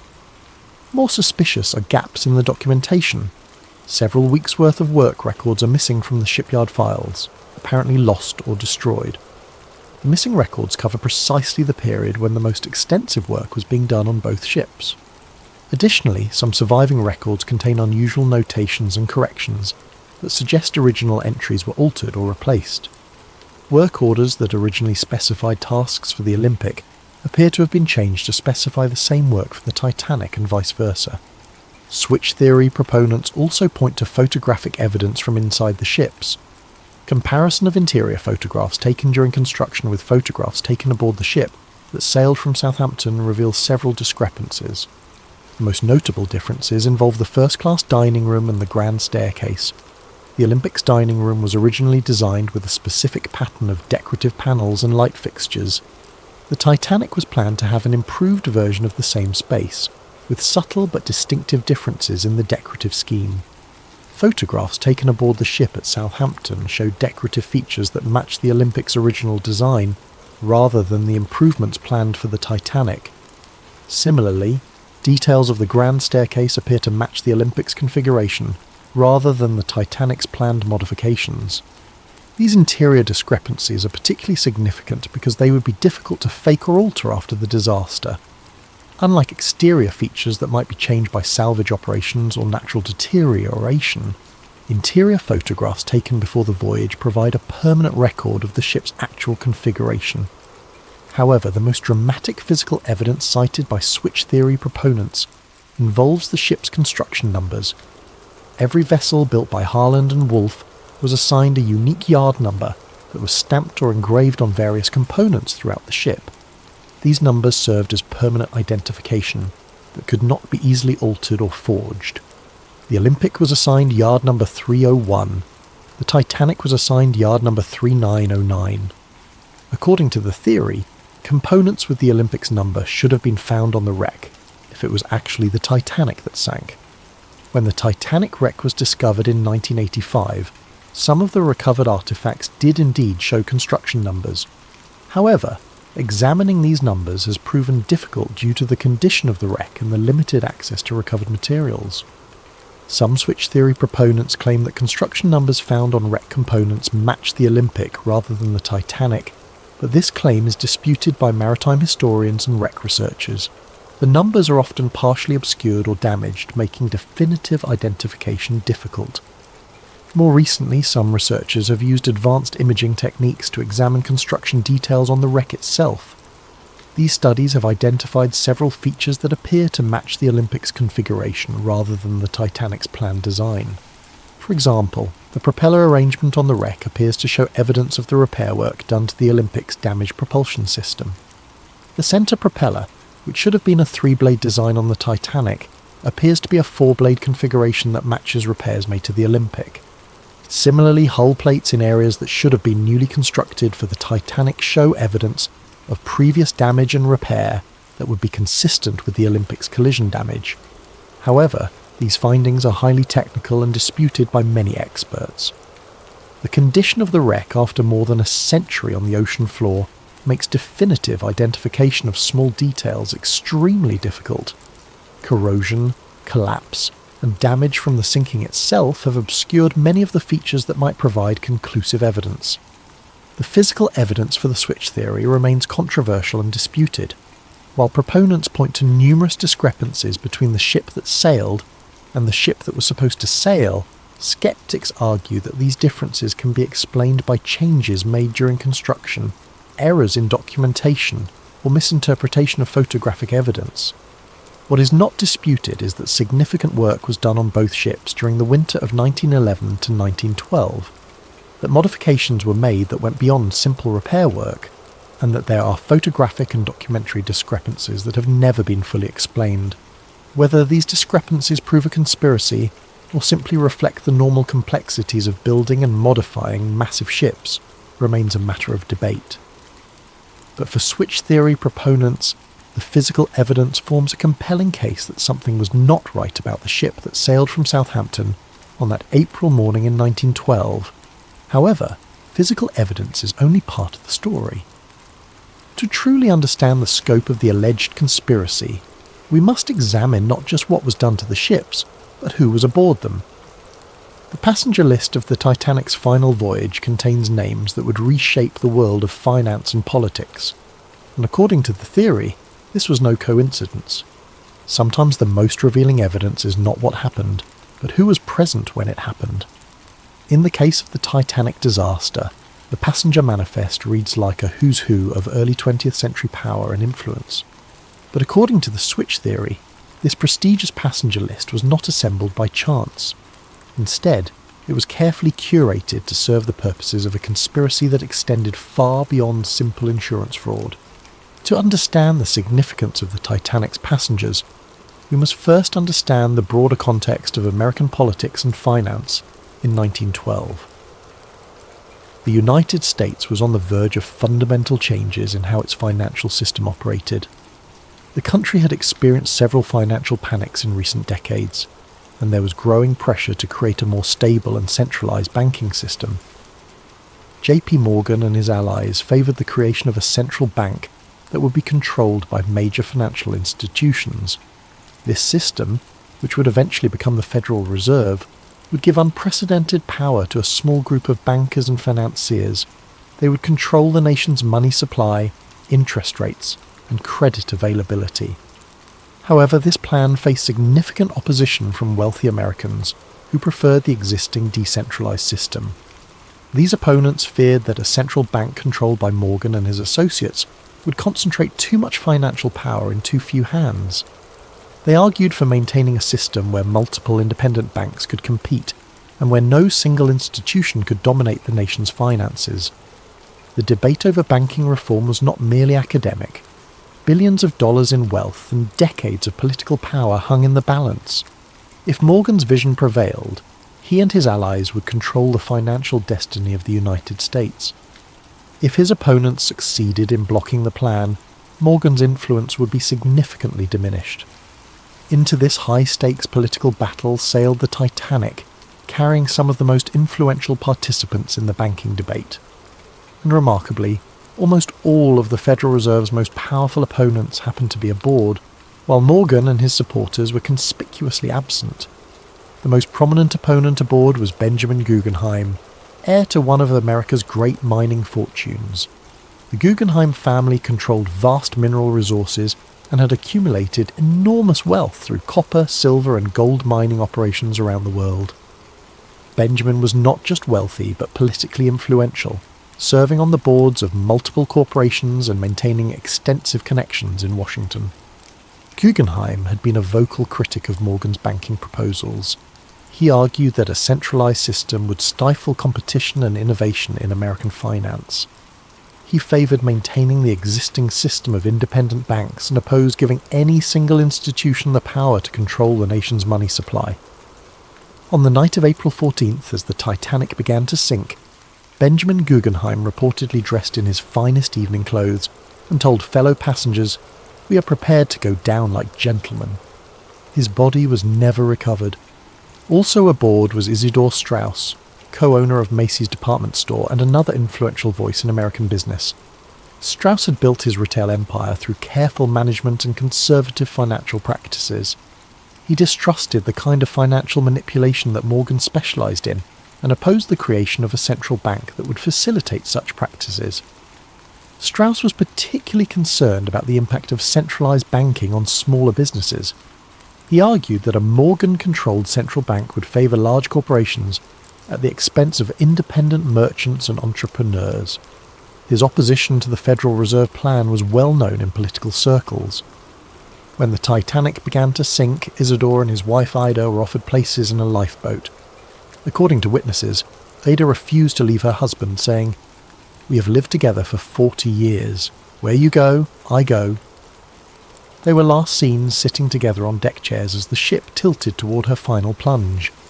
Neither body was ever found. Perhaps most significant was the presence of John Jacob Astor IV, one of the wealthiest Americans and a man whose financial influence rivaled Morgan's own. Astor had inherited a vast real estate empire and had expanded it into hotels, railroads, and other investments. His personal fortune was estimated at over $87 million, roughly $2 billion in today's currency. Astor was not merely wealthy, but politically sophisticated. He understood the implications of Morgan's banking proposals and opposed them on both economic and political grounds. He argued that giving Morgan's group control over the nation's banking system would create a financial oligarchy that would undermine American democratic institutions. More than any other individual, Astor had the wealth and influence to effectively oppose Morgan's plans. His opposition carried weight in Congress and in the financial community. If anyone could have blocked the creation of the Federal Reserve, it was John Jacob Astor IV. Astor was travelling on the Titanic with his pregnant young wife, Madeline. When the ship began to sink, he helped her into a lifeboat but was refused passage himself under the Women and Children First protocol.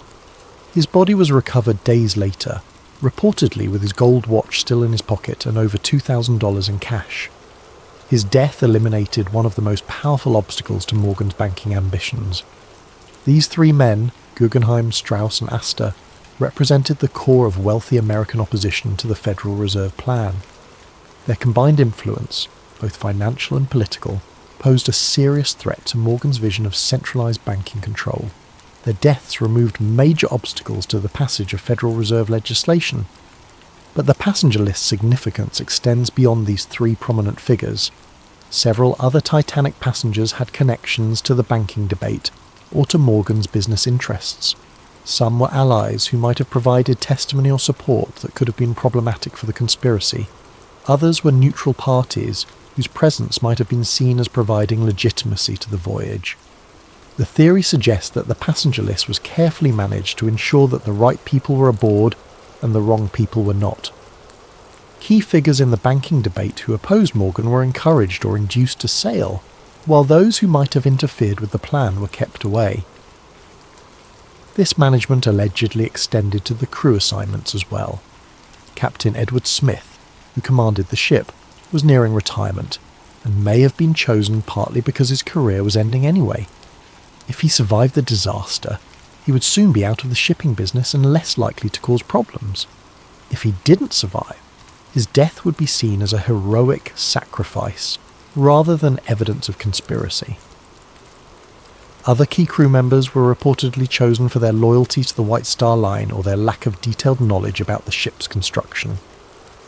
Engineers and officers who might have been able to identify discrepancies between the Olympic and Titanic were either not assigned to the voyage or were placed in positions where they would be unlikely to survive if something went wrong. Perhaps most tellingly, J.P. Morgan himself had originally booked passage on the Titanic's maiden voyage. As the owner of the shipping line and the man whose vision the voyage was meant to showcase, Morgan's presence would have been expected and appropriate. His cabin had been reserved, his passage confirmed, and his attendance at various social events planned. But at the last minute, Morgan cancelled his trip, citing illness. He claimed to be suffering from a minor ailment that prevented him from travelling, and he remained in France where he had been vacationing. Remarkably, several of Morgan's close business associates also cancelled their bookings at the last minute, citing various personal and business reasons. The pattern of cancellations was so notable that it attracted attention even at the time. Several newspapers commented on the unusual number of prominent businessmen who had changed their travel plans. Some observers wondered whether there might have been advance warning of problems with the ship or the voyage. Morgan's cancellation is particularly suspicious because he was photographed in apparently good health at a French resort just days after the disaster. He showed no signs of the illness that had supposedly prevented him from travelling, and he resumed his normal activities immediately after learning of the Titanic's fate. Even more suspicious were the cancellations by Morgan's business partners. Henry Clay Frick, the steel magnate and longtime Morgan ally, had booked passage but cancelled, citing his wife's health. George Washington Vanderbilt II, another Morgan associate, also cancelled his booking at the last minute. Milton Hershey, the chocolate manufacturer who had business relationships with Morgan's interests, similarly changed his travel plans. The pattern suggests that Morgan and his inner circle knew something that the general passengers did not. Whether they had advanced knowledge of the planned disaster or simply knew that the ship was not safe due to the identity switch, they took steps to avoid being aboard when the conspiracy was carried out. Meanwhile, Morgan's opponents in the banking debates sailed to their deaths, apparently unaware of the danger they faced. The convenient elimination of the Federal Reserve's most powerful critics cleared the way for the legislation that Morgan had been promoting. Indeed, the Federal Reserve Act was passed by Congress in December 1913, less than 2 years after the Titanic disaster. The legislation created the central banking system that Morgan had long advocated, giving him and his associates unprecedented control over American finance. The deaths of Astor, Guggenheim and Strauss had removed the most influential voices that might have prevented this outcome. Some versions of the switch theory go even further, suggesting that the passenger list was managed not just to eliminate political opponents, but also to provide witnesses who would support the official story of the disaster. Certain passengers and crew members who survived the sinking provided testimony that reinforced the narrative of an accidental collision with an iceberg. These survivors described the impact, the flooding, and the sinking in ways that supported the insurance claims and deflected suspicion from the possibility of sabotage or deliberate destruction. Their accounts helped establish the official version of events that has persisted for over a century. However, other survivors provided testimony that was less helpful to the official narrative. Some reported hearing explosions before the ship began to sink, suggesting possible sabotage. Others described unusual behaviour by crew members or problems with the ship's equipment that might have indicated advanced planning of the disaster. These problematic testimonies were reportedly suppressed or discredited during the official investigations. Survivors who told inconvenient stories found their credibility questioned or their testimony excluded from the final reports. The investigation focused on technical questions about ship design and safety procedures rather than examining the possibility of deliberate destruction. The passenger list evidence is compelling but circumstantial. The coincidence of having so many Federal Reserve opponents aboard while Morgan and his allies stayed away is remarkable, but it could be explained by factors other than conspiracy. The timing of the banking legislation might have been influenced by the victims' deaths, but correlation does not necessarily prove causation. However, when combined with the physical evidence and the financial motives, the passenger list adds another layer to the case for the switch theory. The pattern of who was aboard and who wasn't suggests a level of planning and coordination that goes beyond simple insurance fraud. If the theory is correct, the Titanic disaster was not just about swapping damaged ships or collecting insurance money. It was about reshaping the American financial system and eliminating opposition to a plan that would concentrate enormous power in the hands of a few men. But such an ambitious conspiracy would require more than just manipulating passenger lists and switching ships. It would require control over the disaster itself, ensuring that the sinking occurred under circumstances that would support the official story while achieving the conspiracy's goals. As we'll see in the next chapter, proponents of the switch theory believe that every aspect of the sinking was carefully planned and executed. The final act of any great conspiracy must be the most carefully orchestrated.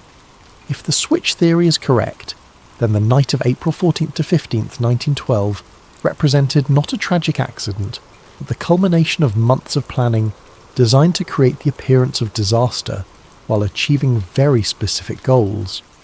Every detail of how the ship encountered the iceberg, how she sank, and how the rescue efforts unfolded would need to serve the larger purpose of the conspiracy.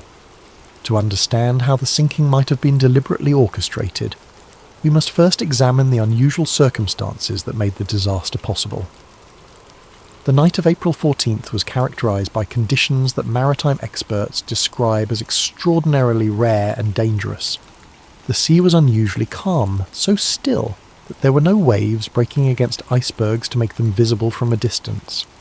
The night was moonless, creating darkness so complete that lookouts had virtually no natural illumination to aid their watch.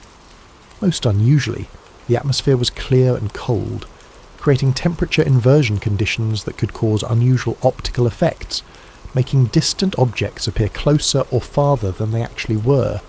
These conditions, while natural, were so unusual that many experienced sailors reported they had never encountered anything like them. Captain Smith himself, with 4 decades of experience on the North Atlantic, had never commanded a ship through such treacherous natural circumstances. But according to the switch theory, these conditions were not just unfortunate coincidences. They were anticipated and exploited by conspirators who had carefully planned the ship's route and timing to take advantage of known dangerous conditions. The theory suggests that the ship's course was deliberately set to take her through areas where icebergs were known to be present. Radio warnings about ice had been received throughout the day, but many of these warnings were reportedly not passed to the bridge crew, or were ignored by officers who should have taken precautionary measures. The ship Californian, which belonged to the same parent company as the Titanic, had stopped for the night in the ice field, her captain declaring conditions too dangerous for navigation. Yet the Titanic continued at nearly full speed through the same waters, despite multiple warnings about the presence of ice. Switch theory proponents argue that this dangerous navigation was not the result of overconfidence or poor judgment, but rather deliberate policy designed to ensure that an accident would occur. The ship needed to encounter an iceberg in order to provide a plausible explanation for her sinking, and her officers were instructed to maintain course and speed despite the obvious dangers. The collision itself occurred under circumstances that some witnesses found suspicious. Frederick Fleet, the lookout who first spotted the iceberg, reported that the berg appeared suddenly out of the darkness, giving him only seconds to sound the alarm. However, other witnesses reported seeing the iceberg minutes before the collision, suggesting that it should have been visible to trained lookouts much earlier. Some survivors reported that the ship seemed to turn toward the iceberg, rather than away from it in the final moments before impact. While this could be explained by the physics of large ship manoeuvring, it raises questions about whether the collision was truly accidental or was deliberately engineered to ensure maximum damage. More suspicious were reports of explosions aboard the ship shortly after the collision. Multiple witnesses, including passengers and crew members, reported hearing loud bangs and feeling vibrations that seemed separate from the impact with the iceberg. These explosions were officially attributed to boilers bursting as cold water flooded the engine rooms, but some witnesses believed they occurred too soon after the collision to be explained by flooding alone. The switch theory suggests that these explosions may have been caused by deliberately placed charges designed to ensure that the ship would sink quickly and completely.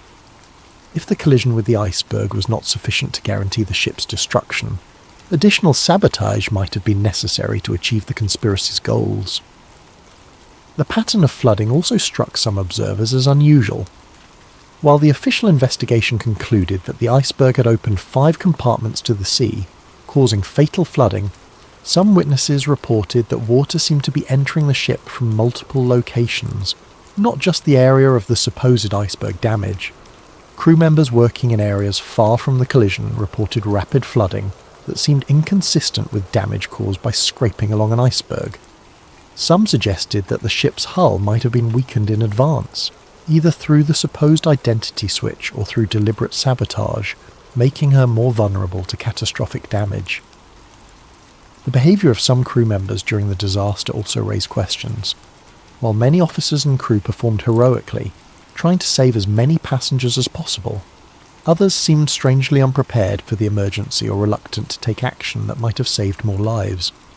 The ship's wireless operators continued sending routine commercial messages even after the collision, delaying distress calls that might have brought rescue ships more quickly.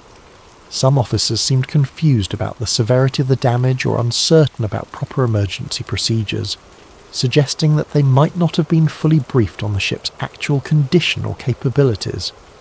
Most suspiciously, the ship's lifeboats were launched with far fewer passengers than their capacity allowed. While this was officially attributed to panic and poor training, some witnesses reported that crew members actively prevented passengers from entering boats that had space available. The switch theory suggests that this was not incompetence but deliberate policy designed to ensure that specific passengers would not survive. If the conspiracy's goal was to eliminate certain individuals while allowing others to live, controlling access to lifeboats would be an effective method of determining who lived and who died. The nearby ship Californian adds another layer of suspicion to the night's events. This vessel, owned by the same International Mercantile Marine Company that controlled the White Star Line, had stopped for the night approximately 20 miles from the Titanic's position. Her captain, Stanley Lord, claimed that conditions were too dangerous for navigation and that his ship would remain stationary until dawn. However, the Californian's crew reported seeing rockets and distress signals from the direction of the Titanic throughout the night. Despite these obvious signs of a ship in distress, Captain Lord chose not to investigate or offer assistance. He claimed that he believed the signals were routine communications or celebrations, not emergency distress calls. This explanation seems implausible given that the Californian's crew were experienced sailors who should have recognized distress rockets when they saw them. The switch theory suggests that the Californian was positioned deliberately to provide rescue services for the conspiracy's chosen survivors while maintaining plausible deniability about why she didn't help the others. According to this theory, the Californian was meant to arrive at the scene early enough to rescue specific passengers, but late enough to allow the ship to sink and eliminate the unwanted victims. However, a miscommunication or timing error prevented this plan from working properly, leaving the Californian too far away to effectively participate in the rescue. Instead, the rescue was carried out by the Carpathia, a ship belonging to a different company that responded to the Titanic's distress calls and arrived at the scene several hours after the sinking. The Carpathia's captain and crew were not part of the conspiracy and performed genuine rescue work, saving over 700 survivors. But the delay in rescue efforts, whether planned or accidental, ensured that the ship sank completely and that most of her passengers and crew died in the frigid waters. This served the conspiracy's purposes by eliminating witnesses who might have been able to identify discrepancies between the Olympic and Titanic, while also removing the political opponents whose deaths were part of the larger plan. The sinking itself was remarkably complete and thorough. Unlike many shipwrecks, which settle on the ocean floor largely intact, the Titanic broke apart as she sank, scattering debris over a wide area and making subsequent examination of the wreck extremely difficult. This destruction could have been the result of natural forces acting on a ship not designed to sink at such an angle, but it also served to obscure evidence that might have revealed the ship's true identity. The complete loss of the ship meant that investigators had to rely on survivor testimony and limited physical evidence to reconstruct what had happened. Since many of the most knowledgeable witnesses had died in the disaster, and since the survivors had been through a traumatic experience that might have affected their memories, establishing definitive facts about the sinking proved difficult. This uncertainty served the conspiracy's purposes by preventing too close an examination of the evidence.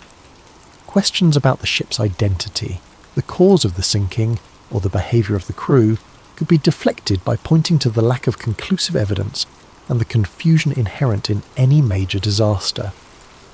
The official investigations that followed the disaster focused primarily on technical questions about ship design and safety procedures. While these investigations identified important problems with lifeboat capacity, crew training and emergency procedures, they did not seriously examine the possibility that the sinking had been deliberately caused. The British Board of Trade Inquiry and the US Senate investigation both concluded that the disaster was the result of excessive speed in dangerous conditions, combined with design flaws that made the ship vulnerable to the type of damage caused by the iceberg collision. These findings supported the official narrative of an accidental tragedy, while deflecting attention from possible evidence of conspiracy. However, some evidence presented to these investigations was inconsistent with the official conclusions. Witnesses testified about explosions, unusual flooding patterns, and crew behaviour that suggested advanced knowledge of the disaster. This testimony was generally dismissed or explained away, but it remained part of the official record for those who knew where to look for it. The investigations also revealed suspicious gaps in the documentary evidence. Ship logs, construction records, and other documents that might have provided definitive information about the vessel's identity or condition were missing or had been destroyed. While this was officially attributed to the chaos of the disaster, it prevented investigators from definitively establishing key facts about the ship and her voyage. Perhaps most tellingly, the investigations made no serious attempt to examine the financial aspects of the disaster. The insurance arrangements, the ownership structure of the shipping companies, and the business relationships between key figures were not considered relevant to understanding why the ship sank. This focus on technical rather than financial questions served the conspiracy's purposes by avoiding examination of the motives that might have driven such an elaborate deception. The investigations treated the disaster as a tragic accident rather than a possible crime, and their conclusions reinforced the official narrative that has persisted for over a century. But if the switch theory is correct, the sinking of the Titanic was not just a crime, but a nearly perfect crime. The destruction of evidence, the elimination of witnesses, and the misdirection of official investigations created a cover-up so complete that the truth has remained hidden for more than 100 years. As we'll see in the next chapter, maintaining this cover-up required ongoing efforts by powerful interests to suppress evidence, discredit investigators, and control the historical narrative of the disaster. In the aftermath of any major conspiracy, the cover-up often proves more challenging than the original crime. Evidence must be suppressed, witnesses must be silenced or discredited, and investigators must be misdirected away from uncomfortable truths. If the switch theory is correct, the years following the Titanic disaster saw one of the most comprehensive and successful cover-ups in modern history. The cover-up began almost immediately after news of the disaster reached shore. Within hours of the Carpathia's arrival in New York with the Titanic survivors, powerful interests were already working to control the narrative of what had happened and to prevent inconvenient questions from being asked. J.P. Morgan's representatives were among the first to arrive at the dock, not to provide comfort to survivors, but to begin the process of managing information. Survivors were reportedly approached by company officials and lawyers who offered assistance with travel arrangements, medical care and financial support. However, this assistance came with subtle but clear expectations about what survivors should and should not say about their experiences. Some survivors later reported being advised to focus their testimony on the heroism of the crew and the tragedy of insufficient lifeboats, while avoiding speculation about the cause of the disaster or unusual circumstances they might have observed. Those who had noticed discrepancies between the ship they boarded and the ship they expected to board were encouraged to attribute these differences to their own confusion or lack of technical knowledge. More direct pressure was reportedly applied to survivors whose testimony might have been particularly damaging to the official narrative. Crew members who had worked on both the Olympic and Titanic and might have been able to identify which ship actually sank were offered generous severance packages and assistance finding new employment, with the understanding that their maritime careers would be over if they spoke publicly about their experiences. The most dangerous witnesses were those who had observed the supposed identity switch taking place in the Belfast shipyard. These workers faced more serious consequences if they chose to speak out. Some reported being visited by company representatives who made it clear that their employment, their safety, and the welfare of their families depended on their discretion. James Fenton, the painter who had noticed unusual modifications being made to the Olympic, later claimed that he was approached by men who warned him that discussing his observations would be considered a breach of his employment contract and potentially a criminal violation of trade secrets laws. He was told that speaking to journalists or investigators could result in prosecution and imprisonment. Other shipyard workers reported similar intimidation. Some were offered money to relocate to distant cities where they would be less likely to encounter investigators or journalists. Others were simply fired from their jobs and found that their names had been blacklisted throughout the shipbuilding industry, making it impossible for them to find similar work. The most comprehensive aspect of the cover-up involved the systematic destruction or alteration of documentary evidence. Harland and Wolff shipyard records that might have revealed the true extent of work done on both ships were reportedly destroyed in a series of accidental fires and floods that occurred in the months following the disaster. Work orders, progress reports, and material requisitions that could have definitively established which ship was which were among the documents lost in these convenient accidents. The missing records covered precisely the time period when the alleged identity switch would have taken place, eliminating the most direct evidence of the conspiracy. More subtly, surviving documents were reportedly altered to remove inconvenient details or to create confusion about the timeline of work done on both ships. Serial numbers were changed, dates were altered, and work descriptions were modified to obscure the true nature of the modifications that had been made. The British Board of Trade investigation, which was the primary official inquiry into the disaster, showed unusual patterns in how it gathered and evaluated evidence. The investigation focused almost exclusively on technical questions about ship design and safety procedures, while avoiding examination of financial motives or business relationships that might have suggested conspiracy. Key witnesses who might have provided inconvenient testimony were not called to testify, or their testimony was limited to narrow technical questions that avoided broader issues about the ship's identity or the circumstances of the voyage. The investigation's final report contained numerous conclusions that were not fully supported by the evidence presented, suggesting that the outcomes had been predetermined. Even more suspicious was the speed with which the investigation was concluded and its findings accepted by government authorities. For a disaster of such magnitude and complexity, the investigation was remarkably brief and superficial. Important questions were left unanswered, and significant discrepancies in witness testimony were ignored or explained away without adequate investigation. The US Senate investigation, led by Senator William Alden Smith, initially appeared more thorough and independent. Senator Smith was known for his skepticism of large corporations and his willingness to challenge powerful interests. His investigation called numerous witnesses and examined many aspects of the disaster that the British inquiry had ignored. However, as the investigation proceeded, it became apparent that Senator Smith was facing pressure from influential sources to limit the scope of his inquiry. Key witnesses were suddenly unavailable or changed their testimony between preliminary interviews and formal hearings. Documentary evidence that had been promised to the investigation failed to materialise or was found to be incomplete. Most tellingly, the investigation avoided examining the financial aspects of the disaster. Despite the enormous insurance claims involved and the clear financial benefits that accrued to certain parties, the investigation treated these as irrelevant side issues rather than potential motives for conspiracy. The final report of the Senate investigation contained strong criticisms of White Star Line's safety procedures and British maritime regulations, but it concluded that the disaster was fundamentally accidental. Like the British inquiry, it avoided any suggestion that the sinking might have been deliberately caused, or that there might have been financial motives behind the tragedy. In the years following the official investigations, efforts to independently examine the disaster faced systematic obstruction. Journalists who attempted to investigate discrepancies in the official story found their sources drying up and their access to information restricted.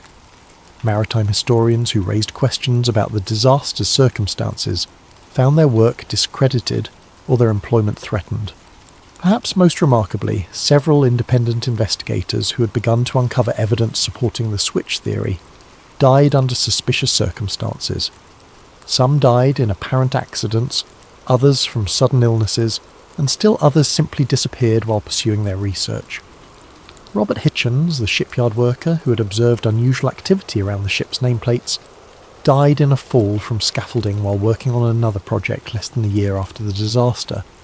The accident occurred despite Hitchens' reputation as an experienced and safety-conscious worker who had never before been injured on the job. John Halpern, the ship fitter who had worked on swapping components between the Olympic and Titanic, died of a sudden heart attack despite being relatively young and having no history of heart problems. His death occurred just days before he was scheduled to be interviewed by an American journalist who was investigating discrepancies in the official story. Several other shipyard workers who had knowledge of the construction process died in various accidents or from sudden illnesses in the years immediately following the disaster. While these deaths could be coincidental, the pattern suggests a systematic effort to eliminate witnesses who might have provided inconvenient testimony.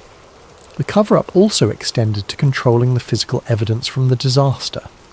When bodies were recovered from the ocean, they were processed through facilities controlled by White Star Line representatives.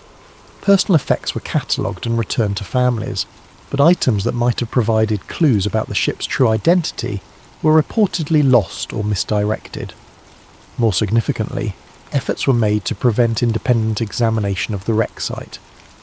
In the early decades after the disaster, technology did not exist to reach the wreck on the ocean floor, but White Star Line and its successors took steps to ensure that when such technology became available, access to the wreck would be controlled.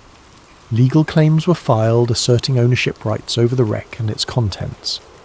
These claims were designed to prevent independent researchers from examining the evidence without permission from the companies that had controlled the ships. By controlling access to the wreck, these interests could ensure that any examination would be conducted under their supervision and that inconvenient findings could be suppressed. The most sophisticated aspect of the cover-up involved shaping the cultural memory of the disaster. Rather than simply suppressing evidence, the conspiracy's beneficiaries actively promoted a specific narrative about the Titanic that emphasized heroism, tragedy, and the lessons learned about maritime safety. Books, articles, and eventually films about the disaster focused on human interest stories, rather than technical questions about the ship's identity or the circumstances of the sinking. The narrative of the brave band playing hymns as the ship sank, of the noble sacrifice of men who gave their lives so that women and children could survive, and of the hubris of calling any ship unsinkable, became the dominant cultural memory of the disaster.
What if everything you thought you knew about the pyramids was wrong? Imagine standing inside the Great Pyramid of Giza at midnight, alone, surrounded by 2.3 million stone blocks that have kept their secrets for over 4 millennia. The air is thick with mystery, and you can feel something humming beneath your feet, a vibration so subtle it might just be your imagination. Or might it be something far more extraordinary? Tonight join Dr. Marcus Chen, a field researcher whose life's work straddles the boundary between archaeology and physics, as he uncovers evidence that will shake the very foundations of what we believe about ancient Egypt. This isn't just another story about pharaohs and burial chambers. This is about technology so advanced, so perfectly engineered, that modern science is only beginning to understand its true purpose. Are you ready to discover that the Great Pyramid wasn't built to house the dead, but to power the living? The desert wind carried more than sand that October evening. It carried the weight of 4,000 years of secrets, swirling around the massive limestone blocks that rose from the Giza plateau like ancient guardians against the darkening sky.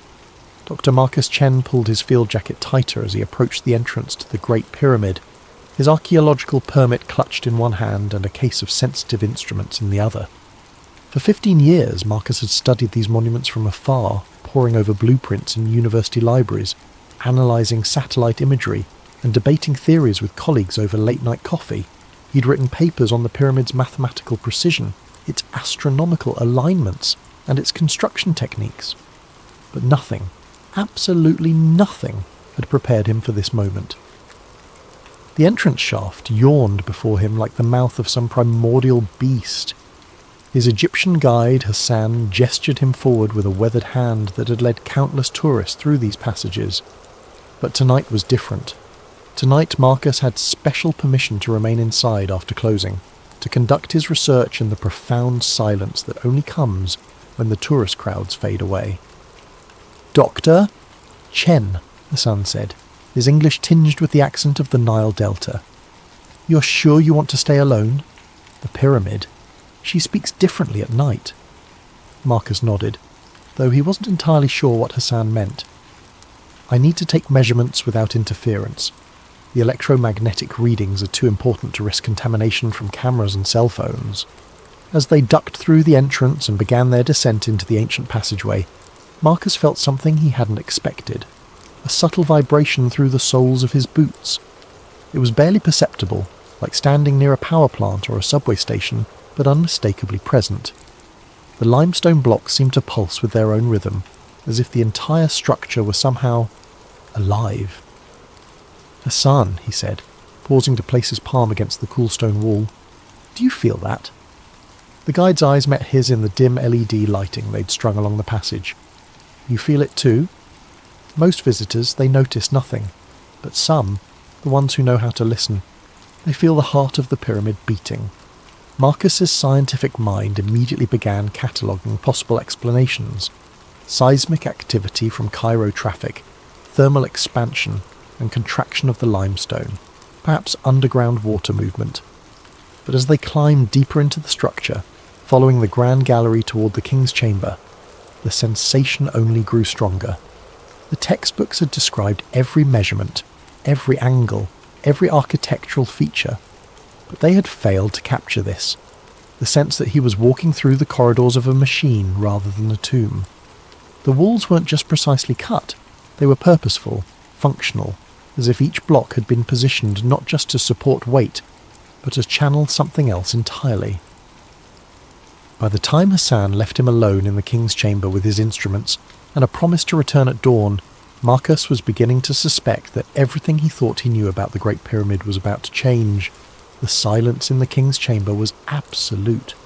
Not the gentle quiet of a library or the muffled stillness of a snow-covered landscape, but the profound absence of sound that only exists deep within solid rock far from the surface world.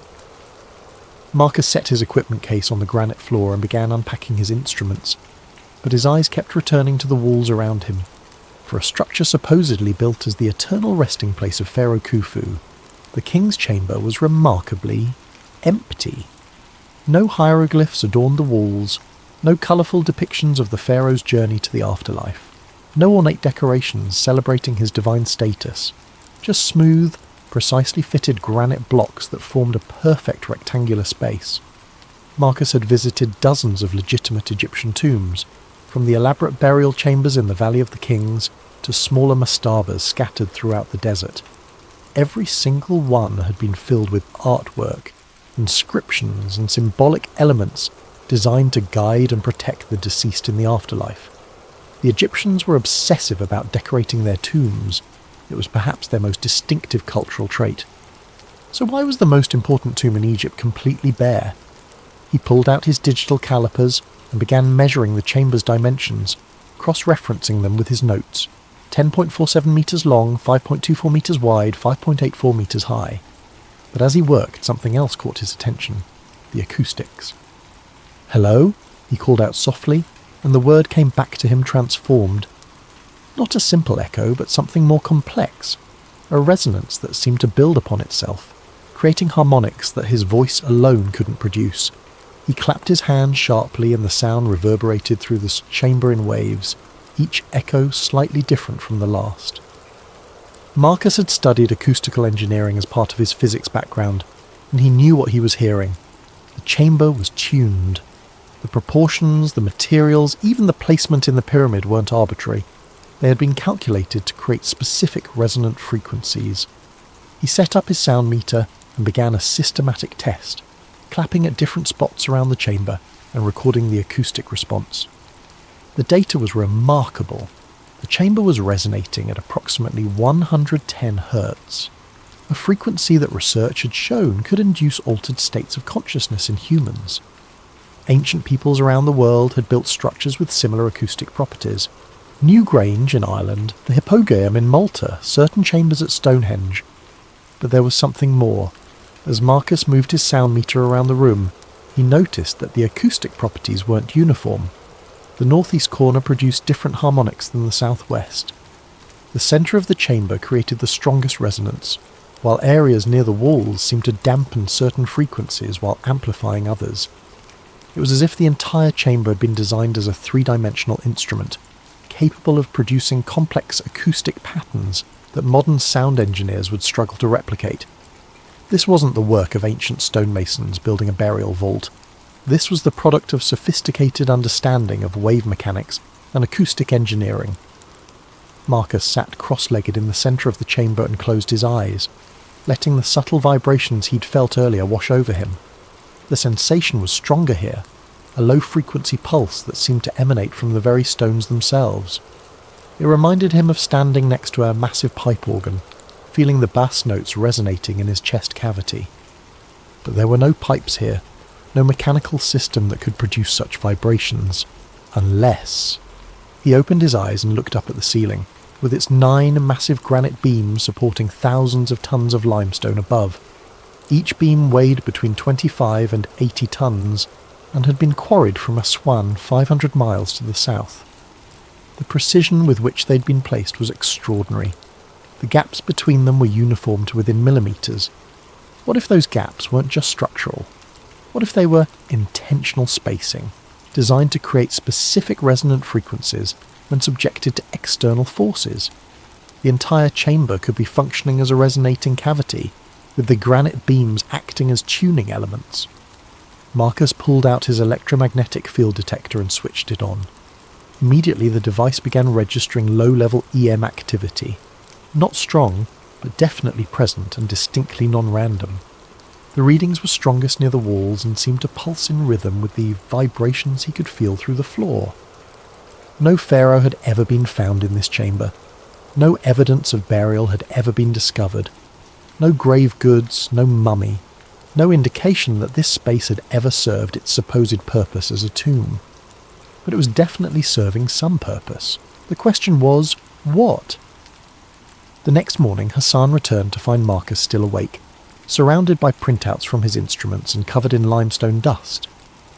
The researcher had spent the night exploring every accessible passage in the pyramid, and his findings were beginning to form a picture that contradicted everything in the archaeological textbooks. "Dr. Chen, you look like you have seen the jinn," Hassan said, offering him a thermos of strong coffee.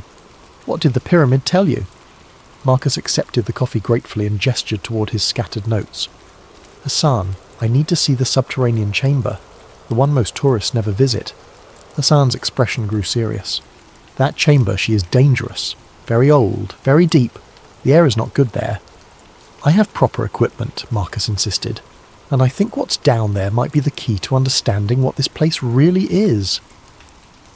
An hour later, they were descending through a narrow shaft that led to the lowest accessible level of the pyramid. The subterranean chamber lay more than 30 metres beneath the base of the structure, carved directly from the bedrock. As they went deeper, the temperature dropped and the air grew thick with moisture. The passage opened into a rough-hewn chamber unlike anything else in the pyramid. Where the king's chamber was precisely cut granite, this space looked unfinished, almost crude. But Marcus wasn't interested in the chamber itself, he was focused on the walls. "Hassan, bring the light closer." The LED beam revealed what Marcus had hoped to find: unmistakable signs of water erosion. The limestone walls bore the smooth, flowing patterns that only come from sustained contact with moving water. Not the random pitting of desert sandstorms or the crystalline deposits of occasional flooding, but the systematic erosion of deliberate water flow. Marcus ran his fingers along the channels carved into the rock. This wasn't occasional flooding. Water flowed through here regularly, probably for centuries. Hassan nodded. "My grandfather, he told stories. Before the dam, before the modern irrigation, the Nile would flood every year. Sometimes the water would find ways underground, through cracks and caves. Maybe it came here." But Marcus was thinking about more than just flood patterns. He pulled out a geological map of the area and spread it on his portable table. The Giza Plateau sat on a limestone shelf that extended deep underground, honeycombed with natural caves and passages. The Nile, just a few kilometres away, had carved its path through this same limestone over millions of years. "Hassan, what if the annual flooding wasn't accidental? What if this chamber was designed to flood?" He pointed to the roughly carved passages that branched off from the main chamber, disappearing into darkness. These could be intake channels. When the Nile floods, water would flow through underground passages and fill this chamber, then rise up through the pyramid's internal structure. Marcus began sketching a diagram, his excitement growing. "Look at this. Water enters here, rises through the Grand Gallery, which is angled like a spillway, and reaches the king's chamber. But that chamber isn't at the top of the pyramid. There are shafts leading up from it." Hassan studied the drawing. "You think the pyramid was some kind of water machine? Not just water. Think about what happens when you force pressurized water through granite." Hassan looked puzzled, so Marcus elaborated. "Granite contains quartz crystals. When you subject quartz to mechanical pressure, like water flowing under pressure, it generates electricity. It's called the piezoelectric effect. We use it in modern electronics." The implications were staggering. If Marcus was right, the Great Pyramid wasn't a tomb at all. It was a hydroelectric generator, using the annual Nile floods to create pressurized water flow through chambers lined with granite. The precise positioning of the granite blocks, the careful engineering of the internal passages, the acoustic tuning of the chambers, all of it could be explained as components of a massive power generation system. Marcus spent the next several hours taking measurements of the subterranean chamber, documenting the erosion patterns and mapping the passages. Every piece of evidence supported his growing hypothesis. The pyramid builders hadn't just been skilled stonemasons, they had been hydraulic engineers, working with an understanding of electricity that wouldn't be rediscovered until the 18th century. But that raised an even more disturbing question. If the ancient Egyptians possessed this level of technological sophistication, what else had they known that modern archaeology had missed? And why had this knowledge been lost?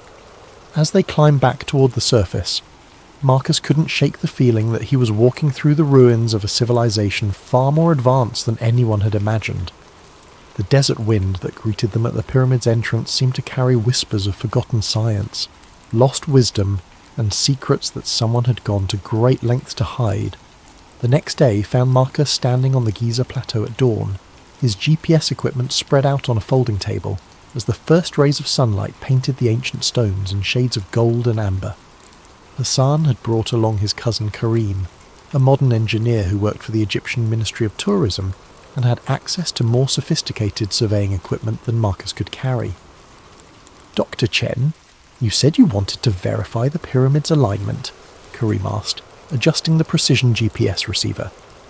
"I must tell you, this has been measured many times. The accuracy is well documented."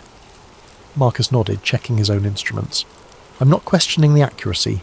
I'm trying to understand why that accuracy was necessary." The numbers were indeed remarkable. As the GPS data streamed in and the surveying laser painted its invisible lines across the desert, the measurements confirmed what archaeologists had known for decades. The Great Pyramid was aligned to true north, with an accuracy of just 3 arc minutes, less than 1/20th of a degree. In modern terms, that was more precise than the magnetic compasses available to 19th century explorers. But Marcus was looking at more than just cardinal directions. He had brought along a magnetometer, an instrument that could detect variations in the Earth's magnetic field. As he moved the device around the pyramid's base, the readings told a fascinating story. "Karim, look at this." Marcus showed him the magnetometer display. "The pyramid isn't just aligned to true north, it's positioned at a point where the Earth's magnetic field shows unusual characteristics. The Giza Plateau sat at a convergence point of several magnetic anomalies. Underground iron ore deposits created localized field variations, while the limestone bedrock contained enough ferrous minerals to influence compass readings. But more significantly, the pyramid's position corresponded to a point where the Earth's natural electromagnetic currents were particularly strong. Marcus had studied similar phenomena at other ancient sites. Stonehenge sat on a complex intersection of underground streams and geological fault lines that created measurable electromagnetic effects. Newgrange in Ireland was positioned where 2 underground rivers converged, creating conditions that produced natural electrical fields. Machu Picchu was built on a granite peak that generated piezoelectric charges during seismic activity. The pattern was consistent. Ancient builders had chosen locations where the Earth's natural electromagnetic properties were enhanced. They hadn't just been looking for stable ground or religious significance, they had been searching for specific energetic conditions. "Hassan," Marcus called to his guide, who was photographing the sunrise from the pyramid's eastern face, "your grandfather's stories. Did any of them mention lights?" Hassan walked over, his expression thoughtful. "Lights? You mean like the tourist illumination?" "No, I mean lights that might have been seen historically, strange lights, unexplained phenomena." Hassan's eyes widened slightly. "Ah, yes. The old people, they would speak of the lights that danced around the pyramid during certain seasons, usually during the flood time, when the Nile was high. They called them the souls of the pharaohs, but my grandfather, he was educated man. He thought maybe they were something else." Marcus felt his pulse quicken. What kind of something else? He worked for British archaeologists in the 1920s. They had instruments, cameras. One night during flood season, they saw lights moving around the pyramid's apex. Blue-white lights, like electricity. The photographs they took showed, what do you call them? Discharge patterns. Electromagnetic discharge. Marcus had seen similar phenomena at other ancient sites during periods of high atmospheric electricity. If the pyramid was designed to interact with the Earth's electromagnetic field, then during certain conditions, perhaps when underground water levels were high and atmospheric electrical activity was increased, it might actually generate visible electrical discharges. Marcus spent the morning taking detailed measurements of the electromagnetic conditions around the pyramid. The data revealed a complex pattern of electrical activity that varied with the time of day, the season, and the underground water levels. The pyramid wasn't just passively sitting in an electromagnetically active location. It appeared to be designed to harness and focus that activity. The internal structure suddenly made more sense. The king's chamber, with its precise granite construction, would act as a focal point for electromagnetic energy generated by the pressure of water on quartz crystals. The shaft systems leading from the chamber would serve as waveguides, directing the electrical energy toward the pyramid's apex. The entire structure was essentially a massive electromagnetic antenna, designed to capture, generate and transmit electrical energy using natural forces. But transmit it where? And for what purpose? As Marcus packed his equipment, he realized he was no longer looking at an ancient tomb or even an advanced power plant. He was looking at a piece of technology so sophisticated that modern science was only beginning to understand its principles. The builders of the Great Pyramid hadn't just mastered hydraulic engineering and electromagnetic theory. They had created a machine that interfaced directly with the planet's own energy systems. The question that haunted him as they walked back to the nearby village was this: if such advanced technology had existed over 4,000 years ago, what had happened to the civilization that created it? Dr. Amara Soliman met Marcus at a coffee shop in central Cairo, away from the tourist crowds and government oversight that surrounded the Giza Plateau. As one of Egypt's leading thermal imaging specialists, she'd been involved in some of the most significant recent discoveries at the pyramids, including the 2015 detection of mysterious voids within the Great Pyramid structure. "Dr. Chen," she said, sliding a tablet across the small table between them, "what you're asking to see, these images are not for public distribution. The Ministry of Tourism and Antiquities has been very careful about how this information is released." Marcus studied the thermal imaging data on the screen. The pyramid appeared as a three-dimensional wireframe, with different colours indicating temperature variations within the stone. But there, clearly visible in the computer-enhanced images, were several dark voids, empty spaces within the solid limestone structure where no chambers were supposed to exist. "How many voids have you detected?" Marcus asked. "At least 4 significant ones," Dr. Soliman replied, her voice dropping to almost a whisper. 2 above the king's chamber, 1 behind the queen's chamber, and 1 near the base that appears to connect to the subterranean areas. But there's something else. She switched to a different set of images, these taken with ground-penetrating radar and electromagnetic sensors. These voids aren't natural. They show clear geometric patterns, right angles, precisely measured dimensions. Someone built these spaces intentionally, then sealed them so completely that they've remained hidden for over 4,000 years. Marcus felt a chill that had nothing to do with the air conditioning. Have there been any attempts to access them? Dr. Solomon's expression grew troubled. That's where things become political. In 2017, an international team proposed using micro-robotics to explore one of the smaller voids. They had the technology, the funding and preliminary approval from the Archaeological Committee. Then suddenly the project was cancelled. No explanation, no appeal process, just stopped. She leaned closer, her voice barely audible above the coffee shop's ambient noise. "Dr. Chen, I've worked on heritage preservation projects throughout Egypt for 15 years. I've seen government bureaucracy, funding problems, international disputes over archaeological sites. This was different. This was suppression." Marcus thought about his own experience getting research permission. The process had taken 8 months and required letters of recommendation from 3 different universities, a detailed research proposal, and a substantial fee. But even with all that paperwork, his access was limited to already known chambers during specific time windows. "What do you think is in the sealed chambers?" he asked. Dr. Solomon switched to another set of images, these showing electromagnetic anomalies within the hidden voids. These readings suggest metallic objects, not just small artifacts, large structures with geometric patterns. If I had to guess based on the electromagnetic signatures, I'd say we're looking at copper or bronze constructions, possibly in the form of coils or geometric frameworks.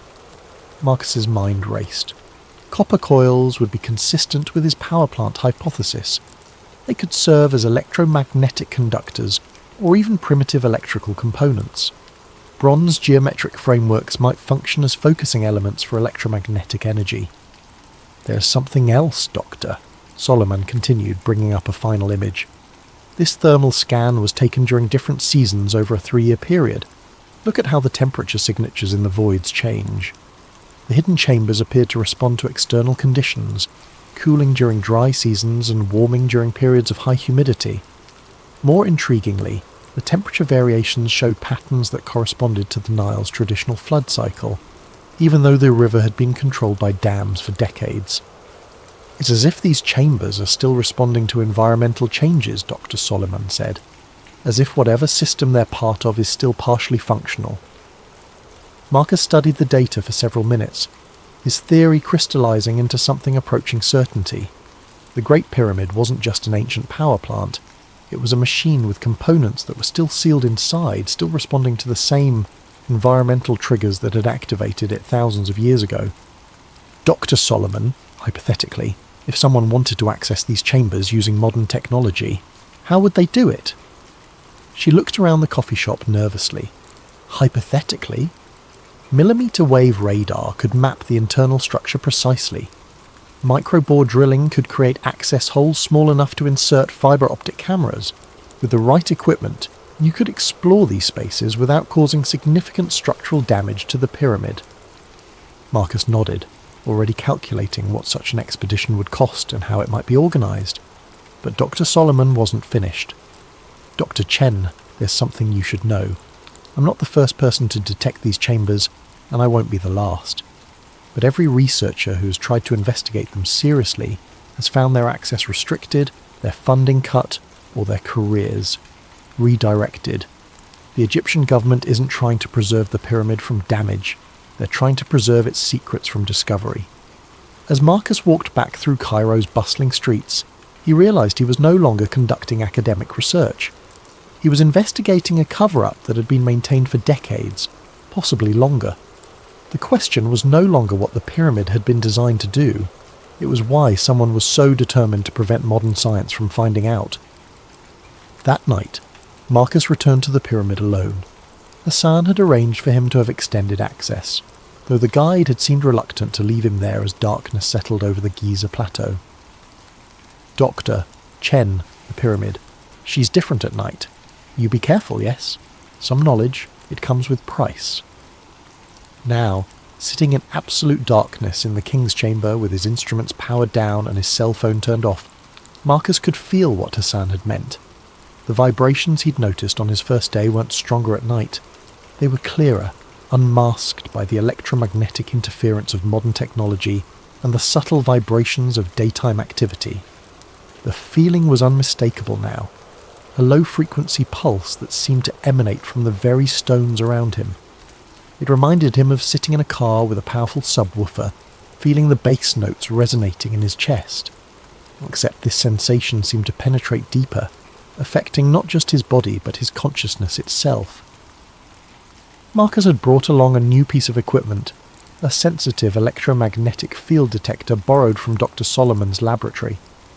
In the complete darkness and electrical silence of the chamber, the device could register even the faintest electromagnetic activity. He switched it on and watched the display with growing amazement. The pyramid was generating electricity. Not much. The readings were measured in millivolts and microamps, but the output was consistent, rhythmic, and definitely real. The electromagnetic field strength varied in cycles that corresponded to the acoustic resonance he'd measured earlier. The entire structure was functioning as a low-level electrical generator, powered by forces he was only beginning to understand. Marcus activated his night vision camera and began recording, speaking in whispers to avoid disturbing whatever delicate processes he was observing. The electromagnetic readings are strongest near the northeast corner of the chamber, consistent with the acoustic anomalies I documented earlier. The field strength appears to correlate with lunar cycles.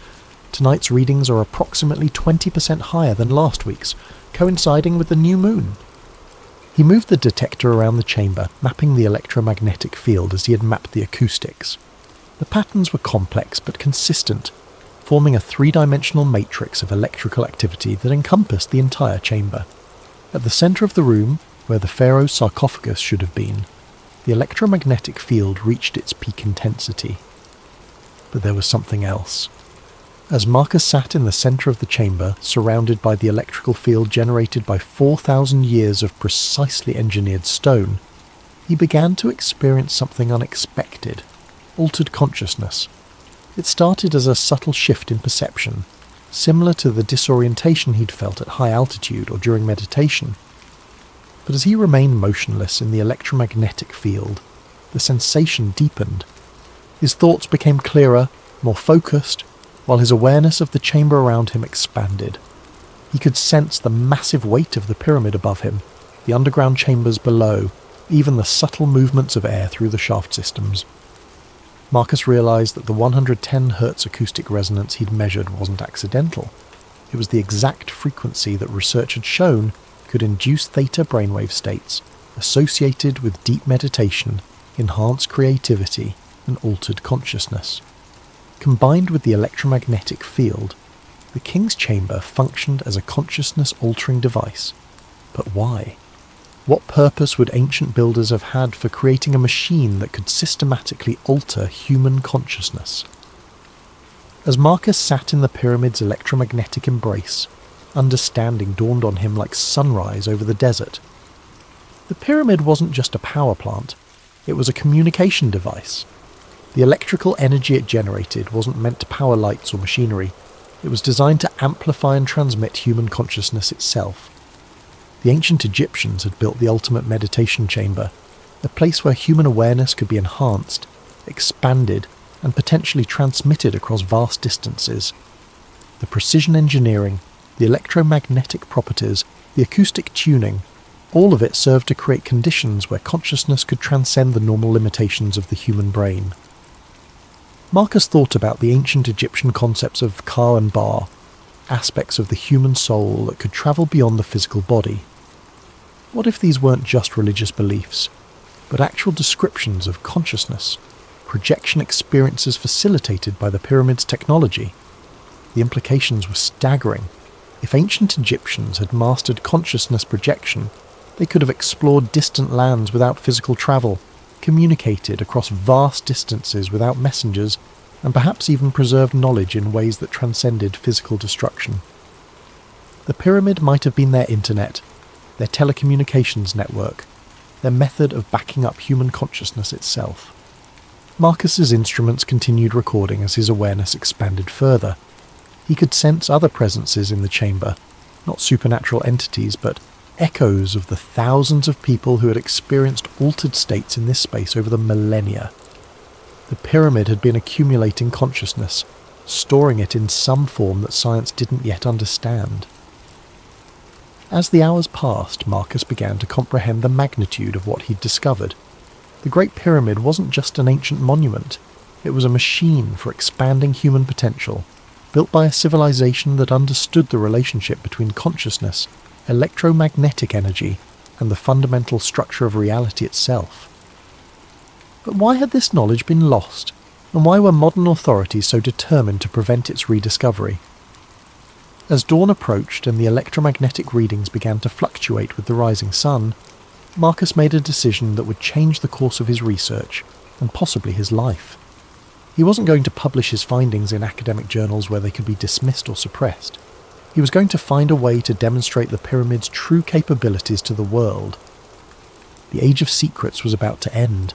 3 weeks after his night in the King's Chamber, Marcus found himself in a secure conference room at Cairo University, surrounded by researchers who had responded to his carefully worded communications.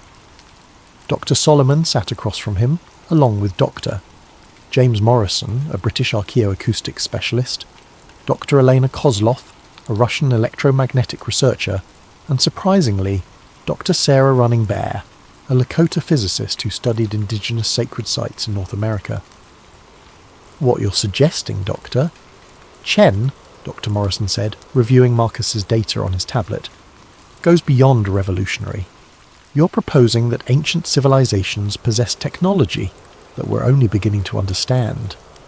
Marcus nodded, pulling up a global map on the room's display screen. Red dots marked locations across every continent. It's not just a proposal anymore. Thanks to Dr. Running Bear's research, we've identified 47 sites worldwide that show identical electromagnetic signatures to the Great Pyramid. Dr. Running Bear leaned forward, her voice carrying the weight of generational knowledge. "My people have always known that certain places were different. We called them places where the earth speaks, the acoustic properties, the electromagnetic anomalies, the consciousness-altering effects. They're all documented in our oral traditions."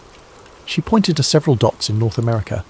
Serpent Mound in Ohio, the Medicine Wheels of Wyoming, certain kivas in the southwest. They all show the same engineering principles.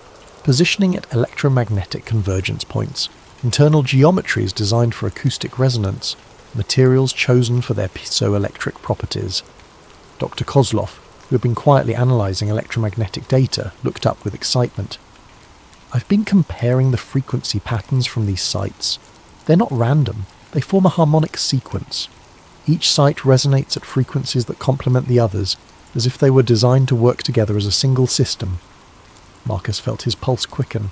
A single system spanning the entire globe. More than that, Dr. Kozlov continued, pulling up a complex waveform analysis. If all these sites were activated simultaneously, the combined electromagnetic output would create a standing wave pattern around the Earth. The planet itself would become a resonating chamber. The implications hung heavy in the room. Marcus thought back to his experience in the King's Chamber, the sense of connecting not just to the pyramid, but to something vast and worldwide. Had he been tapping into a dormant global network that once linked human consciousness across continents? Dr. Morrison cleared his throat. "There's something else we need to consider. I've been analysing historical records of these sites, looking for patterns of suppression. It's remarkable how consistently ancient knowledge about these places has been discouraged." He brought up a timeline on his laptop. The Library of Alexandria burned multiple times, always targeting texts about natural philosophy and sacred geometry. The Spanish conquistadors systematically destroyed Mayan and Aztec codices that contained astronomical and architectural knowledge. The British Empire consistently relocated indigenous populations away from sites that showed electromagnetic anomalies. Dr. Running Bear's expression darkened. "My ancestors were forced from sacred sites across North America. The official reason was always agricultural development or mineral rights, but they consistently targeted places where consciousness-altering experiences were known to occur." Marcus felt a chill of recognition. The same pattern of suppression he'd encountered with the pyramid's hidden chambers was part of a much larger historical trend. Someone, or some group, had been systematically working for centuries to prevent humanity from rediscovering its technological and spiritual heritage. "The question is," Dr. Solomon said quietly, "what would happen if we reactivated this network?" Dr. Solomon's question haunted Marcus for days. The theoretical implications of reactivating an ancient global consciousness network were staggering, but the practical challenges seemed insurmountable.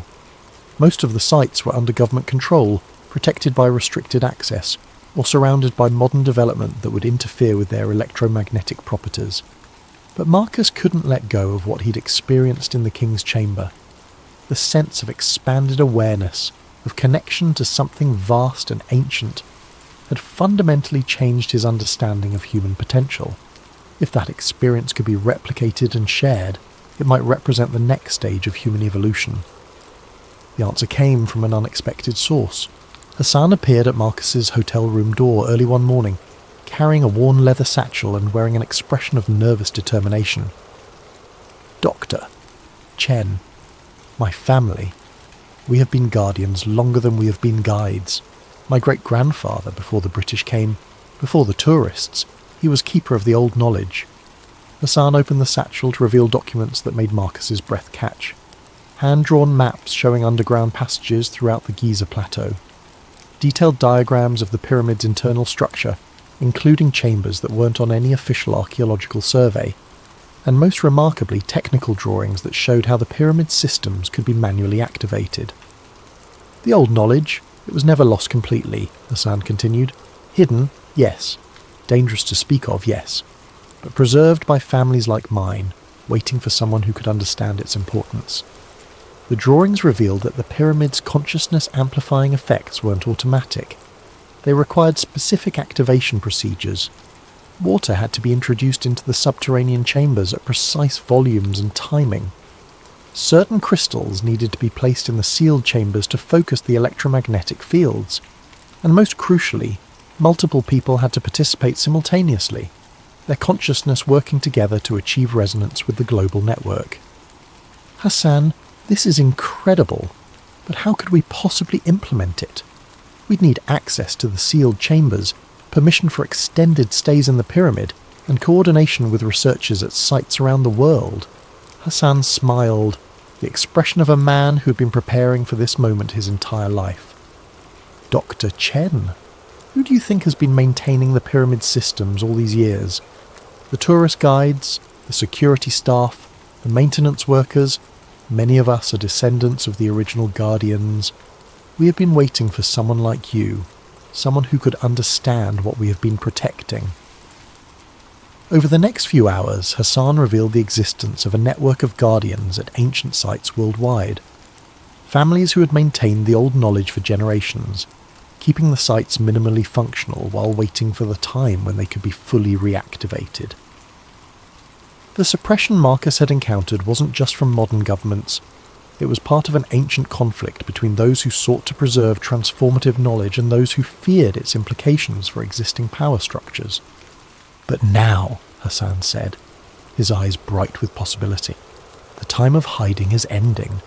The world is ready for the old wisdom to return. Marcus spent the next week in secret meetings with Hassan's network. They showed him hidden passages that connected the pyramids at Giza to underground chambers extending for kilometers beneath the desert. They revealed caches of ancient crystals and metallic components that could be used to restore the pyramid's full functionality. Most remarkably, they demonstrated that they had been maintaining contact with Guardian networks at other sites around the world, using methods that seemed to blend ancient wisdom with modern technology. The plan they developed was audacious beyond anything Marcus had imagined.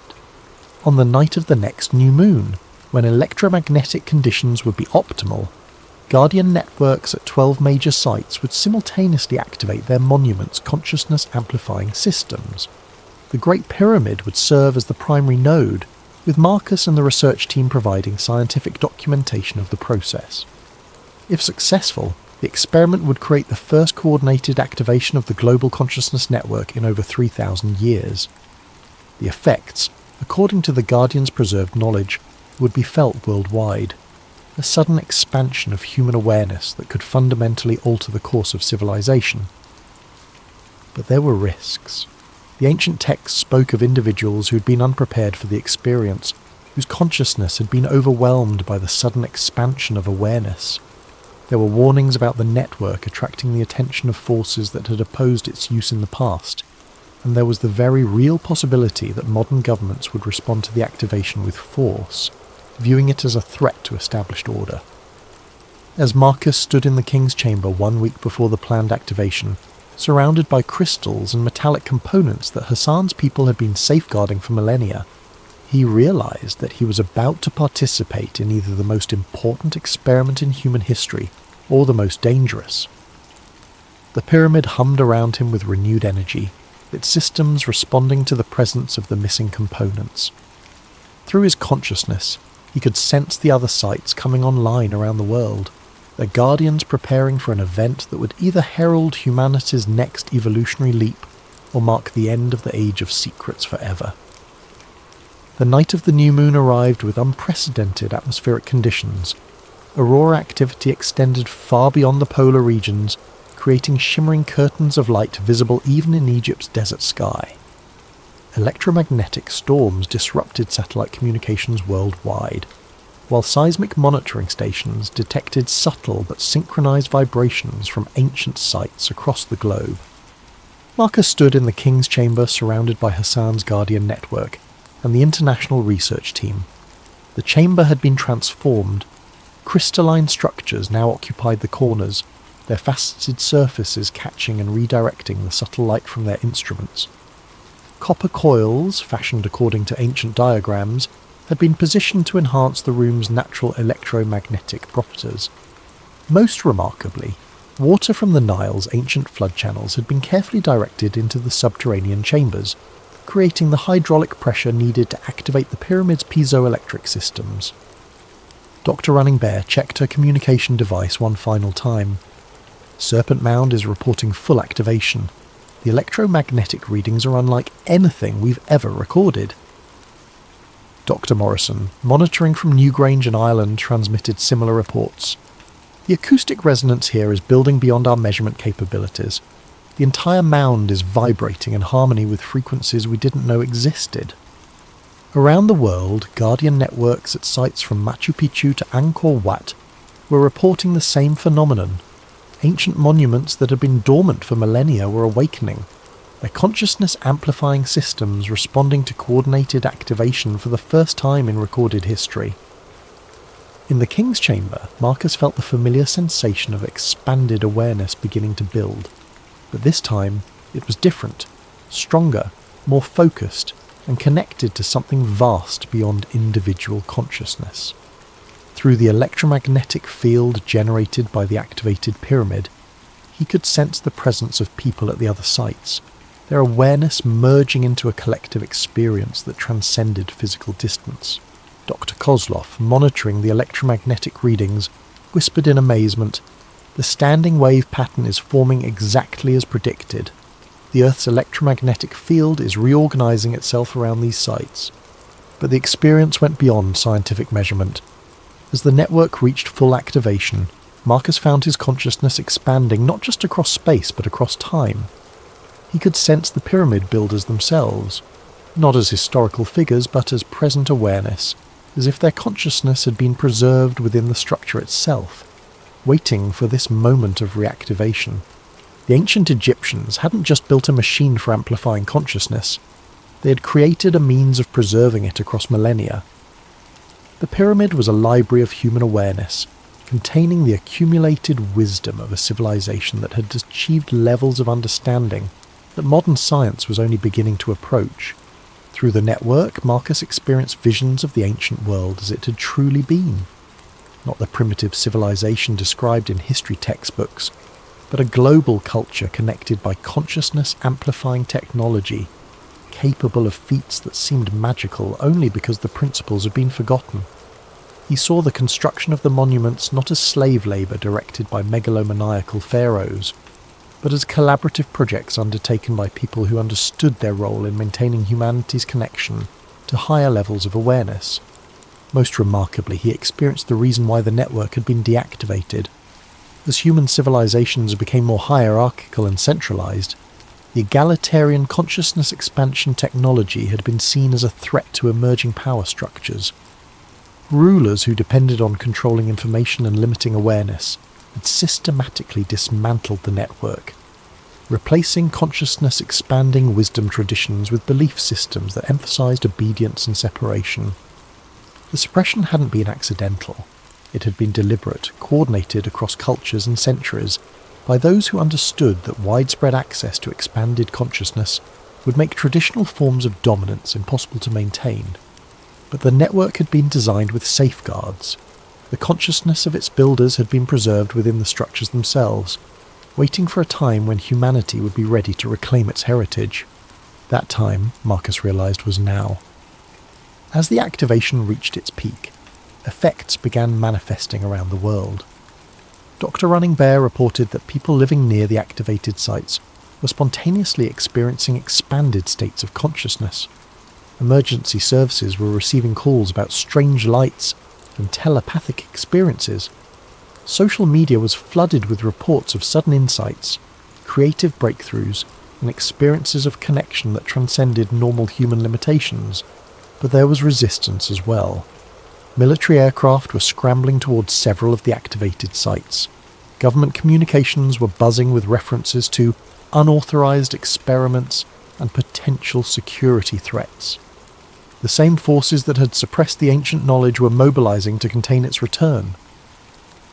Hassan, who had been monitoring communications with Guardian networks worldwide, turned to Marcus with urgent concern. "Doctor, Chen, we have perhaps 30 minutes before official intervention begins. The network is fully activated, but maintaining it will require ongoing commitment from people around the world."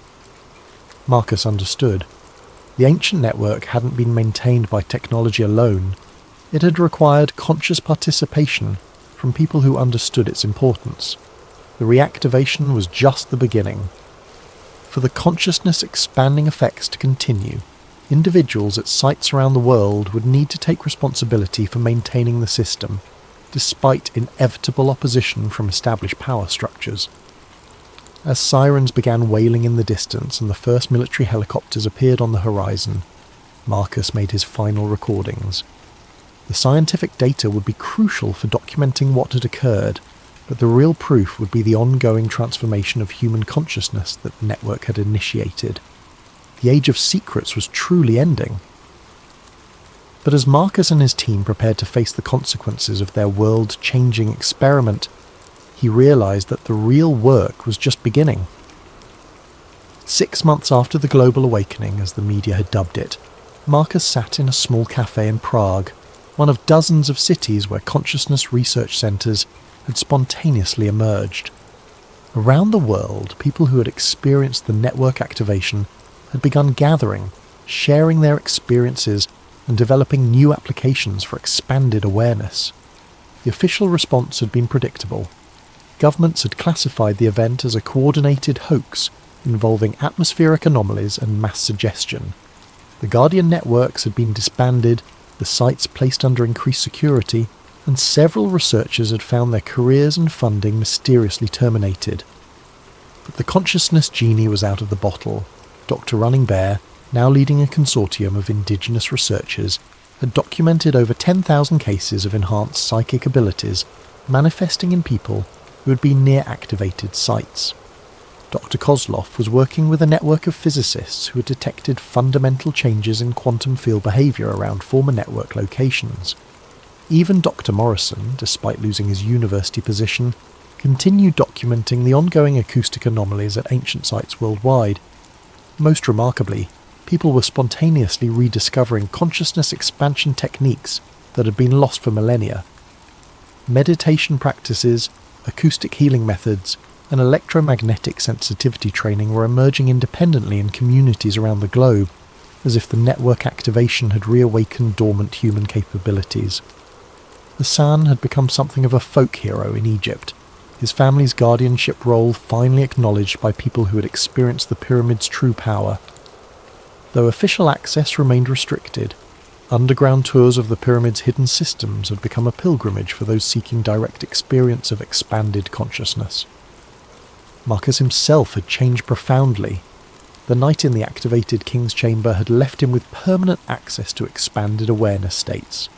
He could sense the electromagnetic fields of other people, communicate telepathically with others who had experienced the network, and access information through methods that conventional science couldn't explain. But perhaps the most significant change was happening at a societal level. The consciousness expansion experienced by millions of people worldwide had created a generation less susceptible to manipulation, more capable of independent thinking, and naturally inclined toward cooperation rather than competition. Political movements based on fear and division were finding it increasingly difficult to gain traction. Economic systems that depended on artificial scarcity and manufactured desire were being replaced by resource-sharing networks organised through enhanced human communication abilities. The ancient pyramid builders' greatest achievement wasn't the monuments themselves, it was the civilization they had made possible. A society where expanded consciousness was the norm rather than the exception, where human potential was fully realised, and where technology served to enhance rather than replace natural human capabilities. As Marcus finished his coffee and prepared for another day of documenting the ongoing transformation, he reflected on the pyramid's true message. The structure itself had been important, but it was ultimately just a tool. The real power had always been within human consciousness itself, the capacity for awareness to expand, connect, and transcend the limitations that seemed so absolute. The pyramids had been built not to house the dead, but to awaken the living, and after 4,000 years of slumber, humanity was finally ready to reclaim its birthright. Standing in the Prague sunlight, Marcus could sense the presence of others around the world who had experienced the awakening.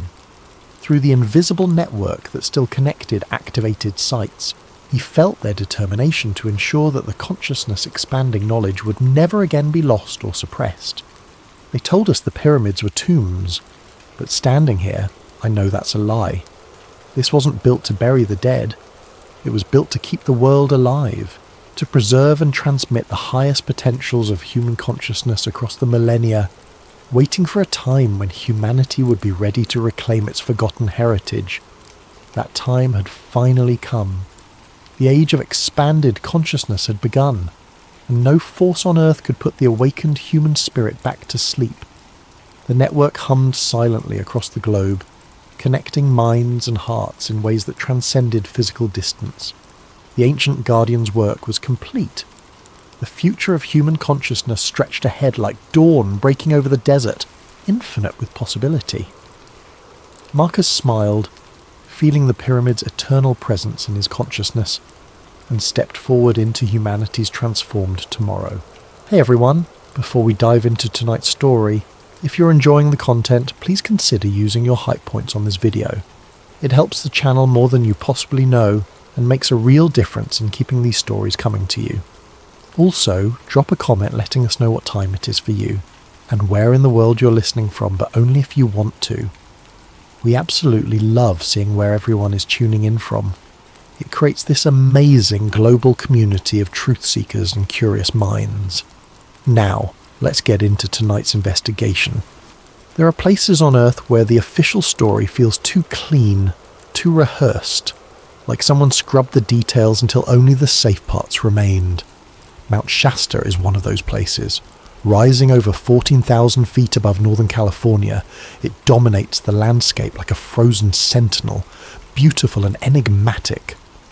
For over a century, stories have circulated about what lies beneath this mountain. Stories of underground cities, stories of ancient civilizations, stories that get dismissed as folklore, New Age fantasy, or the rambling of imaginative hikers who spent too long in thin air. But what if the dismissal is the cover-up? What if something beneath Mount Shasta forced the United States government to seal tunnels, confiscate research, and silence witnesses for nearly 90 years? This is the story of Harold Finnerty, a man who took his secrets to the grave.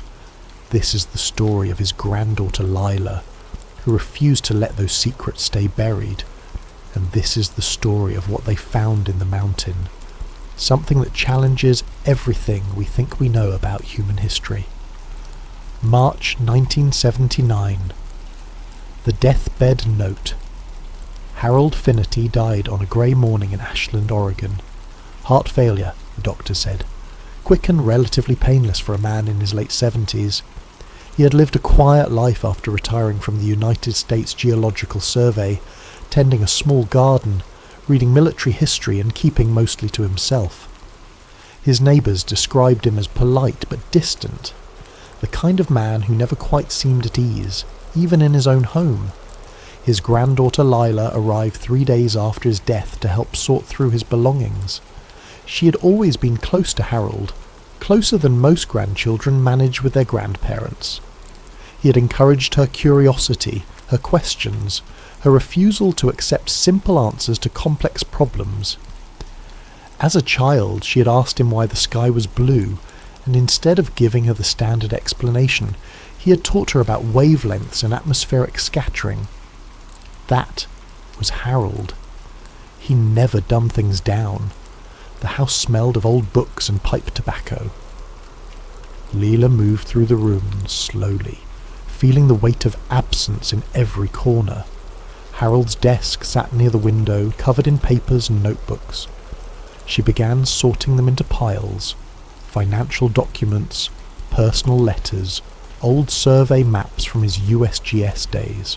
It was methodical work, the kind that keeps your hands busy while your mind processes grief.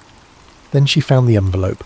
It was tucked inside a locked drawer in the bottom of his desk, beneath a false bottom she only discovered because the drawer seemed too shallow compared to the others.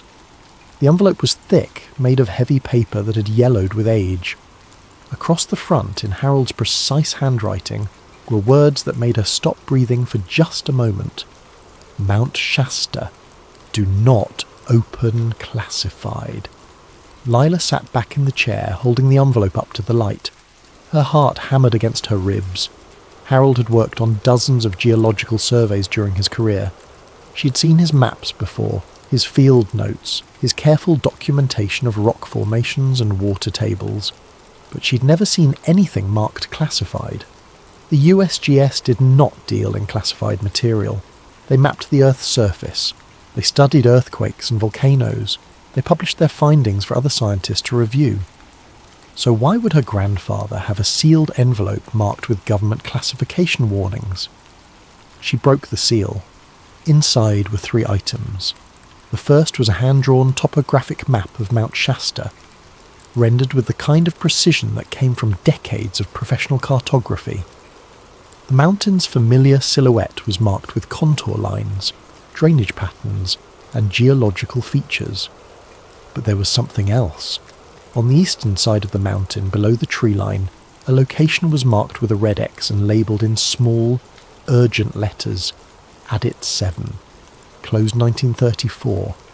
The second item was a series of photographs, black and white, badly faded. They showed the interior of what looked like a tunnel or cave. The walls appeared smooth, too smooth for natural rock formations.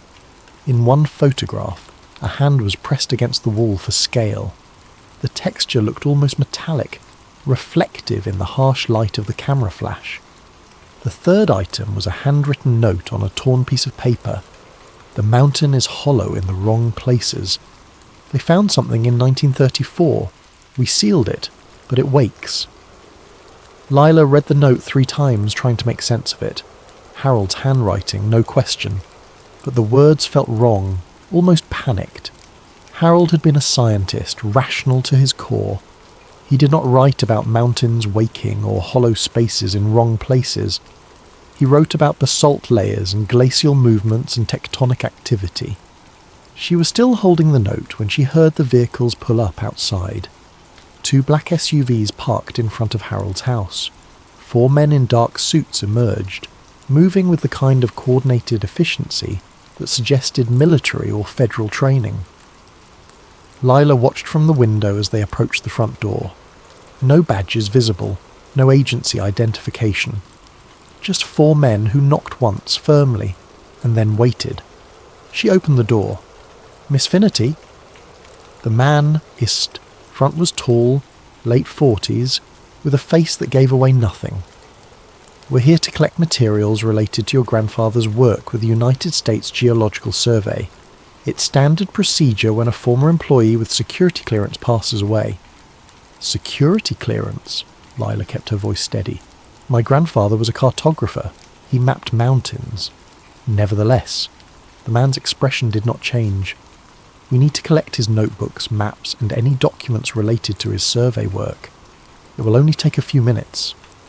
They were inside before she could protest. They moved through Harold's house like they had done this before, opening drawers, checking shelves, moving with practiced efficiency. They took his notebooks. They took his old survey equipment. They took boxes of papers from the garage that Lila had not even opened yet. The tall man noticed her watching. "This is routine, Miss Finnerty. Nothing to be concerned about." "Then why do you need his old maps?" "Government property. Technically, any work he did while employed by the USGS belongs to the federal government. We're just reclaiming what's ours." They were gone in less than 20 minutes. Lila stood in the now ransacked house, feeling like she had just been robbed by her own government. But they had not found the envelope.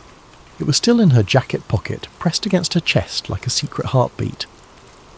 That night she spread the map and photographs across her kitchen table and began to research. If someone wanted Harold's materials badly enough to confiscate them within days of his death, then those materials contained something worth hiding. She was going to find out what. The real history, they tell us, Mount Shasta has always been a mountain wrapped in mystery. For the indigenous Coverup, Shasta and Modoc peoples, it was a sacred place, home to the Great Spirit. White settlers arriving in the mid-1800s found themselves equally drawn to the mountain's imposing presence, and soon stories began circulating about what might lie beneath its snow-covered slopes. The Lemurian legend emerged in the late 1880s. According to the story, survivors of a lost continent called Lemuria, similar to Atlantis, had fled to Mount Shasta and established an underground city called Telos. These tall, white-robed figures would occasionally emerge to purchase supplies in nearby towns, paying with gold nuggets of unusual purity. In August of 1884, the San Francisco Chronicle published an account from a prospector named J.C. Brown, who claimed to have discovered an underground city carved into the mountain, complete with gold shields, hieroglyphs, and mummified remains of beings over 8 feet tall. The story captivated readers, though Brown mysteriously vanished before he could lead an expedition back to the site. By 1904, the legend had solidified with the publication of A Dweller on Two Planets, written by Frederick Spencer Oliver. The book described advanced beings living beneath Shasta, possessing technology far beyond human capability. It became a foundational text for the New Age movement and cemented Mount Shasta's reputation as a centre of mystical activity. But here is what the legends do not tell you. Here is the part that gets buried beneath the folklore and the New Age tourism. The United States Geological Survey began heavily mapping Mount Shasta in 1925. Teams of surveyors spent months in the field, documenting every ridge, every canyon, every geological formation. They returned in 1932 for more detailed work, and then again in 1934. Something happened during that 1934 survey. The official records are sparse, almost deliberately vague. A USGS team led by a geologist named Thomas Eldridge was conducting cave surveys on the eastern face of the mountain when they disappeared for 48 hours. When they finally emerged, their report mentioned disorientation and strange acoustics inside the cavern system. They noted that sounds echoed in ways that seemed impossible given the cave's dimensions, and they experienced unusual equipment malfunctions that they could not explain. The report was filed and then seemingly forgotten, except the surveying tunnels, designated Adit 1 through Adit 9, were all quietly sealed within months. The official reason given was structural instability and risk of collapse. No further surveys were conducted in that region for over 20 years. Then there was the aerial incident of 1945. During post-war mapping missions, United States Army Air Force pilots were conducting photographic surveys of the West Coast. One pilot, Lieutenant Marcus Webb, documented an unusual observation in his flight log. While circling the south face of Mount Shasta, he noted what appeared to be an opening in the rock face that reflected light in a metallic manner. He circled back for a second pass and took additional photographs. The photographs exist. They are part of the official military archive. But the official explanation given was ice reflection, a play of light on glacial formations. The opening Lieutenant Webb documented does not appear on any current geological survey. When Lila Finnerty began researching these incidents, she was not looking for proof of underground cities or lost civilizations. She was looking for an explanation of why her grandfather would have a sealed envelope marked classified, and why federal agents would confiscate his materials within days of his death. What she found instead was a pattern of official interest, official secrecy, and official dismissal that stretched back almost 50 years. Harold Finnerty's shadow surveys. Lila spent 3 weeks in libraries and archives, chasing down references to her grandfather's work. His official employment record with the USGS showed steady, unremarkable service from 1948 through 1976. He had worked on surveys in California, Oregon, and Washington. He had published papers on volcanic geology and tectonic mapping. Everything was normal, documented, and publicly accessible, until she found the gaps. Between 1956 and 1959, Harold's official work record showed him assigned to routine topographic surveys in the Cascade Range. But when Lila requested the specific survey reports from that period, she was told that those documents were not available for public review. When she asked why, she was informed that they had been reclassified by the Department of Defense as part of Cold War security protocols. Why would basic geological surveys be classified for national security reasons? She started searching for anything Harold might have left behind that the federal agents had missed. She checked his house again, more carefully this time, looking for hiding places she might have overlooked. She found them in the garage, tucked inside the hollow leg of an old workbench. More notebooks. These were different from his official USGS field books. The pages were water-stained, the handwriting hurried, almost frantic in places. They were dated between 1956 and 1959, the exact years of the classified surveys.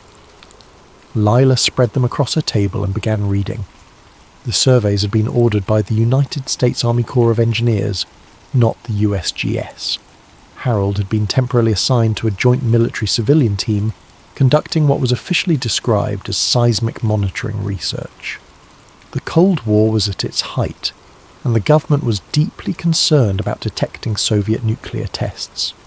Seismic stations were being established throughout the western United States to create an early warning network.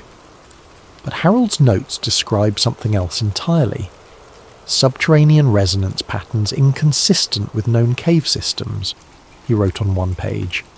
Echoes suggest regular geometric spacing beneath primary cavern. On another page, thermal void pockets at depths that should not support such temperatures, heat source unknown. And then, circled in red ink, not natural. Lila felt something shift in her understanding. Her grandfather had not been mapping the surface of Mount Shasta. He had been mapping what was beneath it, and he had found something that should not exist. She kept reading. References to cyclopean geometry, a term usually reserved for massive ancient stonework like the walls of Mycenae or the temples of Malta. References to metallic signatures in soil samples. References to electromagnetic anomalies that interfered with surveying equipment. One entry from July 1958 was particularly striking. Descended into a Deet 7 with the team. The tunnel extends far beyond the 1934 seal. We broke through yesterday. The corridor beyond is not natural. The walls are too smooth. The angles are too precise. There is a smell like ozone and hot metal. The temperature rises as you descend. At the third junction, we found markings. Not native, not English, not any language we recognise. Lila stopped reading and sat back, her mind racing. Adit 7. The same designation marked on the map Harold had sealed in the envelope. There was more. Clipped to the back of one notebook was a photograph, black and white, badly faded. It showed 3 men standing in front of what looked like a tunnel entrance. The men wore field gear from the 1950s. Behind them, barely visible in the dim light, was a wall that looked too smooth to be natural rock. On the back of the photograph, someone had written 3 names: Harold Finnerty, James Pollock, Thomas Eldridge. Thomas Eldridge, the same name from the 1934 USGS team that disappeared for 48 hours. Lila grabbed her laptop and started searching. Thomas Eldridge had led the 1934 survey. According to newspaper archives, he had gone missing 3 months after returning from Mount Shasta. His body was never found. The official report called it a hiking accident, though no evidence of such an accident was ever documented. All of his maps and field notes had been seized by the Department of the Interior in October 1934. 24 years later, Harold Finnerty was working with a team that included Thomas Eldridge's name on the back of a photograph. Either the man had not died in 1934, or Harold had been studying Eldridge's original work. There was one more item in the notebooks that made Lila's hands tremble as she held it. A letter Harold had written, but apparently never sent, dated June 1952. The tunnels extend far beneath the volcanic shelf. Eldridge was right. The structure is artificial. The metal is older than the strata. I do not know what we have found, but I know it should not be here. I know that every instinct in me says we should seal this and walk away. But they will not stop. They need to know what it is, and I fear what will happen when they find out. Project Chasse 2, the Cold War connection. It took Lila another month to find the binder. She discovered it in a storage unit Harold had rented under a false name, a detail she only uncovered because he had kept the key taped under the drawer of an old filing cabinet. The storage unit was in Reading, nearly 2 hours south of where Harold had lived. Inside were boxes of materials that the federal agents had missed, things Harold had clearly hidden away deliberately. The binder was labelled Chasse 2, Cold War Seismic Anomaly Study, 1957. This was not folklore. This was not conspiracy theory. This was a real government document stamped with Department of Defense insignia, complete with project codes and authorization signatures. During the 1950s, the United States government genuinely did conduct extensive seismic and geological studies on West Coast volcanoes. The official purpose was monitoring for nuclear tests, creating a network of sensors that could detect underground explosions anywhere on the planet. Mount Shasta, as one of the tallest and most geologically active peaks in the Cascades, was a natural choice for such monitoring. But the Shasta binder contained information that went far beyond seismic monitoring. The first section documented equipment malfunctions in the Shasta region. Magnetometers going haywire, seismographs recording vibrations that did not match any known geological activity, radio interference so severe that teams had to communicate using written notes because their walkie-talkies produced only static. The second section was titled Structural Analysis. Here, the language became more technical and more disturbing.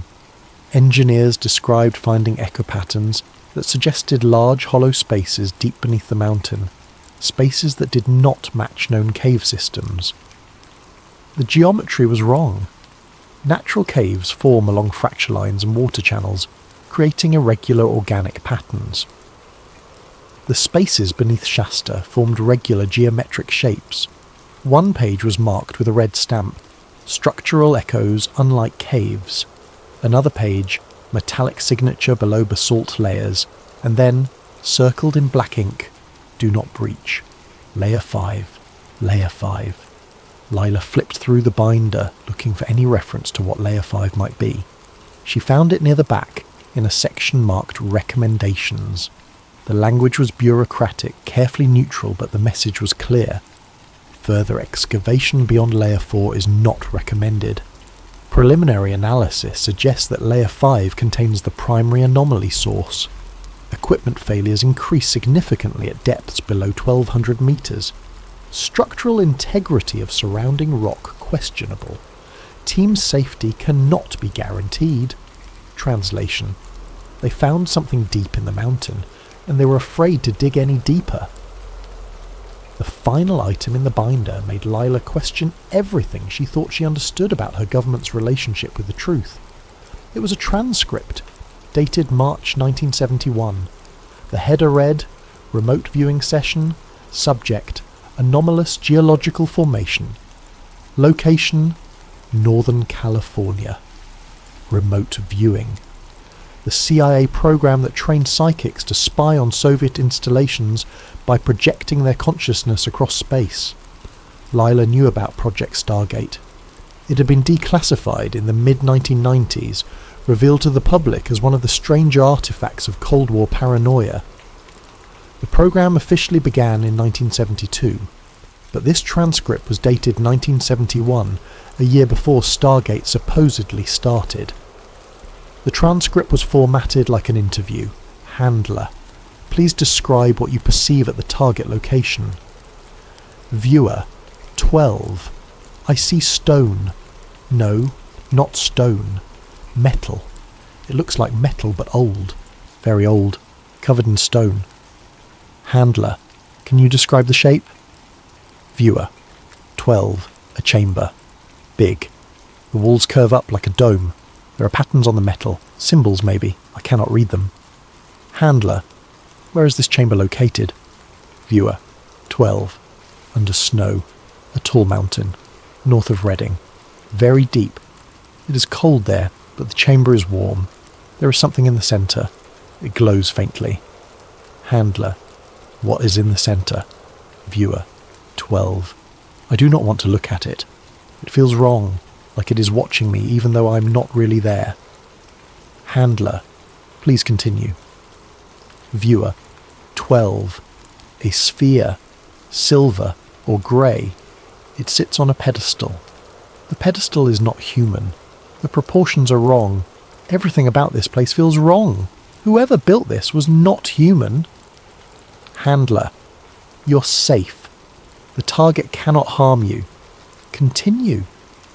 Viewer: 12. There are handprints on the wall near the entrance. pressed into the metal when it was soft. 5 fingers on the left hand, 6 fingers on the right. They are not human hands. The transcript ended there, stamped with a code. Session terminated. Viewer distress. Lila sat in the storage unit for a long time, holding the transcript in her hands. This was not legend. This was not folklore passed down through generations of New Age believers. This was a classified government document describing something beneath Mount Shasta that should not exist. Her grandfather had been part of the team that found it, and now she needed to find it herself. Finding Adit 7. Lila spent 2 months preparing. She was not a mountaineer, not a splunker, not trained for underground exploration. But she was Harold Finnerty's granddaughter, and she inherited his stubbornness along with his curiosity. She bought equipment, she studied maps, she read everything she could find about the eastern face of Mount Shasta, the McCloud region, the Mud Creek drainage area, and Dilla Canyon. Adit 7 had been sealed in 1934.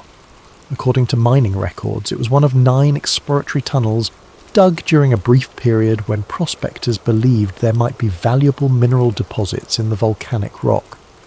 The tunnels had been abandoned when no significant ore was found, and most had collapsed or been deliberately sealed due to safety concerns. But Harold's map showed that Adit 7 went deeper than the official records indicated. Much deeper.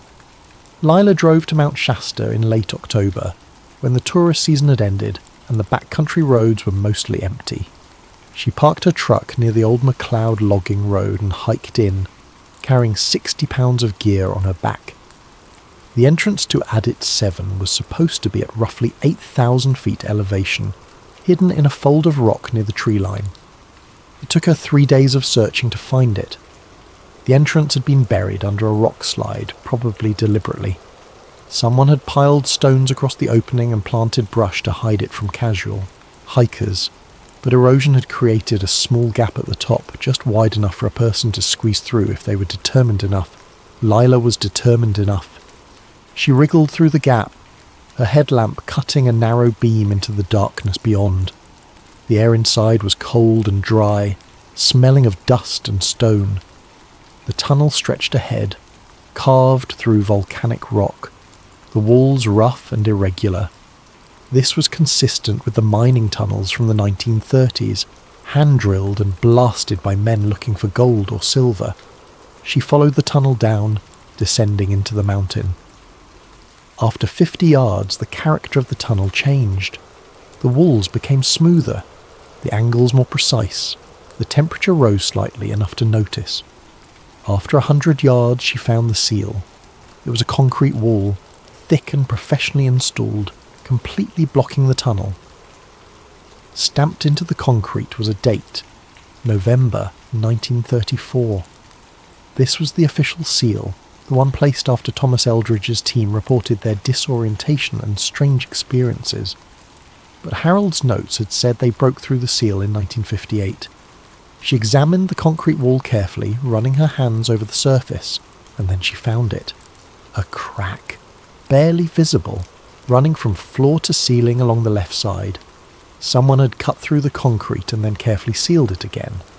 The newer concrete was slightly different in colour, almost invisible unless you knew what to look for.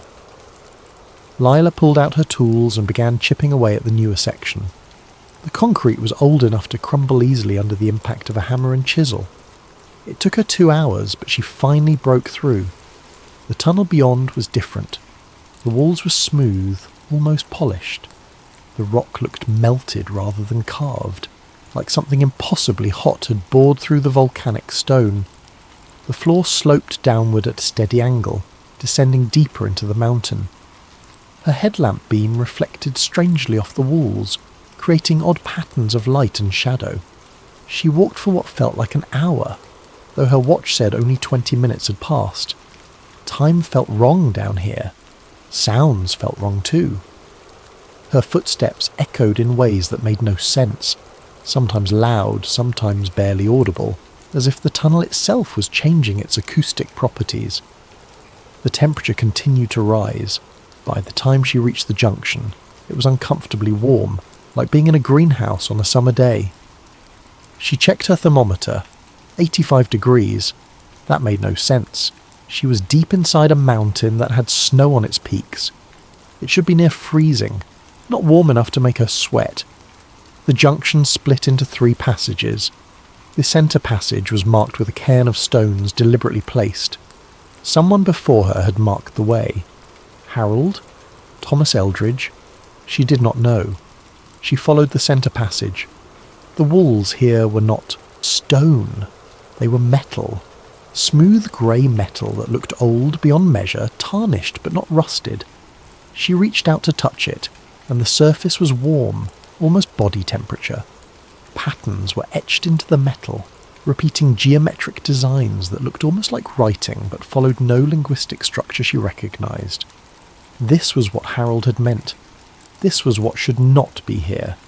Metal walls inside a volcanic mountain, warm to the touch, covered in symbols that predated any known language. She kept walking, and the tunnel opened into a vast chamber. The chamber beneath the mountain. The chamber was enormous. Lila's headlamp beam could not reach the far wall. The ceiling curved upward into a dome, just like Viewer 12 had described in the remote viewing transcript. The floor was made of the same grey metal, smooth and slightly warm beneath her boots. She pulled out a flashlight, a heavy-duty spotlight she had bought specifically for this expedition, and switched it on. The beam swept across the chamber, revealing its true size. It was easily 200 feet across, maybe more. The metal floor was inscribed with concentric circles, radiating outward from a central pedestal. Lila walked toward the centre, her footsteps echoing strangely in the vast space. The acoustics were wrong, just like the USGS report from 1934 had noted. Some sounds echoed loudly, bouncing off the curved walls. Other sounds were absorbed, deadened, as if the chamber itself was selectively filtering noise. Near the wall she found what the remote viewer had described. Handprints pressed into the metal, fossilised in whatever substance had been soft enough to take an impression before it hardened. The left hand had 5 fingers, the right hand had 6. The proportions were close to human, but not quite right. The fingers were longer, the palm narrower. Whoever had built this place was not human. Or if they were human in a way that predated everything anthropologists thought they knew about human evolution. The pedestal in the centre of the chamber rose about 4 feet from the floor. It was made of the same metal as everything else, but the surface was covered in more intricate patterns, symbols layered upon symbols in a way that suggested deep meaning if only you could read the language. On top of the pedestal sat a sphere. It was roughly the size of a basketball, perfectly smooth, made of metal that looked silver in her flashlight beam. The surface was covered in tiny inscriptions, spiralling around the sphere in lines so fine they were almost invisible. As Lila approached, she felt something shift in the air around her. A vibration, barely perceptible, like standing next to high-voltage power lines. This was the artifact Harold had sketched in his notebooks. This was what the government had sealed behind concrete and bureaucratic silence for nearly 50 years. Near the base of the pedestal, someone had left a metal plaque. The plaque was newer than the chamber, maybe from the 1950s based on the style of the lettering. It read, "Eldridge found the heart. We were never meant to open it." Lila stood there for a long time staring at the sphere. Every instinct told her not to touch it. The warnings in Harold's notes, the government's desperate attempts to seal this place, the plaque left by someone who clearly feared what they had discovered, all of it screamed danger. But she had come this far. She had broken through the seals. She had descended into the mountain. She needed to understand what this thing was. She reached out and touched the sphere. For a moment nothing happened. The metal was warm, warmer than the air around it, and the surface felt slightly rough, like fine sandpaper. Then the inscriptions began to glow. Faint blue light traced the spiral patterns, spreading from where her hand made contact outward, across the entire surface of the sphere. The vibration in the air intensified. Lila pulled her hand back, but the glow continued, growing brighter. The chamber itself seemed to respond, the walls humming with a low frequency that she felt in her chest more than heard with her ears. She checked her thermal reader. The temperature had spiked. The sphere was now registering at over 200 degrees, though it had not felt that hot when she touched it. The floor beneath the pedestal was glowing faintly, lines of light spreading outward along the concentric circles. Something beneath the chamber was waking up. Lila backed away from the pedestal, her heart hammering. This was not an artifact. This was not a relic of a dead civilization. This was a machine, still functional, still powered by something that had survived for thousands of years or longer. She needed to leave. Now. She ran back toward the tunnel entrance, the chamber's glow brightening behind her. The hum became a rhythmic pulse, mechanical and deliberate. Whatever she had activated was not shutting down. If anything, it was building towards something, a cycle that had been interrupted decades ago and was now resuming. Harold's final message. Lila made it back to her truck just as the sun was setting. Her hands were shaking so badly she could barely grip the steering wheel. She drove back to town, checked into a motel and collapsed on the bed, exhausted and terrified. That night she could not sleep. She kept hearing the hum from the chamber, that mechanical pulse that felt older than humanity itself. She kept seeing the glow spreading across the sphere, the light tracing patterns that might have been writing, or might have been something else entirely, some form of communication that humans were never meant to understand. She needed to know what Harold had thought about all this. She needed to hear his voice, his reasoning, his conclusions. She went back to the boxes of materials she'd taken from his storage unit and searched through everything one more time. She found the tape recorder buried at the bottom of a box of old survey equipment. It was an old reel-to-reel model from the 1970s, the kind Harold would have used for field notes. A single tape was still loaded on the reels. She pressed play. Harold's voice filled the room, older than she remembered, tired but clear. This is Harold Finnerty, recording on March 8th, 1979. If you are listening to this, it means I am dead, and it means you found what I have hidden. Good. Someone needs to know the truth. Someone needs to understand what we found beneath Mount Shasta. In 1958, our team broke through the seal that Eldridge's team had placed in 1934. We descended into the mountain, following tunnels that should not exist, tunnels that were not created by natural geological processes or by human mining equipment. The tunnels led us to a chamber. Inside that chamber we found evidence of a civilization that predates anything in the archaeological record. The metal is older than the rock surrounding it. Carbon dating puts the surrounding basalt at roughly 300,000 years old. The metal cannot be dated using conventional methods, but analysis of the oxidation pattern suggests it is far, far older. Millions of years, perhaps. We found a machine. Not ruins, not artifacts. An active, functional machine built by intelligences we cannot comprehend. When we activated it, we triggered something. Seismographs across Northern California recorded vibrations that did not match any known seismic activity. The vibrations came from beneath Mount Shasta, rhythmic and mechanical, like something vast was coming back to life after sleeping for eons. We sealed it again. We had to. The government ordered us to bury everything we found, to seal the chamber, and never speak of it. They were afraid, not of what the public would think, but of what the machine might do if we continued to interfere with it. But here is what they did not understand. Here is what I did not understand until years later. The machine does not need us to activate it. It wakes on its own. Every few decades, seismographs pick up those same vibrations. They are always attributed to minor earthquakes, tectonic adjustments, volcanic activity. But I know better. The machine beneath Mount Shasta is not from a lost human civilization. It is older, it is alien, and it is waiting. I do not know what it is waiting for. I do not know what it will do when it fully awakens. I only know that we were never meant to find it, and we were certainly never meant to activate it. If you have listened to this tape, if you have found my notes and my maps, please understand the weight of what I am telling you. The truth is not what you think. The mountain is not what you think.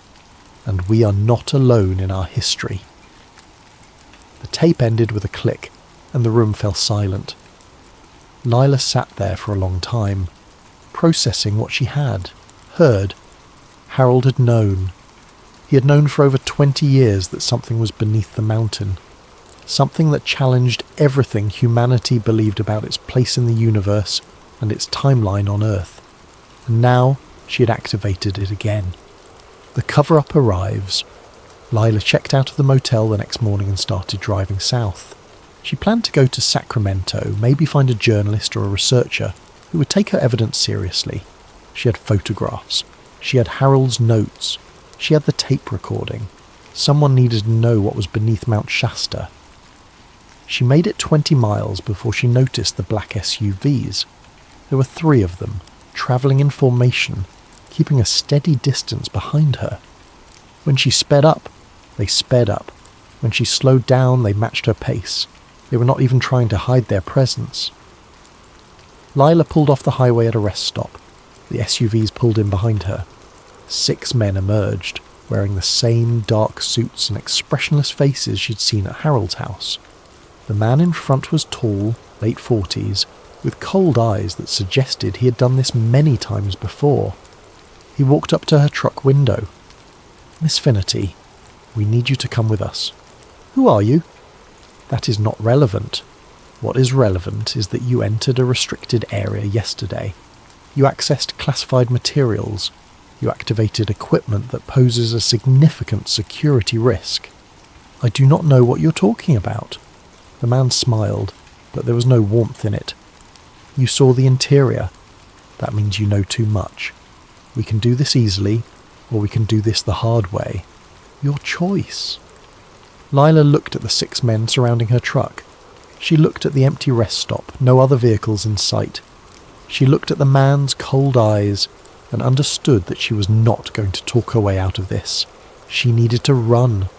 She started the truck, gunned the engine, and drove straight at the man in front of her. He dove aside and she swerved around the SUVs, accelerating back onto the highway. Behind her, the SUVs scrambled to follow. She drove fast, faster than she'd ever driven, weaving through traffic, taking exits at random, trying to lose them in the maze of back roads. But they stayed with her, coordinated and relentless. These were professionals. They had resources she could not match. She remembered the side tunnels. When she had explored Adit 7, she had seen other passages branching off from the main corridor. Some led deeper into the mountain. Some led back toward the surface. If she could get back to the mountain, she could lose them in the tunnels. She turned north, heading back toward Mount Shasta. The SUVs followed. She drove up the old logging road, her truck bouncing over ruts and rocks, pushing the vehicle far beyond what it was designed for. She reached the area near Adit 7 just as the sun was setting. She abandoned the truck and ran into the forest, carrying only a small backpack, with her flashlight and Harold's most important notes. Behind her she heard doors slamming, men shouting, engines revving. They were coming. She made it to the rock slide covering Adit 7 and squeezed through the gap. Her flashlight beam cut through the darkness as she ran down the tunnel, descending into the mountain. She heard voices behind her, echoing strangely in the confined space. She ran past the broken seal, past the junction, into the smooth metal corridors that should not exist.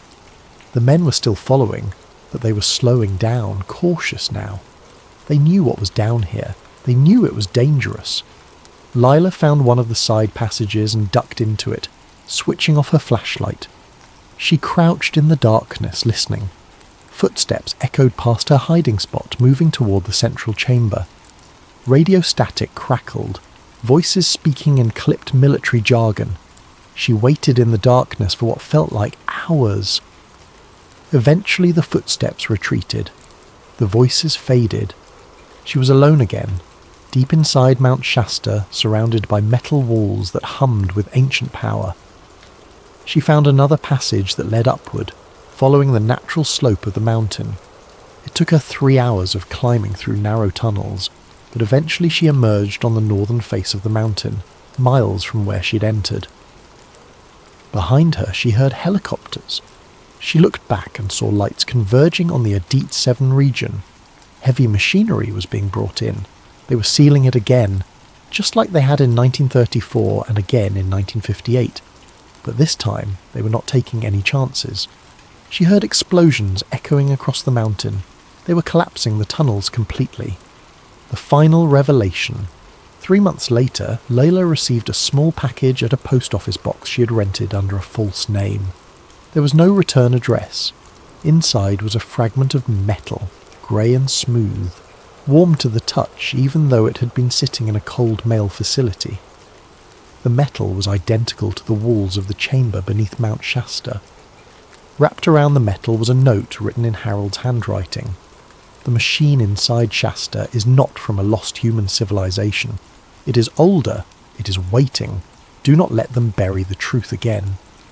But this made no sense. Harold had died before Layla ever entered the mountain.